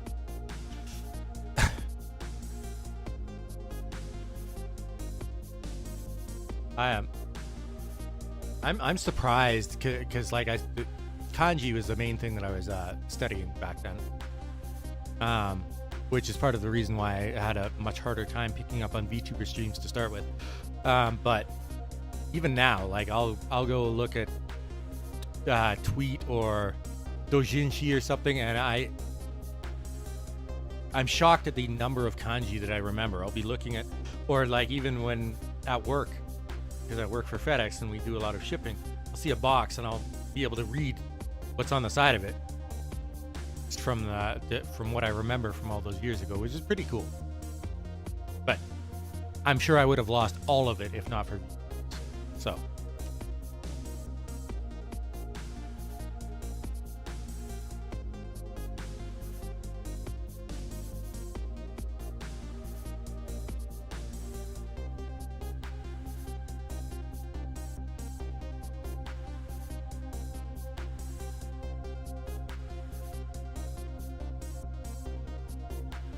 I think that's more because Wani Kani was very good at the way that it taught characters with mnemonics. So they teach you these are the parts of the characters, and then they tell you a story that included all the different parts of those characters as something to help you remember.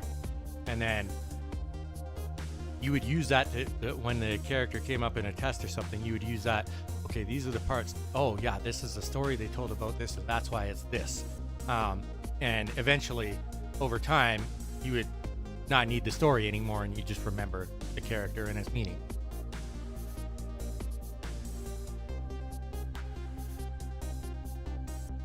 But also, I watch a lot of most of the VTubers I watch these days are English, but I still watch quite a bit of the Japanese HoloLive VTubers, and especially when they're playing like horror games that quite a few of the English VTubers have played, because I want to see their reactions too, like when they play Poppy's Playtime and that kind of stuff. And they'll be playing usually in Japanese, right? And just from paying attention to that, it's like that they've got voice dialogue in the game as well as the subtitles, and it's like, okay, that word is that character, and a lot of times I'll remember it just from that, just from it being a certain word that comes up like 5 times in the span of like a minute, and you're like, okay, now it's like hammered into my skull. It's just like no, I did not. It's just like when I was learning the hiragana and the katakana, I was having a hard time with it, and eventually I got textbooks where all the lessons were in hiragana, and so I'd be reading through a sentence and I'd be like, oh, I don't remember that katakana, and I'd have to like flip open to the back of the book and look at the table, be like, oh, that's what that one is. After you do that for like the 10th or 15th time, well, you don't have to look anymore. You just remember it. So that I use the brute force method for learning hiragana and katakana. Then I use mnemonics for kanji.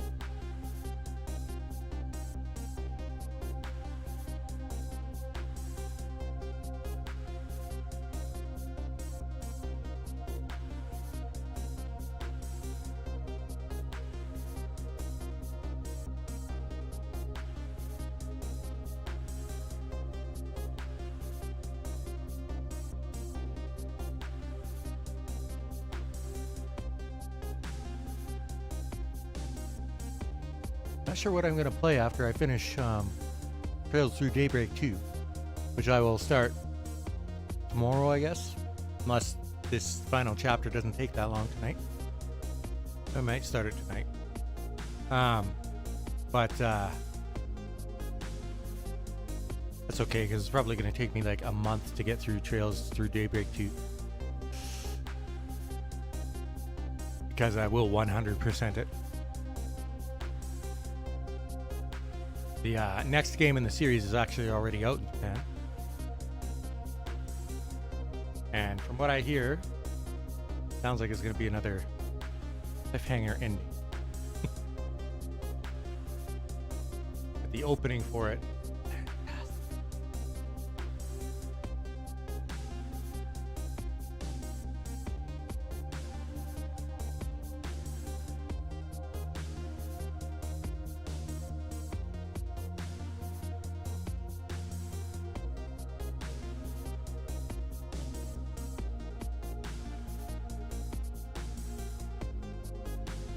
Gonna go take care of my dishes, and then we will continue this when I get back.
There's this quite famous horror game that just came out recently called Me-Side. And it was made by these two Russian guys. And it's an anime style game. It's a fourth wall breaking game, kind of like the Doki Doki Literature Club. It's very, very good. But there's some translation issues in that as well. Probably the most famous one is there's this one character you're talking to by the name of Cappy. She wants to play this game with you.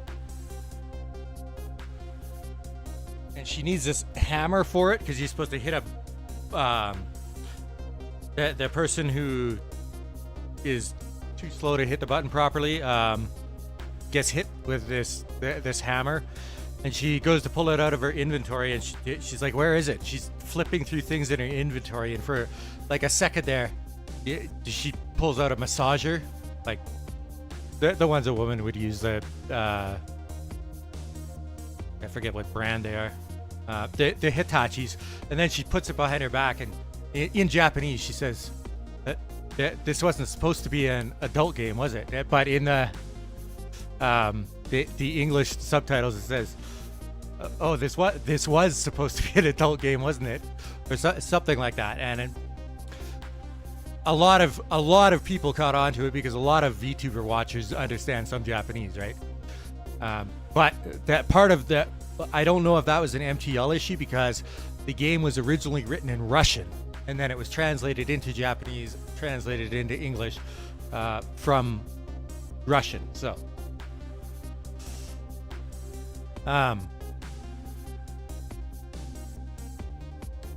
that there are some fantastic moments in that game. Great, gotten a lot of great screams out of various VTubers because of it. I don't think I could ever play through it myself, unfortunately, but it's a fun one. And it's kind of sad when this game has got like no budget to speak of. Oh yeah, the voice actress, that game might actually be the breakout role for the voice actress that did the Japanese voice. Because up until then, her only roles in anime, she is a voice actress, were like people at a market or what, like never main characters. It was always like she was doing side characters or extras. And then for this game, she wound up doing there's all these different versions of this character in this story, and she did the voice for every single one of them, and they all have completely different personalities. So with how popular that game got and how much people loved the voice acting in that game, that's probably going to be her breakout role to get more prominent roles in anime and stuff. So that's pretty cool. She did a fantastic job. It's hard to really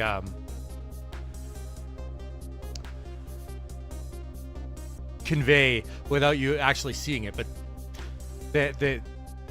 because like there's the crazy Mita, there's Cappy, there's kind Mita, there's this there's like this lowly version that's lost an arm and she's like completely mentally destroyed. There's this like completely nerdy one that plays video games all day, and there's a couple of other ones, and they all sound completely different. It's fantastic. She did such a good job. All right, let's see what's going to happen 10 years ago. Let me fix my BRB here.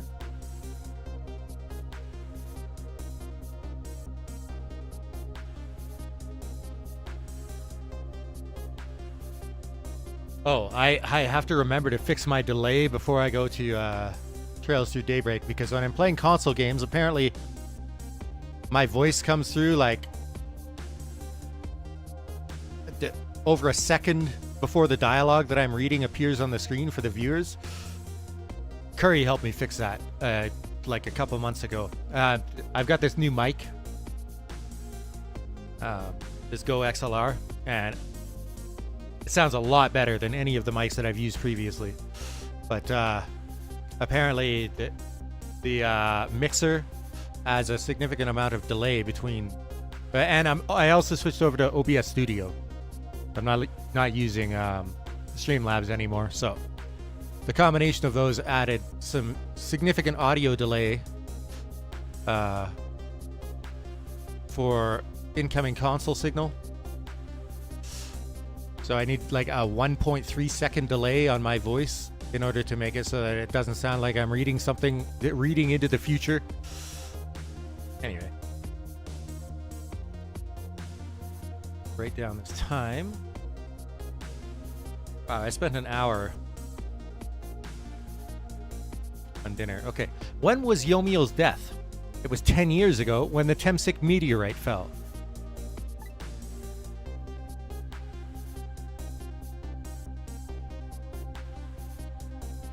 We traveled back through time, and now we're here at the scene of that death. The start of it all is about to replay itself. 5:26 p.m. Temsik Park. 4 minutes before death. There's Lynne.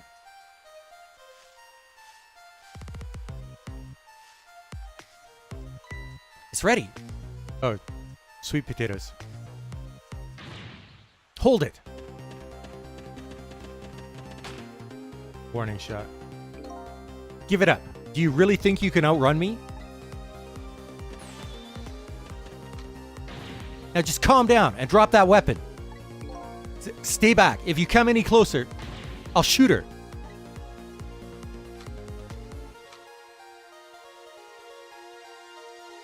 There's that black cat again. What? Huh? Oh, a kitten. Shoo, you might get hurt.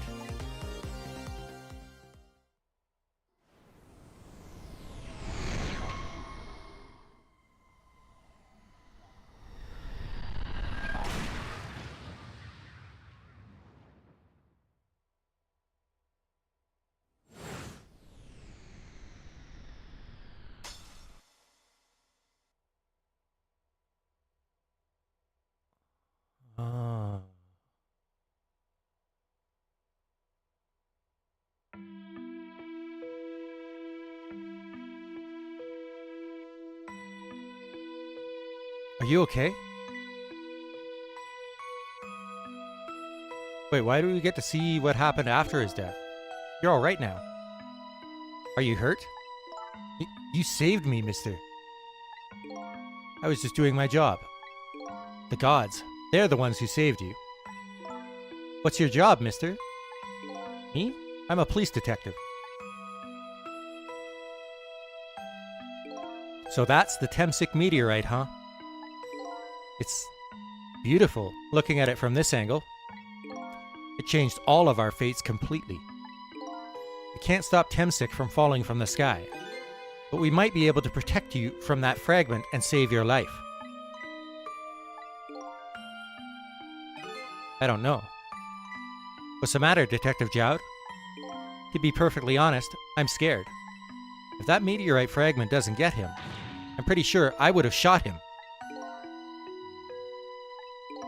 We might not be able to change your fate of dying.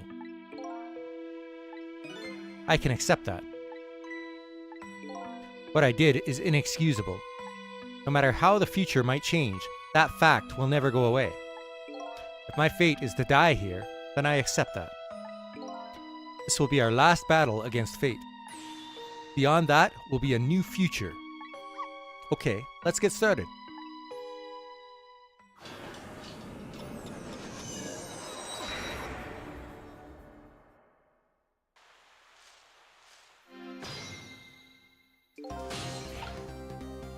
God, the music in this game is so good. We have nothing to connect to. Her headphones. Let's see. I probably have to wait until she moves. Oh, I can't do anything right now. Come on. Hold it.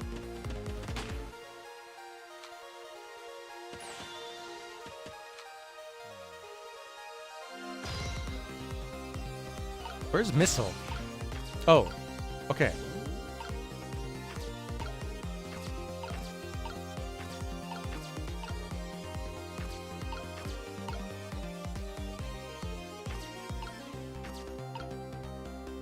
Oh. So if we can swap this lamp with that will block the meteorite fragment from hitting Sissel. But then, how do we stop Jowd from shooting him?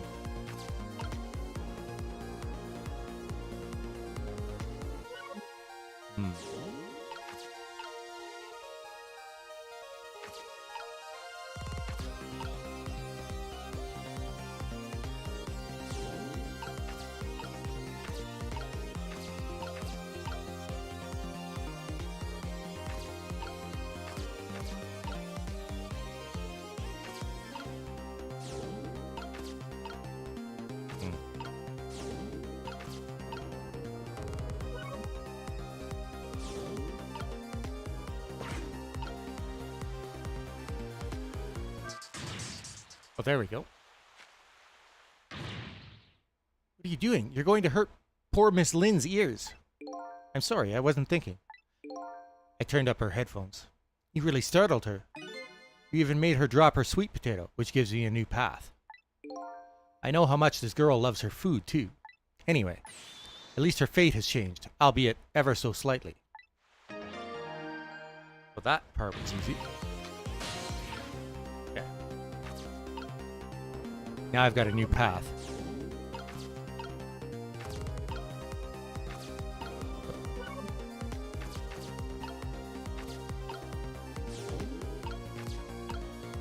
I can rock this basket. Oh.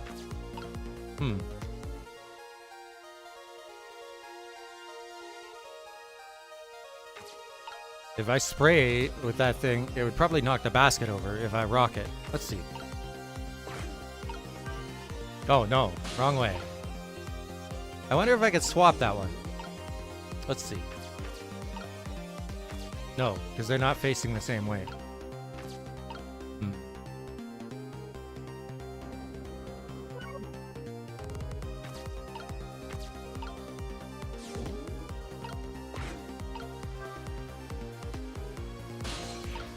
Oh!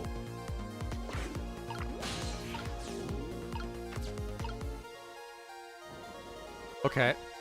So the sweet potato is shaped the same as the lamp. Okay.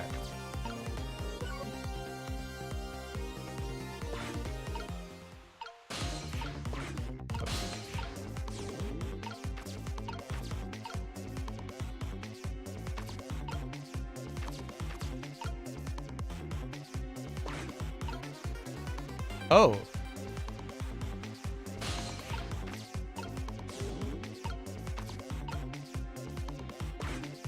Whoa, whoa, whoa. I might have missed my chance. I think what I have to do is I have to wait for that sweet potato to start going across there. Spray with the nozzle to spray the sweet potato up onto here. And then spray that up into the air.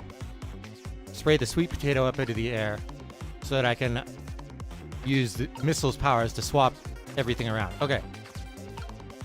Oh, let's see. This isn't going to work here, right? Yeah, I missed my timing. Okay.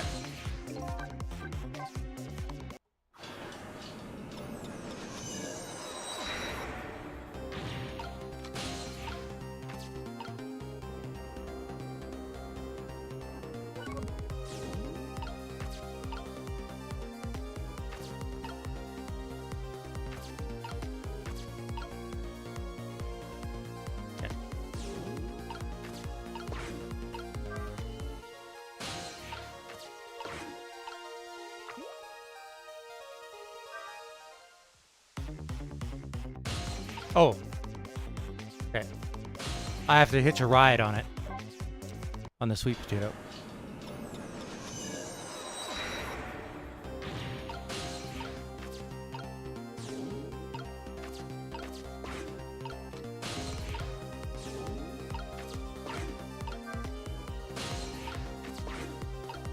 That's why it moved so slowly when I sprayed.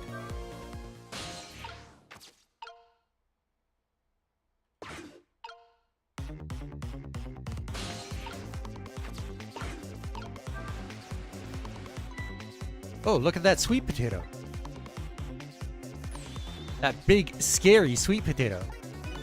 That's not a sweet potato missile, that's Mino. Oh, right, of course. But look at them, the potato and Mino. Right now, they both have the same shape. So you're saying you could swap them, huh? Good idea, missile. Okay, here I go, and I'm going to need your help. My help? Oh, I see.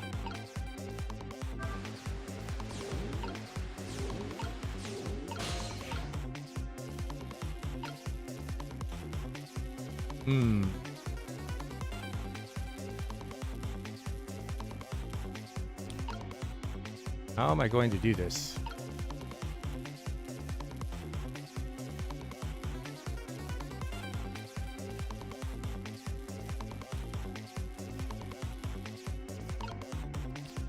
The swapping Mino into the fountain is not going to help me.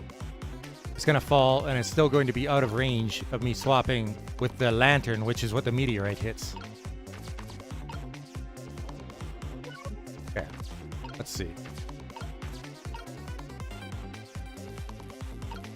I could make this swap.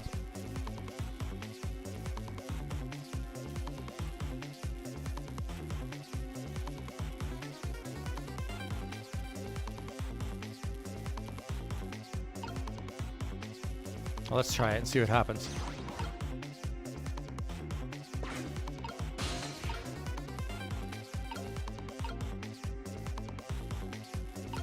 Okay. I think, can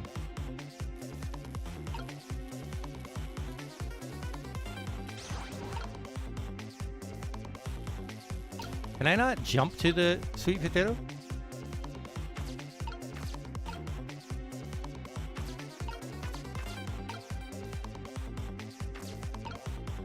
No, that's a problem.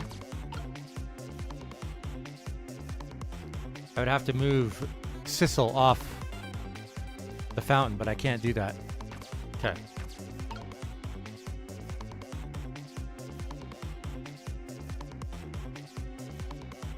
Well, then let's make this swap and see what happens.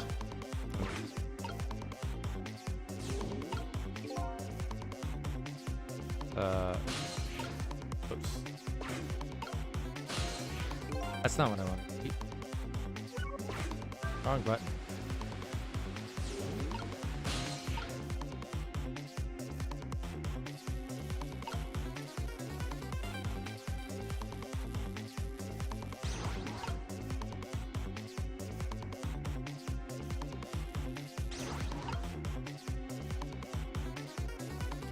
How do I do this?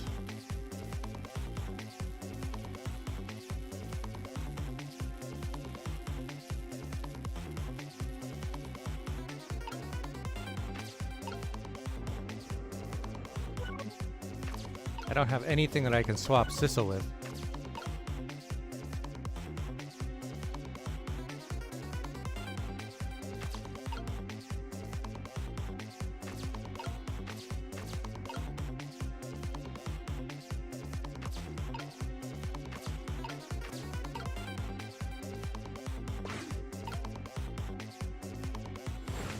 Clearly, there's something more to this.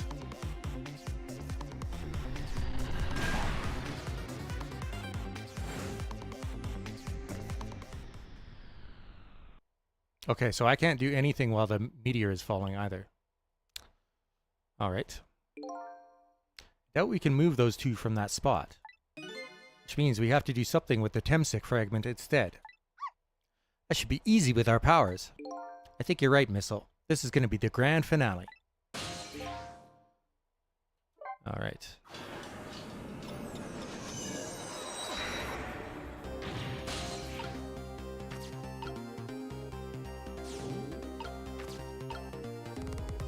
Oh! That's... okay. Yes, that should work. Okay. I understand.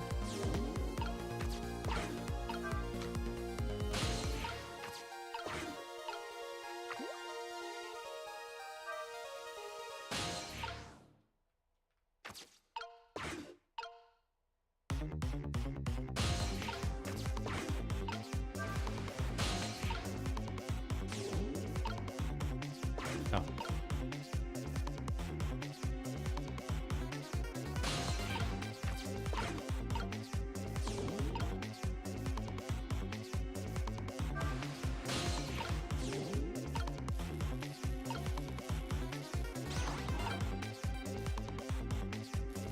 There we go. Uh-oh.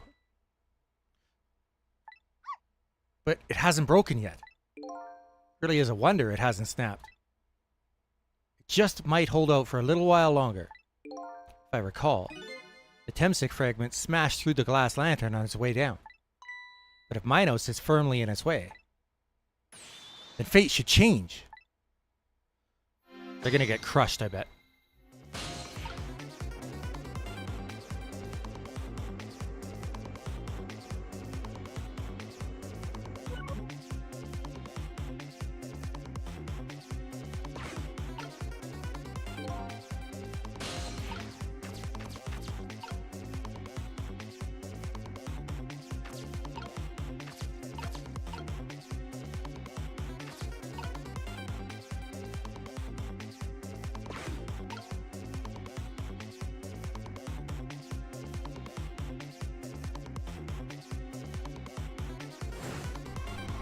Oh. Well, let's see what happens. There, how's that? Look, the fragment's course. It changed a little. Now Yomio's fate should really change. Wait a minute. Take another look at the fragment's trajectory. Now that it's changed, what's in its path? Jowd. In its path? No!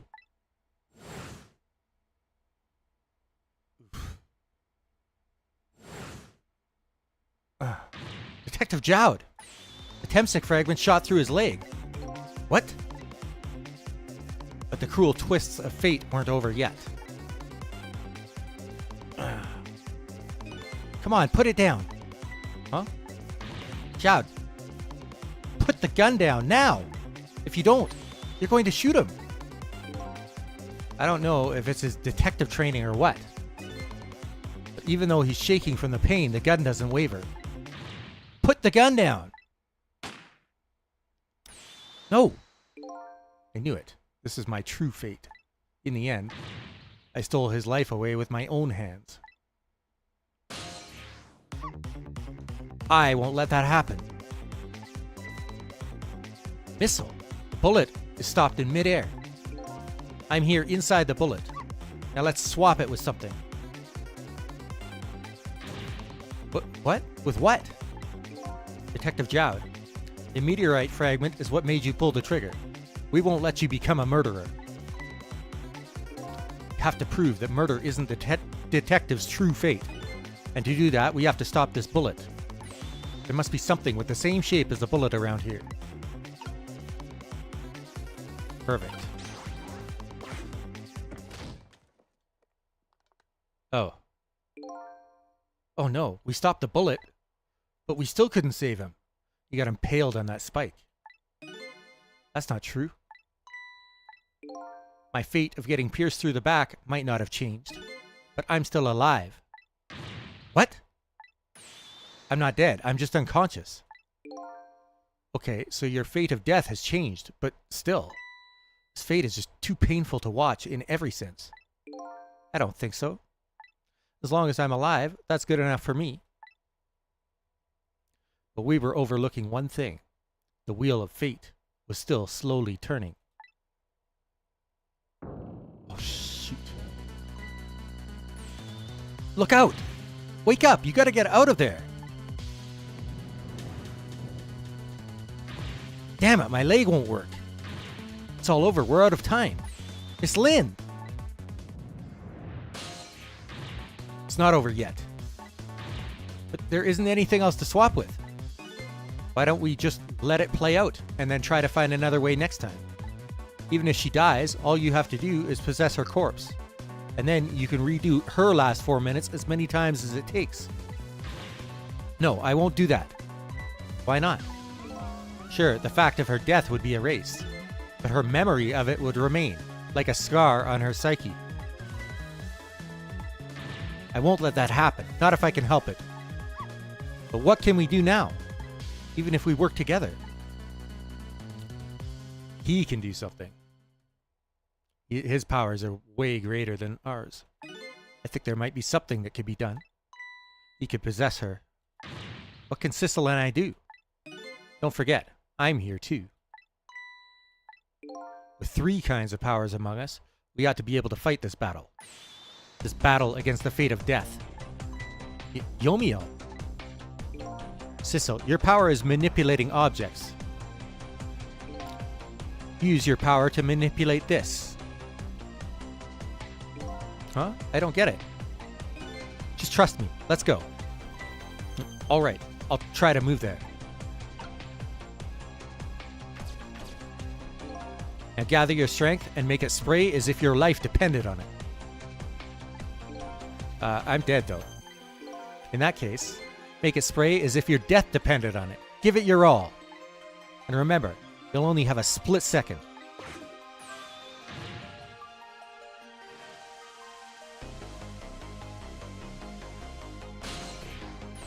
Now it's your turn, Missile. What? Me? But what can I do? I think you know the answer to that. Okay, got it. You could swap them. That hunk of concrete will go back to its original position. But even if I swap them, it'll still be right above Miss Lynne. Don't worry. Okay, I'll do it. I'll swap them.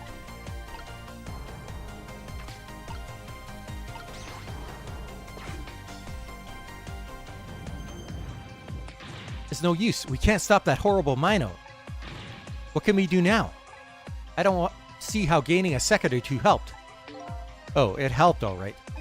Those few seconds were exactly what I wanted. Last up, it's my turn. Your turn. Him. You know what my power is, right? I can manipulate living creatures. Wait a minute, you mean... That's right.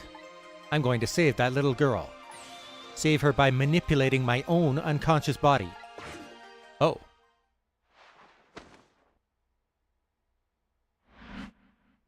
Oh. I wasn't... Ye gods.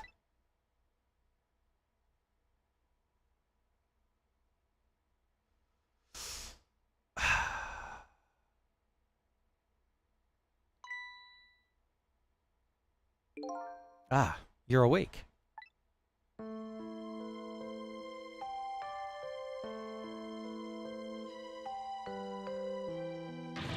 Hey, mister, is your knee okay? Huh? Oh, it'll be fine. It's just a scrape. I'm lucky it wasn't a fatal hit, but the main thing is that you're not hurt. You saved me, mister? I was just doing my job. The gods, they're the ones who saved you. What's your job, mister? Me? I'm a police detective.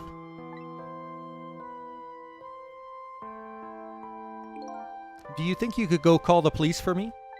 I think you could do it quicker than I could. But... What's that?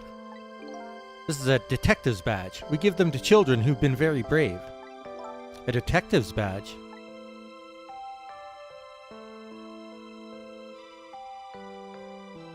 Thanks. Okay, you know what to do, little detective. The animations in this game are great. They're so detailed.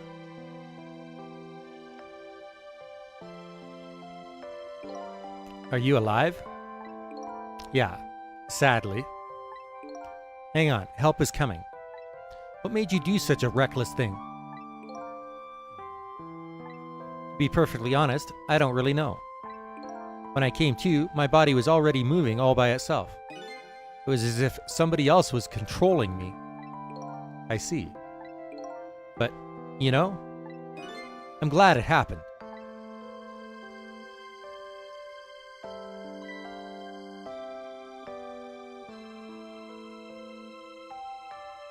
I bet the person that we are is that cat. Hey, mister. I found this kitten. It was over there. Come to think of it, I just saw it a few minutes ago. It's probably a stray. It's kind of limp. Is it okay? I don't know. I think it's unconscious. That's funny. It doesn't look like it's injured or anything. Poor little kitty. How about if I take it to my house and look after it? Would you like to come home with me, little kitten?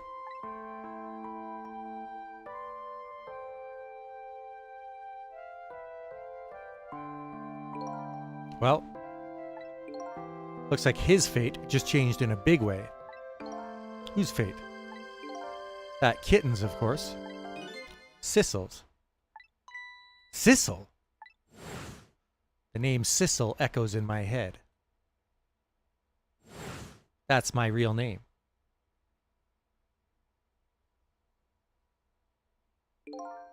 These long, lonely 10 years. You were my one and only friend.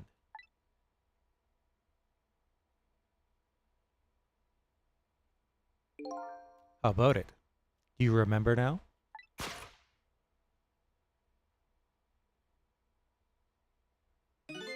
Old friend?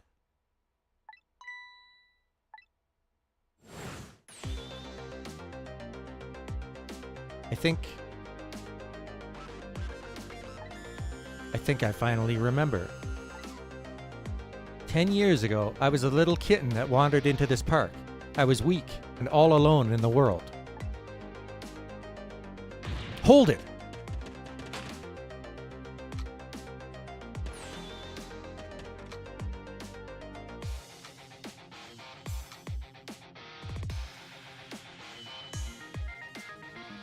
Somebody, please look at me. Huh? Oh, a kitten. Shoo, you might get hurt.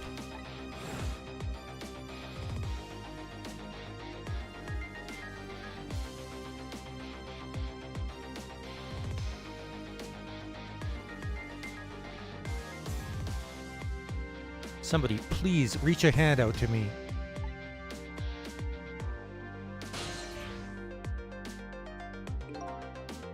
I had just only died at the time. I had lost everything. My life, my memory. My body wouldn't move anymore, but I still managed to reach out a hand to him.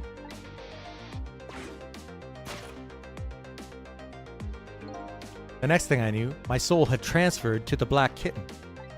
With no recollection of who I was. I lived as a cat with you for a while.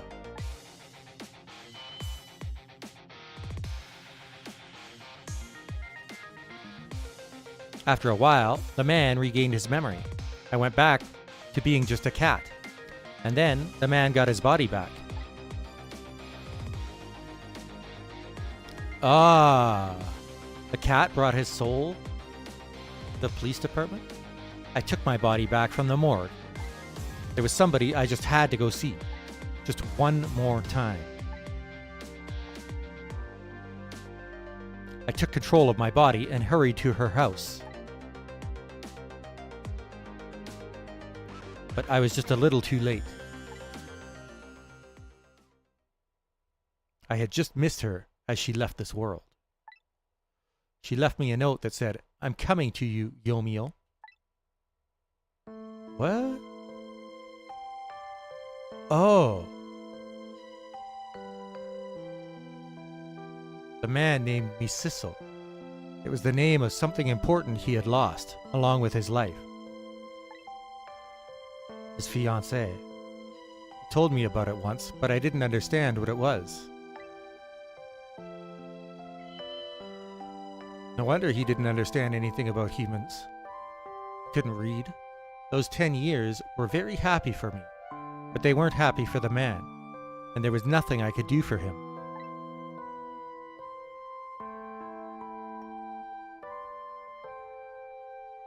For 10 years, I wandered through the darkness with no particular place to go. As time passed, my powers gradually changed. At first, I could only manipulate small creatures and objects. But then, after a while, I could manipulate people. That's when the darkness inside me deepened, and I started to get a little twisted. I wanted light. Distorted, artificial light.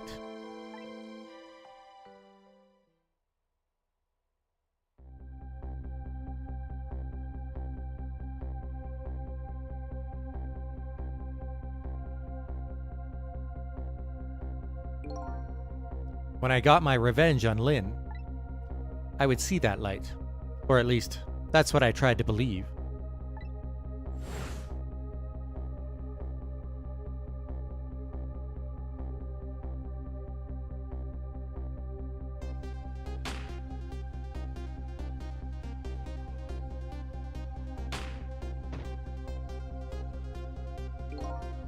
I left my old self buried in that junkyard and walked away. Oh, that's why the cat... Ah!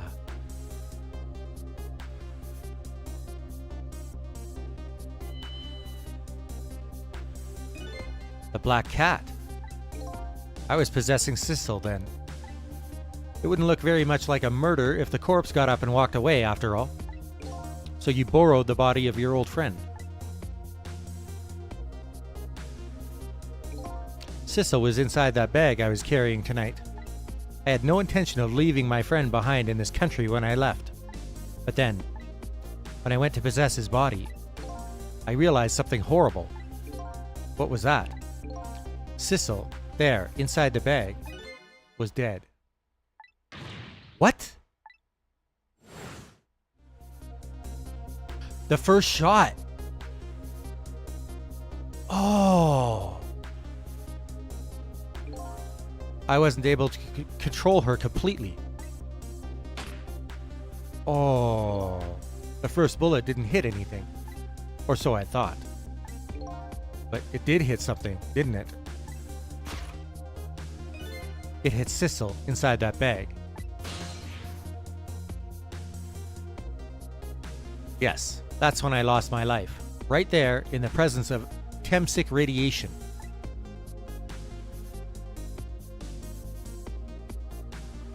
And that's when I got my powers of the dead, my ghost tricks. Who is Ray, though? I think I understand it now. Why I was the only one who couldn't get his memory back. It was because I thought that corpse was me. I was the only corpse I could see at the time, after all.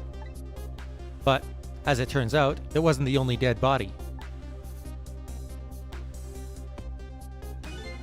My true death was hiding just behind that corpse. But this has all changed now. We're just talking about stuff that happened. Now that I think about it, do you remember what you said? That you knew all along about me saving Lynne tonight? If you knew, why didn't you try to stop me? It's simple. Because I couldn't, even if I wanted to. Huh? Why not? Remember the thing about individual differences in the powers we get? I can control all kinds of things, from the living to the dead. But even so, there are some things that you can do that I can't. You mean, I can't even rewind time, let alone change the fate of a death. If I could do those things, I would have saved your life. Not only that, but I never would have just let my fiancé stay dead like that. But you're here 10 years in the past now. That's thanks to your powers. I just tagged along with you.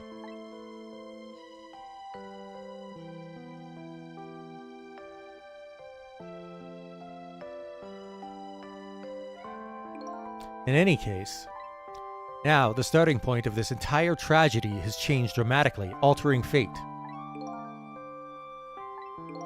The fate of your death, the kitten Sissel's fate, and I can just bet you the fate of the woman you love has changed too. Yes, I believe you're right. So, this was the last fate to be averted, eh?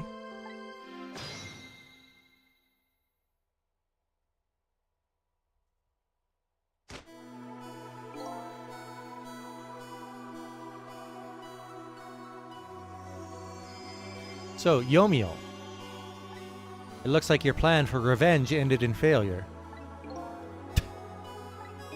Yes, and I'm glad too.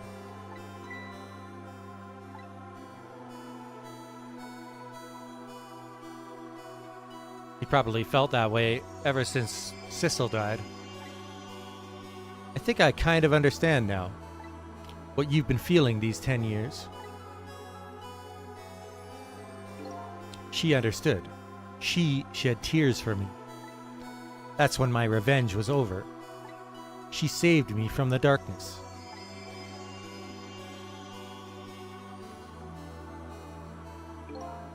Well, I guess it's time we got back.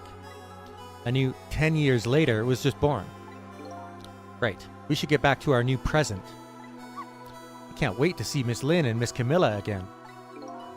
So these past 10 years will now all vanish. Well, not completely. The memories of all of us here will remain, including the memory of what I did, my crime. That's the way this game of the dead works, eh? And no matter what the reason, there's no denying the fact that I took Lynne hostage and tried to point a gun at her. I have no intention of running away from that either. The most inexcusable crime in my new life.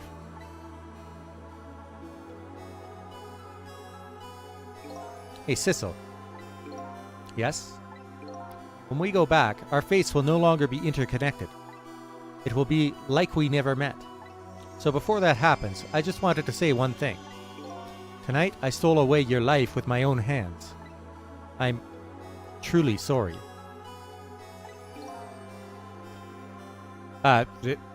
All of the events that took place tonight that caused everybody to die will now be completely changed. So, all the people who have these powers, they'll go back to the way they were 10 years ago, and the events of this night will never have taken place.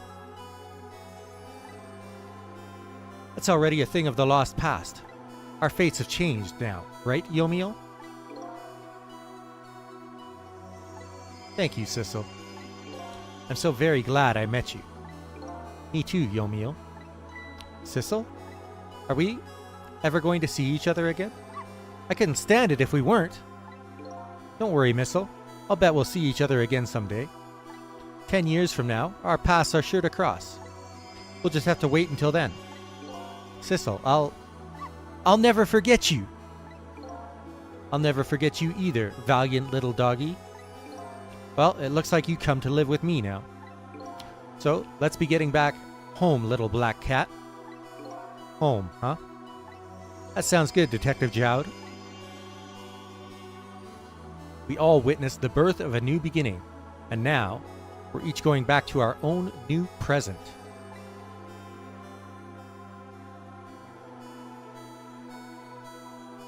We said goodbye to the parts of our stories that would be lost, believing that someday our paths would all cross again.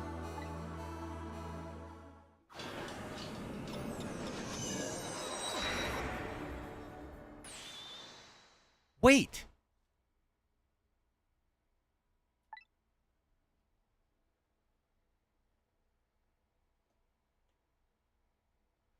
Before you go back to a new present, I wanted to thank you. Is this Ray? There's still a mysterious person that taught us about how, or taught Sissel how to use his ghost powers. And we never learned who he was. Before I cease to exist, there he is. Oh, it's you! Yes, it is I, Ray, in case you have forgotten again.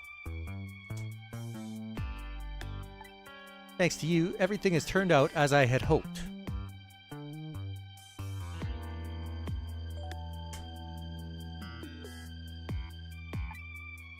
I am really grateful to you, Sissel. Thank you. But don't forget, I was only on a journey to find my own lost memory. Yes, I know that. I know all about you. Can I ask you a question, Ray? I want to know, who exactly are you? Fair enough. I will tell you. Let me tell you about another version of tonight's events. What?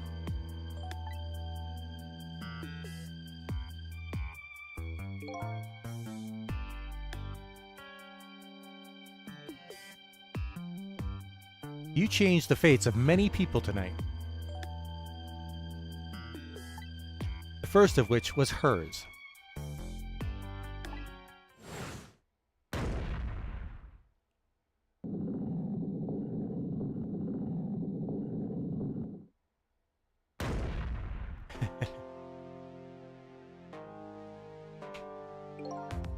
If you had not been there for her tonight, her fate would have been to die in that lonely spot on the outskirts of town. If that had occurred, what do you suppose would have happened?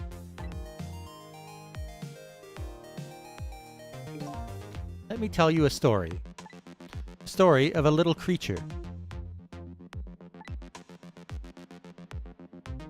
Huh? After they stole her life that night, they broke into her apartment.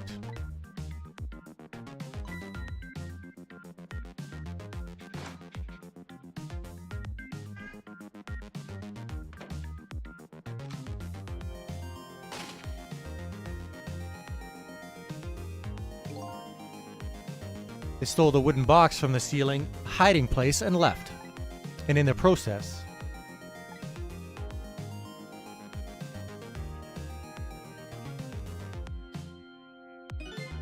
two little dead bodies were left behind. However, the little fellow's spirit lived on. He desperately reached out his paw towards his mistress. That's when a miracle occurred. What? Look at that! The powers of the dead! But how? He didn't really understand it himself. Not yet, anyway. But, with all you know now, I bet you understand it, do you not? Hey, wait a minute. He's standing beside Sissel.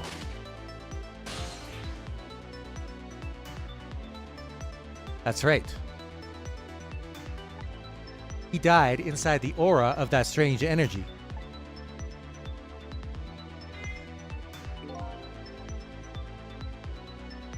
But unfortunately, with his meager powers, he was unable to save his little mistress.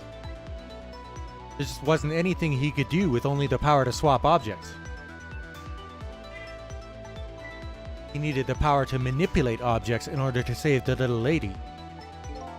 The little fellow chased after the men, but there still wasn't anything he could do.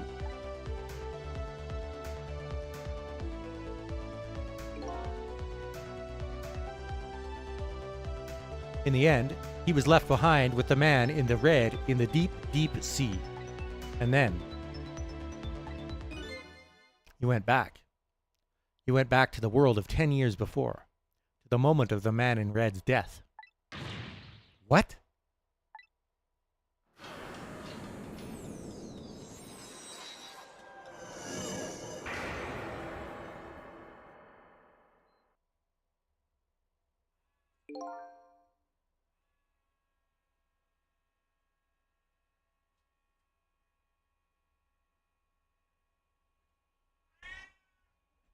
He decided to wait it out. He decided to wait until that night came again.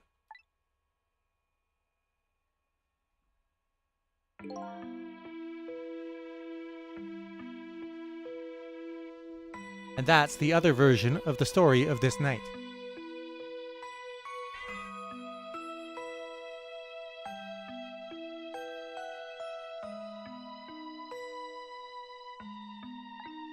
A story that has taken these 10 years to be retold.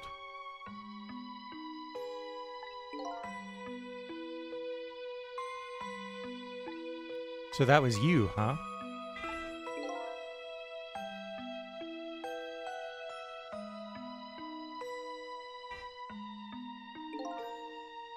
That's right. I'm Missile. 10 years is a very long time in dog years. you couldn't change the fates of these people on your own. So you decided to wait those 10 years out.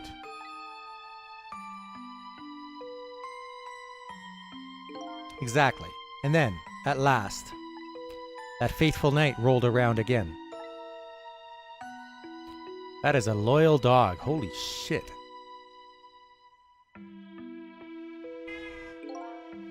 By this time, I had grown old, and my powers were weak. So I decided I needed to find somebody to help me this time around.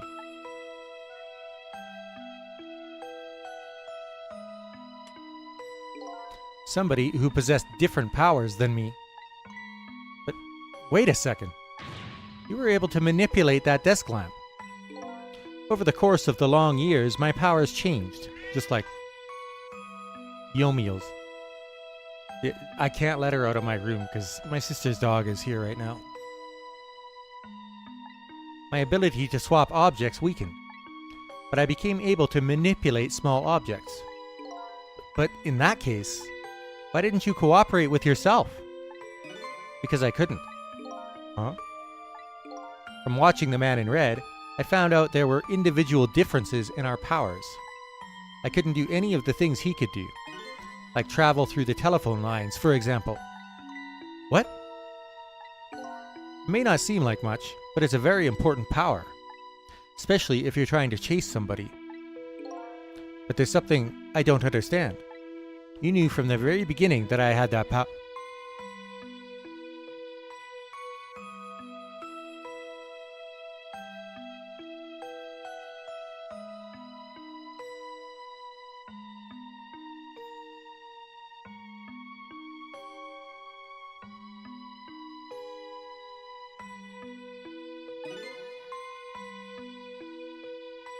How did you know so much about me? Why wouldn't I? After all, we had met before, on that night, the first time around. We what? We met before? From listening to the conversation of the two intruders to the apartment, I learned that Miss Lynne had lost her life at that junkyard on the edge of town. I followed the Ghost World path to the junkyard and came upon an incredible scene.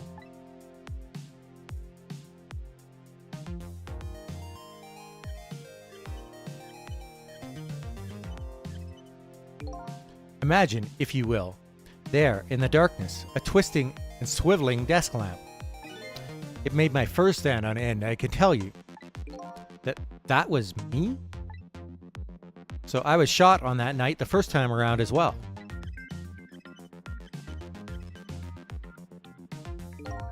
You had lost your memory that time too. You had just died and you felt confused. You declined to cooperate with me. I did what? I just want to find my own lost memory. I'm sorry, but I can't help you. That's what you said.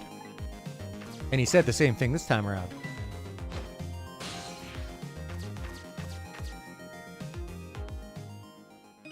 And then you disappeared. Away over the telephone line.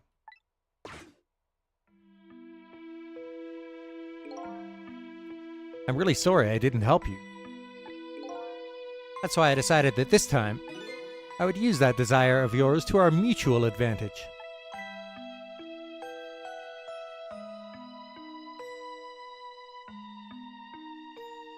Mutual advantage? The only thing you were interested in was finding your own lost memory. If I could guide you along the right path to doing that, we would both benefit. And namely, the right path would be the path to the Man in Red, to Yomiel. What? I gave you the information you needed to know to set you in the right direction. And then I gave you a time limit. A time limit? That's right. As you know, I said you only had until tomorrow morning. If I hadn't done that, you wouldn't have found out the truth tonight. And the Man in Red would have been sealed away at the bottom of the sea forever. If that had happened, it would have been all over. Then you mean that thing about ceasing to exist? Oh, that? Completely made up. A little naughty of me, I know. But I just wanted you to use your time wisely. Oh boy. I hate to admit it, but this little doggy really outsmarted me in every way. Let's just call it the wisdom that comes with age.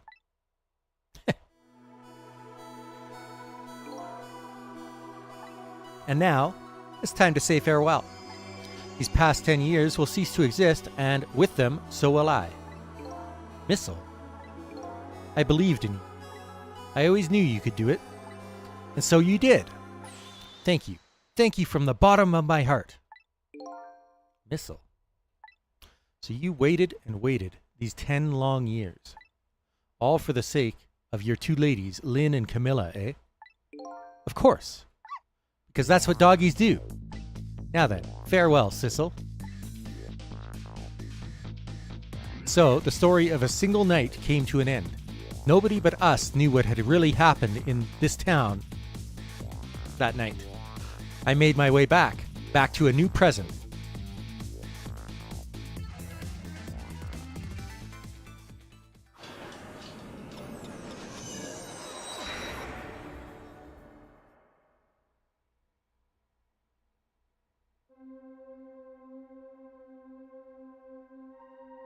Huh?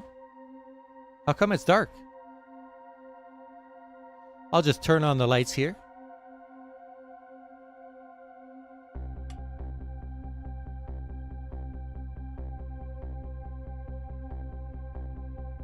What? Oh, it's set up properly this time.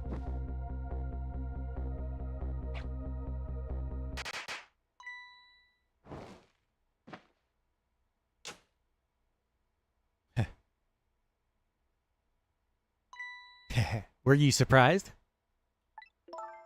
You bet I was. You nearly scared me to death. Yippee, it worked! But it's not even my birthday today. It was my mom's birthday, the day before yesterday. I made the surprise for her, but it came out so well I wanted to use it again. That's all right, Lynne. After all, we're celebrating the birth of your new position as a detective, right?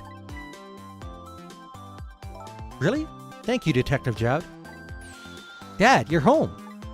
Hi, Camilla. Let me introduce you. This is Lynne. She was just assigned to the detective division today. Hi, Camilla. It's nice to meet you.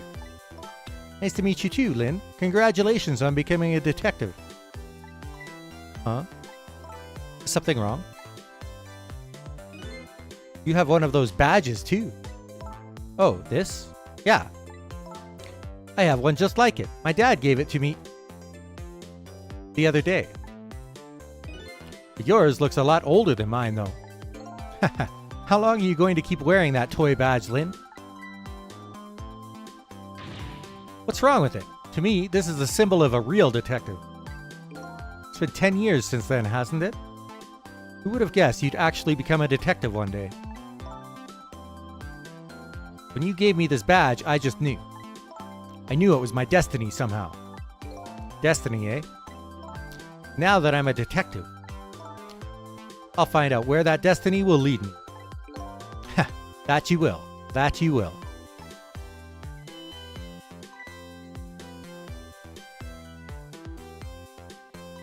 Oh, hello. Don't tell me you're that same little kitten. That's right, the very one. You know what? This is a very, very special cat. He's 10 years old, but he's still a kitten. Oh, still got the powers of the dead. Still a kitten. Yep, he never got any bigger or anything. So that's why he was unconscious, because he got struck by one of the fragments. Wow, what a mysterious little fellow. I know, right? His name is Sissel. Sissel? Seems to me I've heard that name somewhere before. I think Sissel likes you, Lynne. Alright everyone, let's start the celebration. In the other timeline, this woman died 5 years ago. Okay, Mom.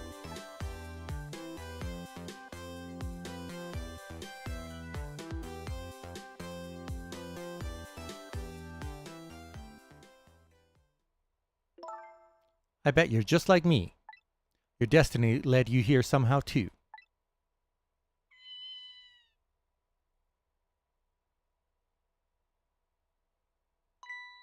So we meet again, Sissel.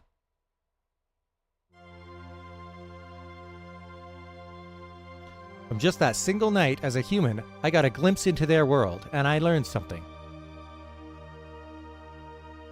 Their fates, their lives, they were all interconnected.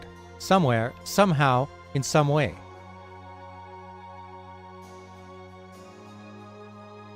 And now, this is my new fate.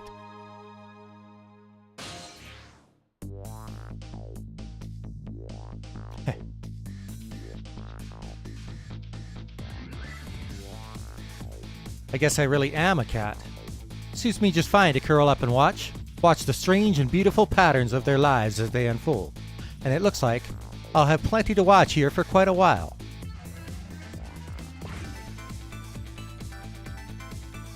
Shu Takumi.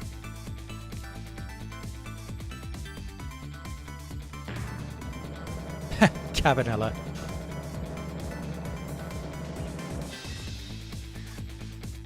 Happy birthday to our lovely Lynne. Like I said, it isn't my birthday. He's quite the character. Hey, Missile. I thought I asked you to stay home and guard the fort. The birthdays are for celebrating together with friends and loved ones. I wish it wouldn't auto-advance the text here. Everybody here has really healthy appetites.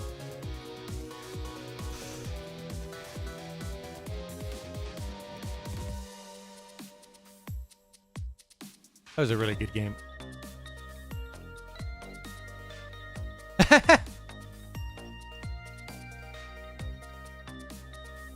There. How do you like that? Not bad, huh? But definitely not good. Maybe now I could be a great detective just like Inspector Cabanela. What kind of example is the inspector providing for his men?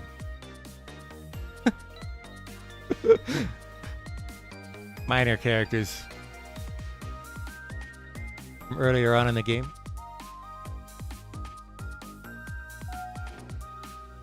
Oh, Memory's here. Here's your food, gentlemen. She was an undercover police officer. Memory, what are you doing here? I heard you were going to be picking new members for the Special Investigation Unit today. So you took on a part-time job here again, just so you could eavesdrop? Oh, you have no idea the lengths I'd go to reach my goals.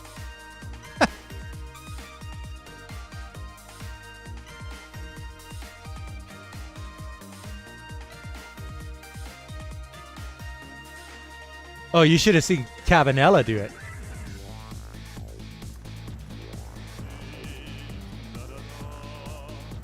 I'll show you. I've never cooked this. I'm not singing out his lines. Turmeric, coriander, cumin, and fenugreek. Curry chicken. I can't read that fast. Is this really necessary? This new curry chicken menu item? Oh, but our very best customer requested it. Now, good luck with the taste testing.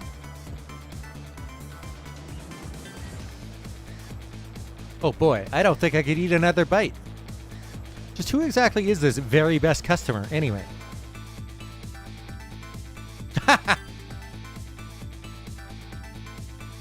He was in jail in the previous timeline because he got manipulated into doing bad stuff.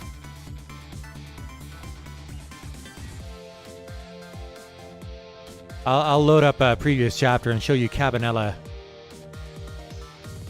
dancing down those stairs. Are you sure we really need all these explosives? Not to worry, Beauty, my dear. I followed the instructions exactly. 20 kilograms of gunpowder, just like it said.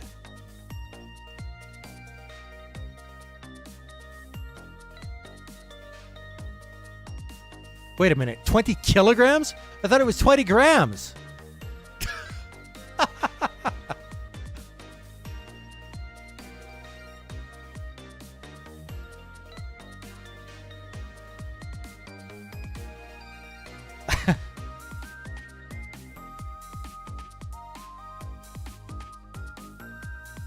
Those are two of the bad guys.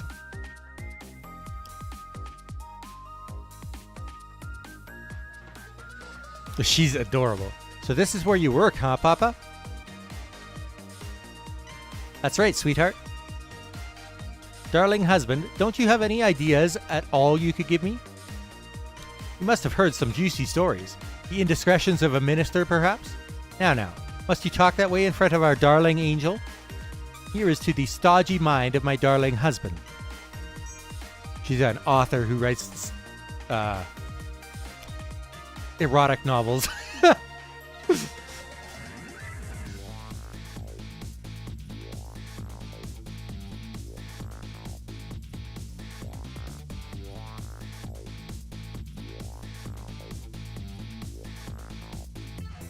This deal is going quite well. Oh, I must say, these grapes are quite good, my man. The Yanoa is about to scrape the bottom of the sea, sir. Be forewarned, sir. Egad!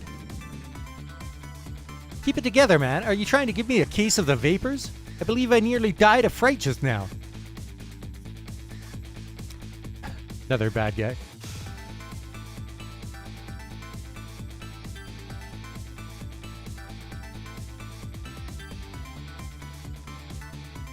Now that they've remastered this game a couple years ago, maybe we'll get a sequel. Love, peace, and pigeons. Long live rock and roll.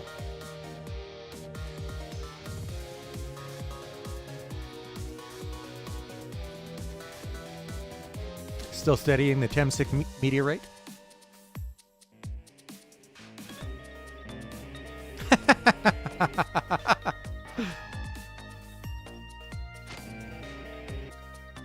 Stop the park from charging admission. Protect the rights of those who live here.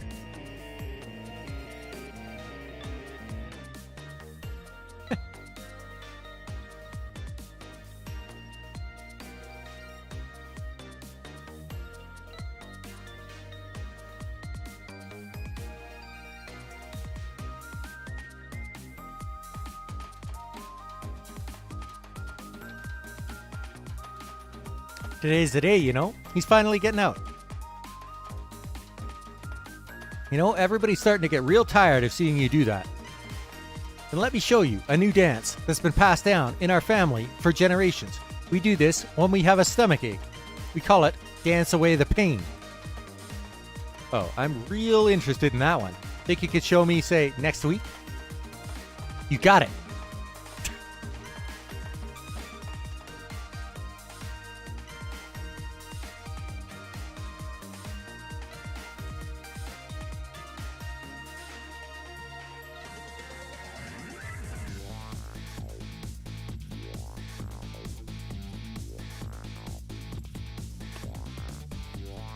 10 long years, Yomiel. Your time's up today. The young lady who always comes to visit you is waiting outside.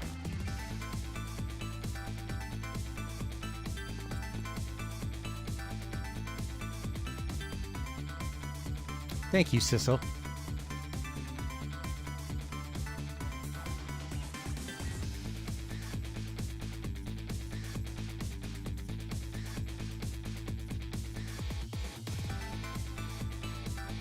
Aww.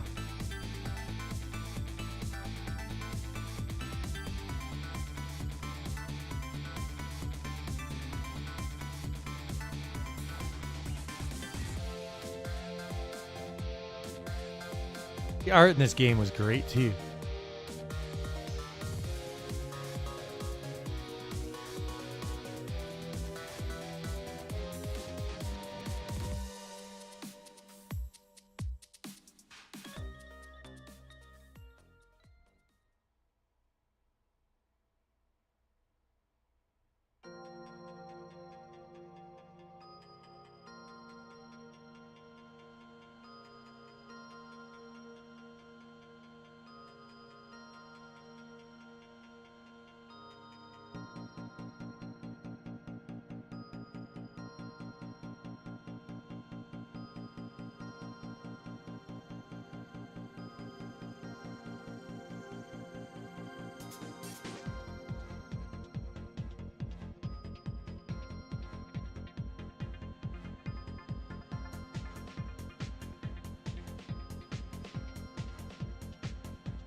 Alright, so like I said, Cabanela's got quite the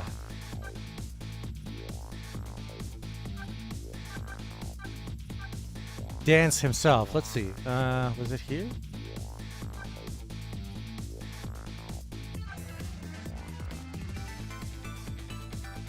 I think it's here. I'm not sure.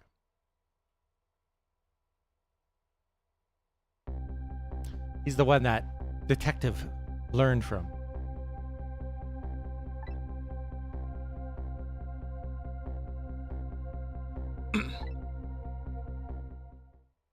Okay, that's not the one I'm looking for.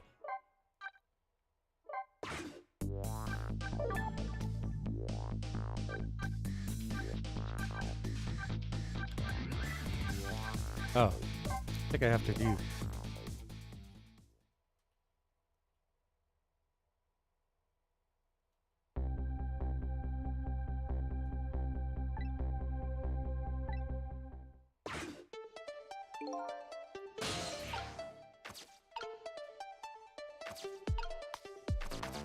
Oh, okay.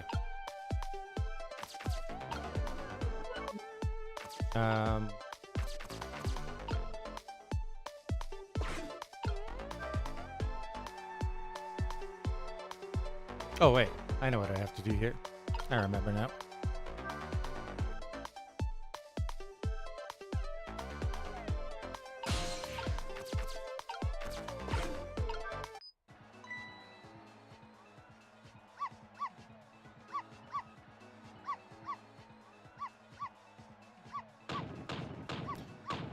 So the phone in this apartment fell into the fish tank. And that's the only way that Sissel has to get around between different locations.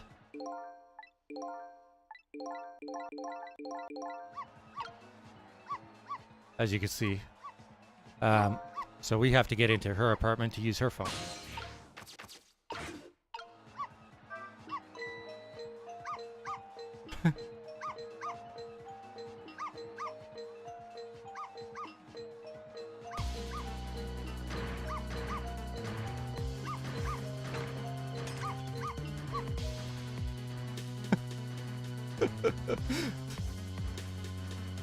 Yeah, no kidding.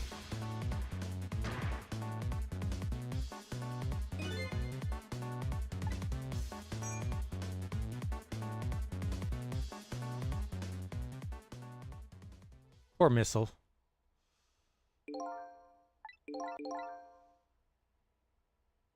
I have to get to the phone before we can see Cabanela's dance.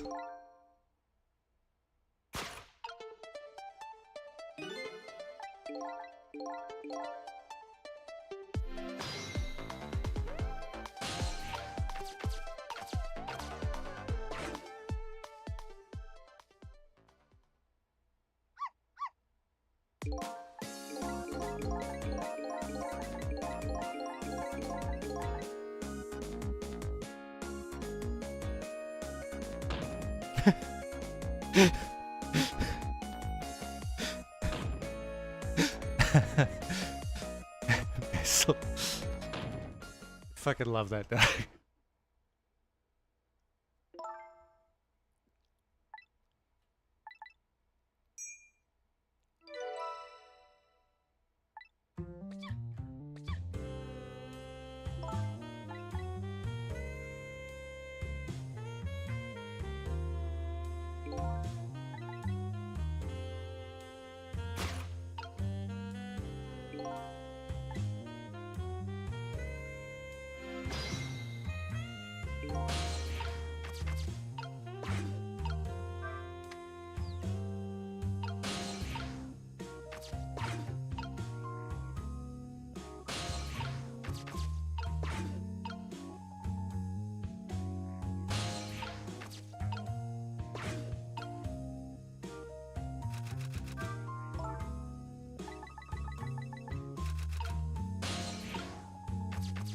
I need her to come get this dictionary.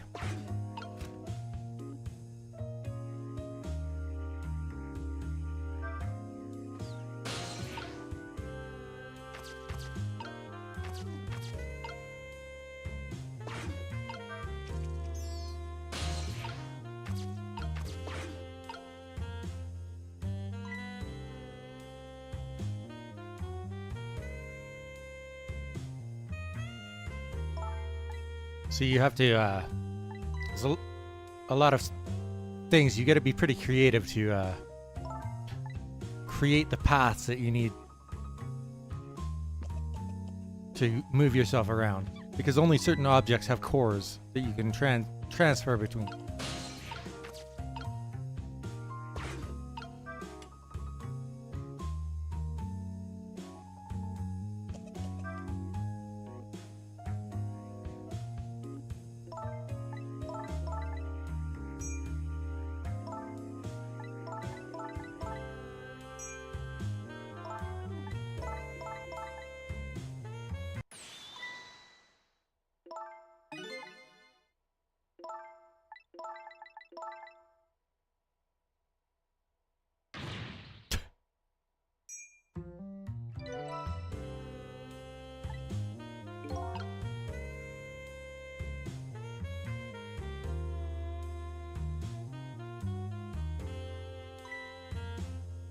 In order to get further, you gotta wait till she's typing.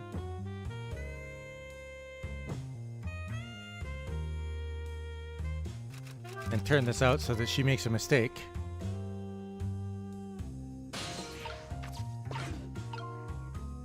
And she crumples it up and throws it to the trash. That's how you get to the phone.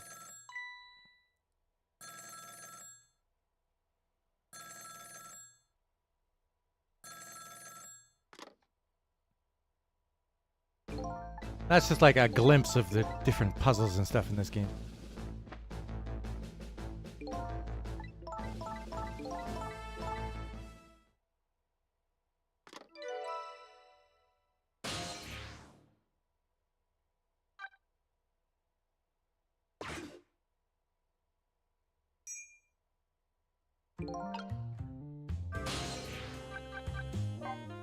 This is where we'll get to see Cabanela's dance, where his men learned from, including that dude who was dancing down the stairs. Cabanela is a hilarious character.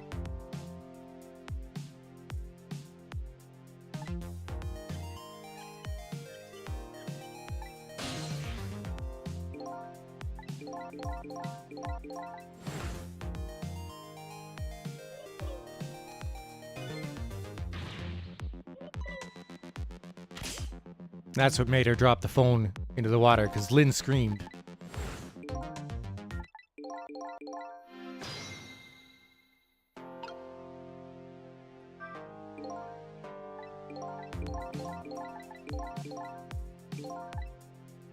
Oh, yeah. There's a little bit of funny. I think we could safely assume the cause of death was the bullet he took in the chest. Bring the stretcher. I'll look into the rest back at the lab. Would you mind waiting here for a bit, Doctor? Inspector Cabanela, head of the Special Investigation Unit, is on his way now. Special Investigation Unit? What do they want with a case like this? I don't know, but Cabanela's our top investigator. We don't want to get him all bent out of shape, or there'll be hell to pay. Huh. Don't see what that has to do with me. I don't really get what Cabanela wants to come for either. It's probably just a big lark for him, but it makes things tougher on us. Hey, watch what you say. Behind his back. Never know who might be listening. Like me. Like me. And there he is.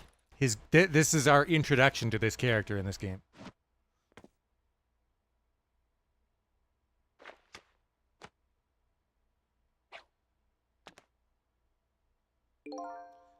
Ah, the tension of a crime scene. Yeah, nothing like it, baby. Even just the way he walks.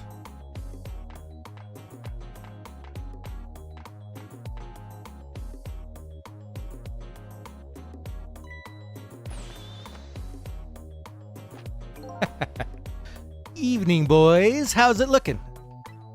Inspector Cabanela, thank you for coming. Allow me to report, sir. Fine, fine. You just hold that thought. I'm going to make a little phone call first.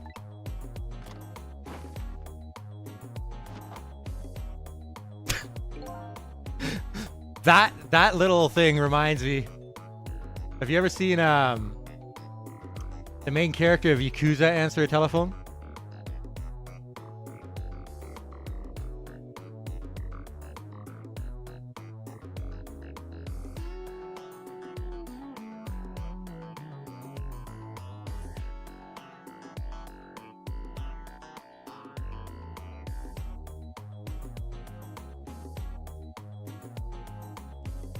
Check this out. This is from the Yakuza games.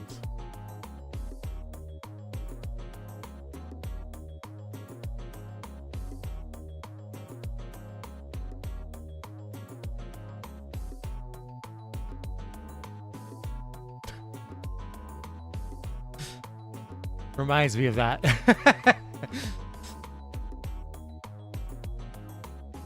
So this is the head of the Special Investigation Unit. He seems unique.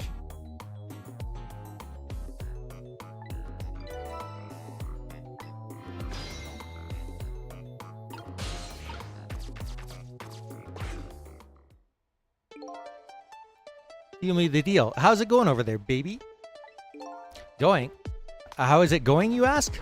You'd like to know how it's going? I would say it's going well enough. About fair to average, if I had to say. Yes, it's going all right. This is a homeless guy that lives in the park. Not the man I was hoping to talk to there, baby. Do me a favor and put that other nice man on the horn now, would you? That's a nice fellow. If it has anything to do with this park, I'm the one to talk to. I'm the guardian of this park, yes. Shouts him out of the way. Sorry about that, Inspector. I just got here.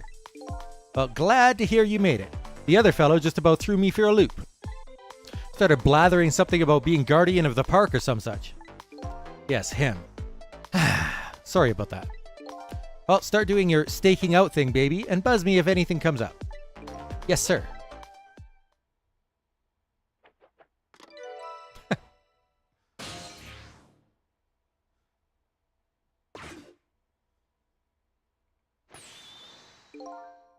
Now then, sir, if I may make my report, sir. Doc. Yoo-hoo! Oh, Doc! Talking to me? I need you to handle this case with your finest care and attention. Would you do that for me, Doc? Don't need you to tell me how to do my job. Anyhoot, I'd like to see the suspect now, if I may.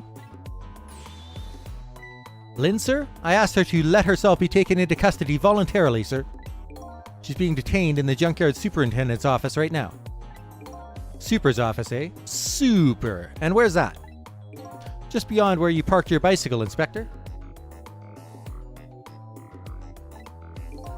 I'll go interview the suspect then. Yeah, nothing like it, baby. Carry on, boys. Good luck, sir.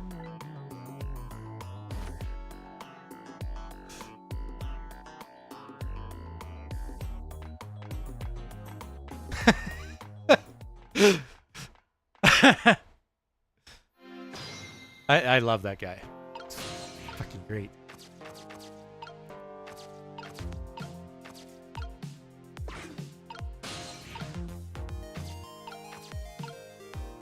Wait, how do I... Oh, that's how.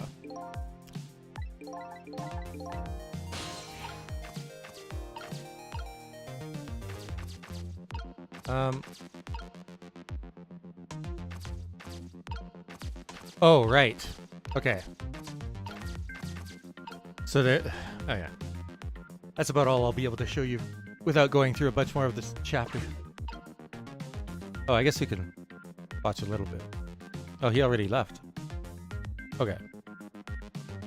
He jumps on his bike, he rides it over here, then goes in there. But, yeah. He's a really fun character.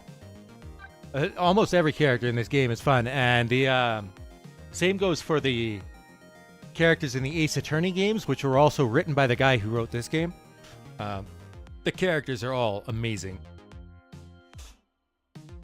Now,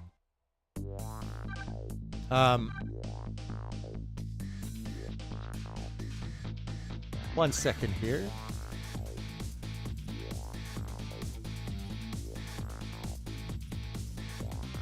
Well, actually, since we finished this game, I'm going to end this stream, and then I'll come back in like 10 minutes, and we're going to start The Legend of Heroes Trails Through Daybreak 2, which is a game I've been waiting for like 2.5 months to come out, because I finished the game that comes before it near the end of December, I think. So, yeah. It just finished installing. I'm just going to make a thumbnail, throw it on YouTube, and then we'll start with that. I will be back. Yes, thank you. I will change that right now.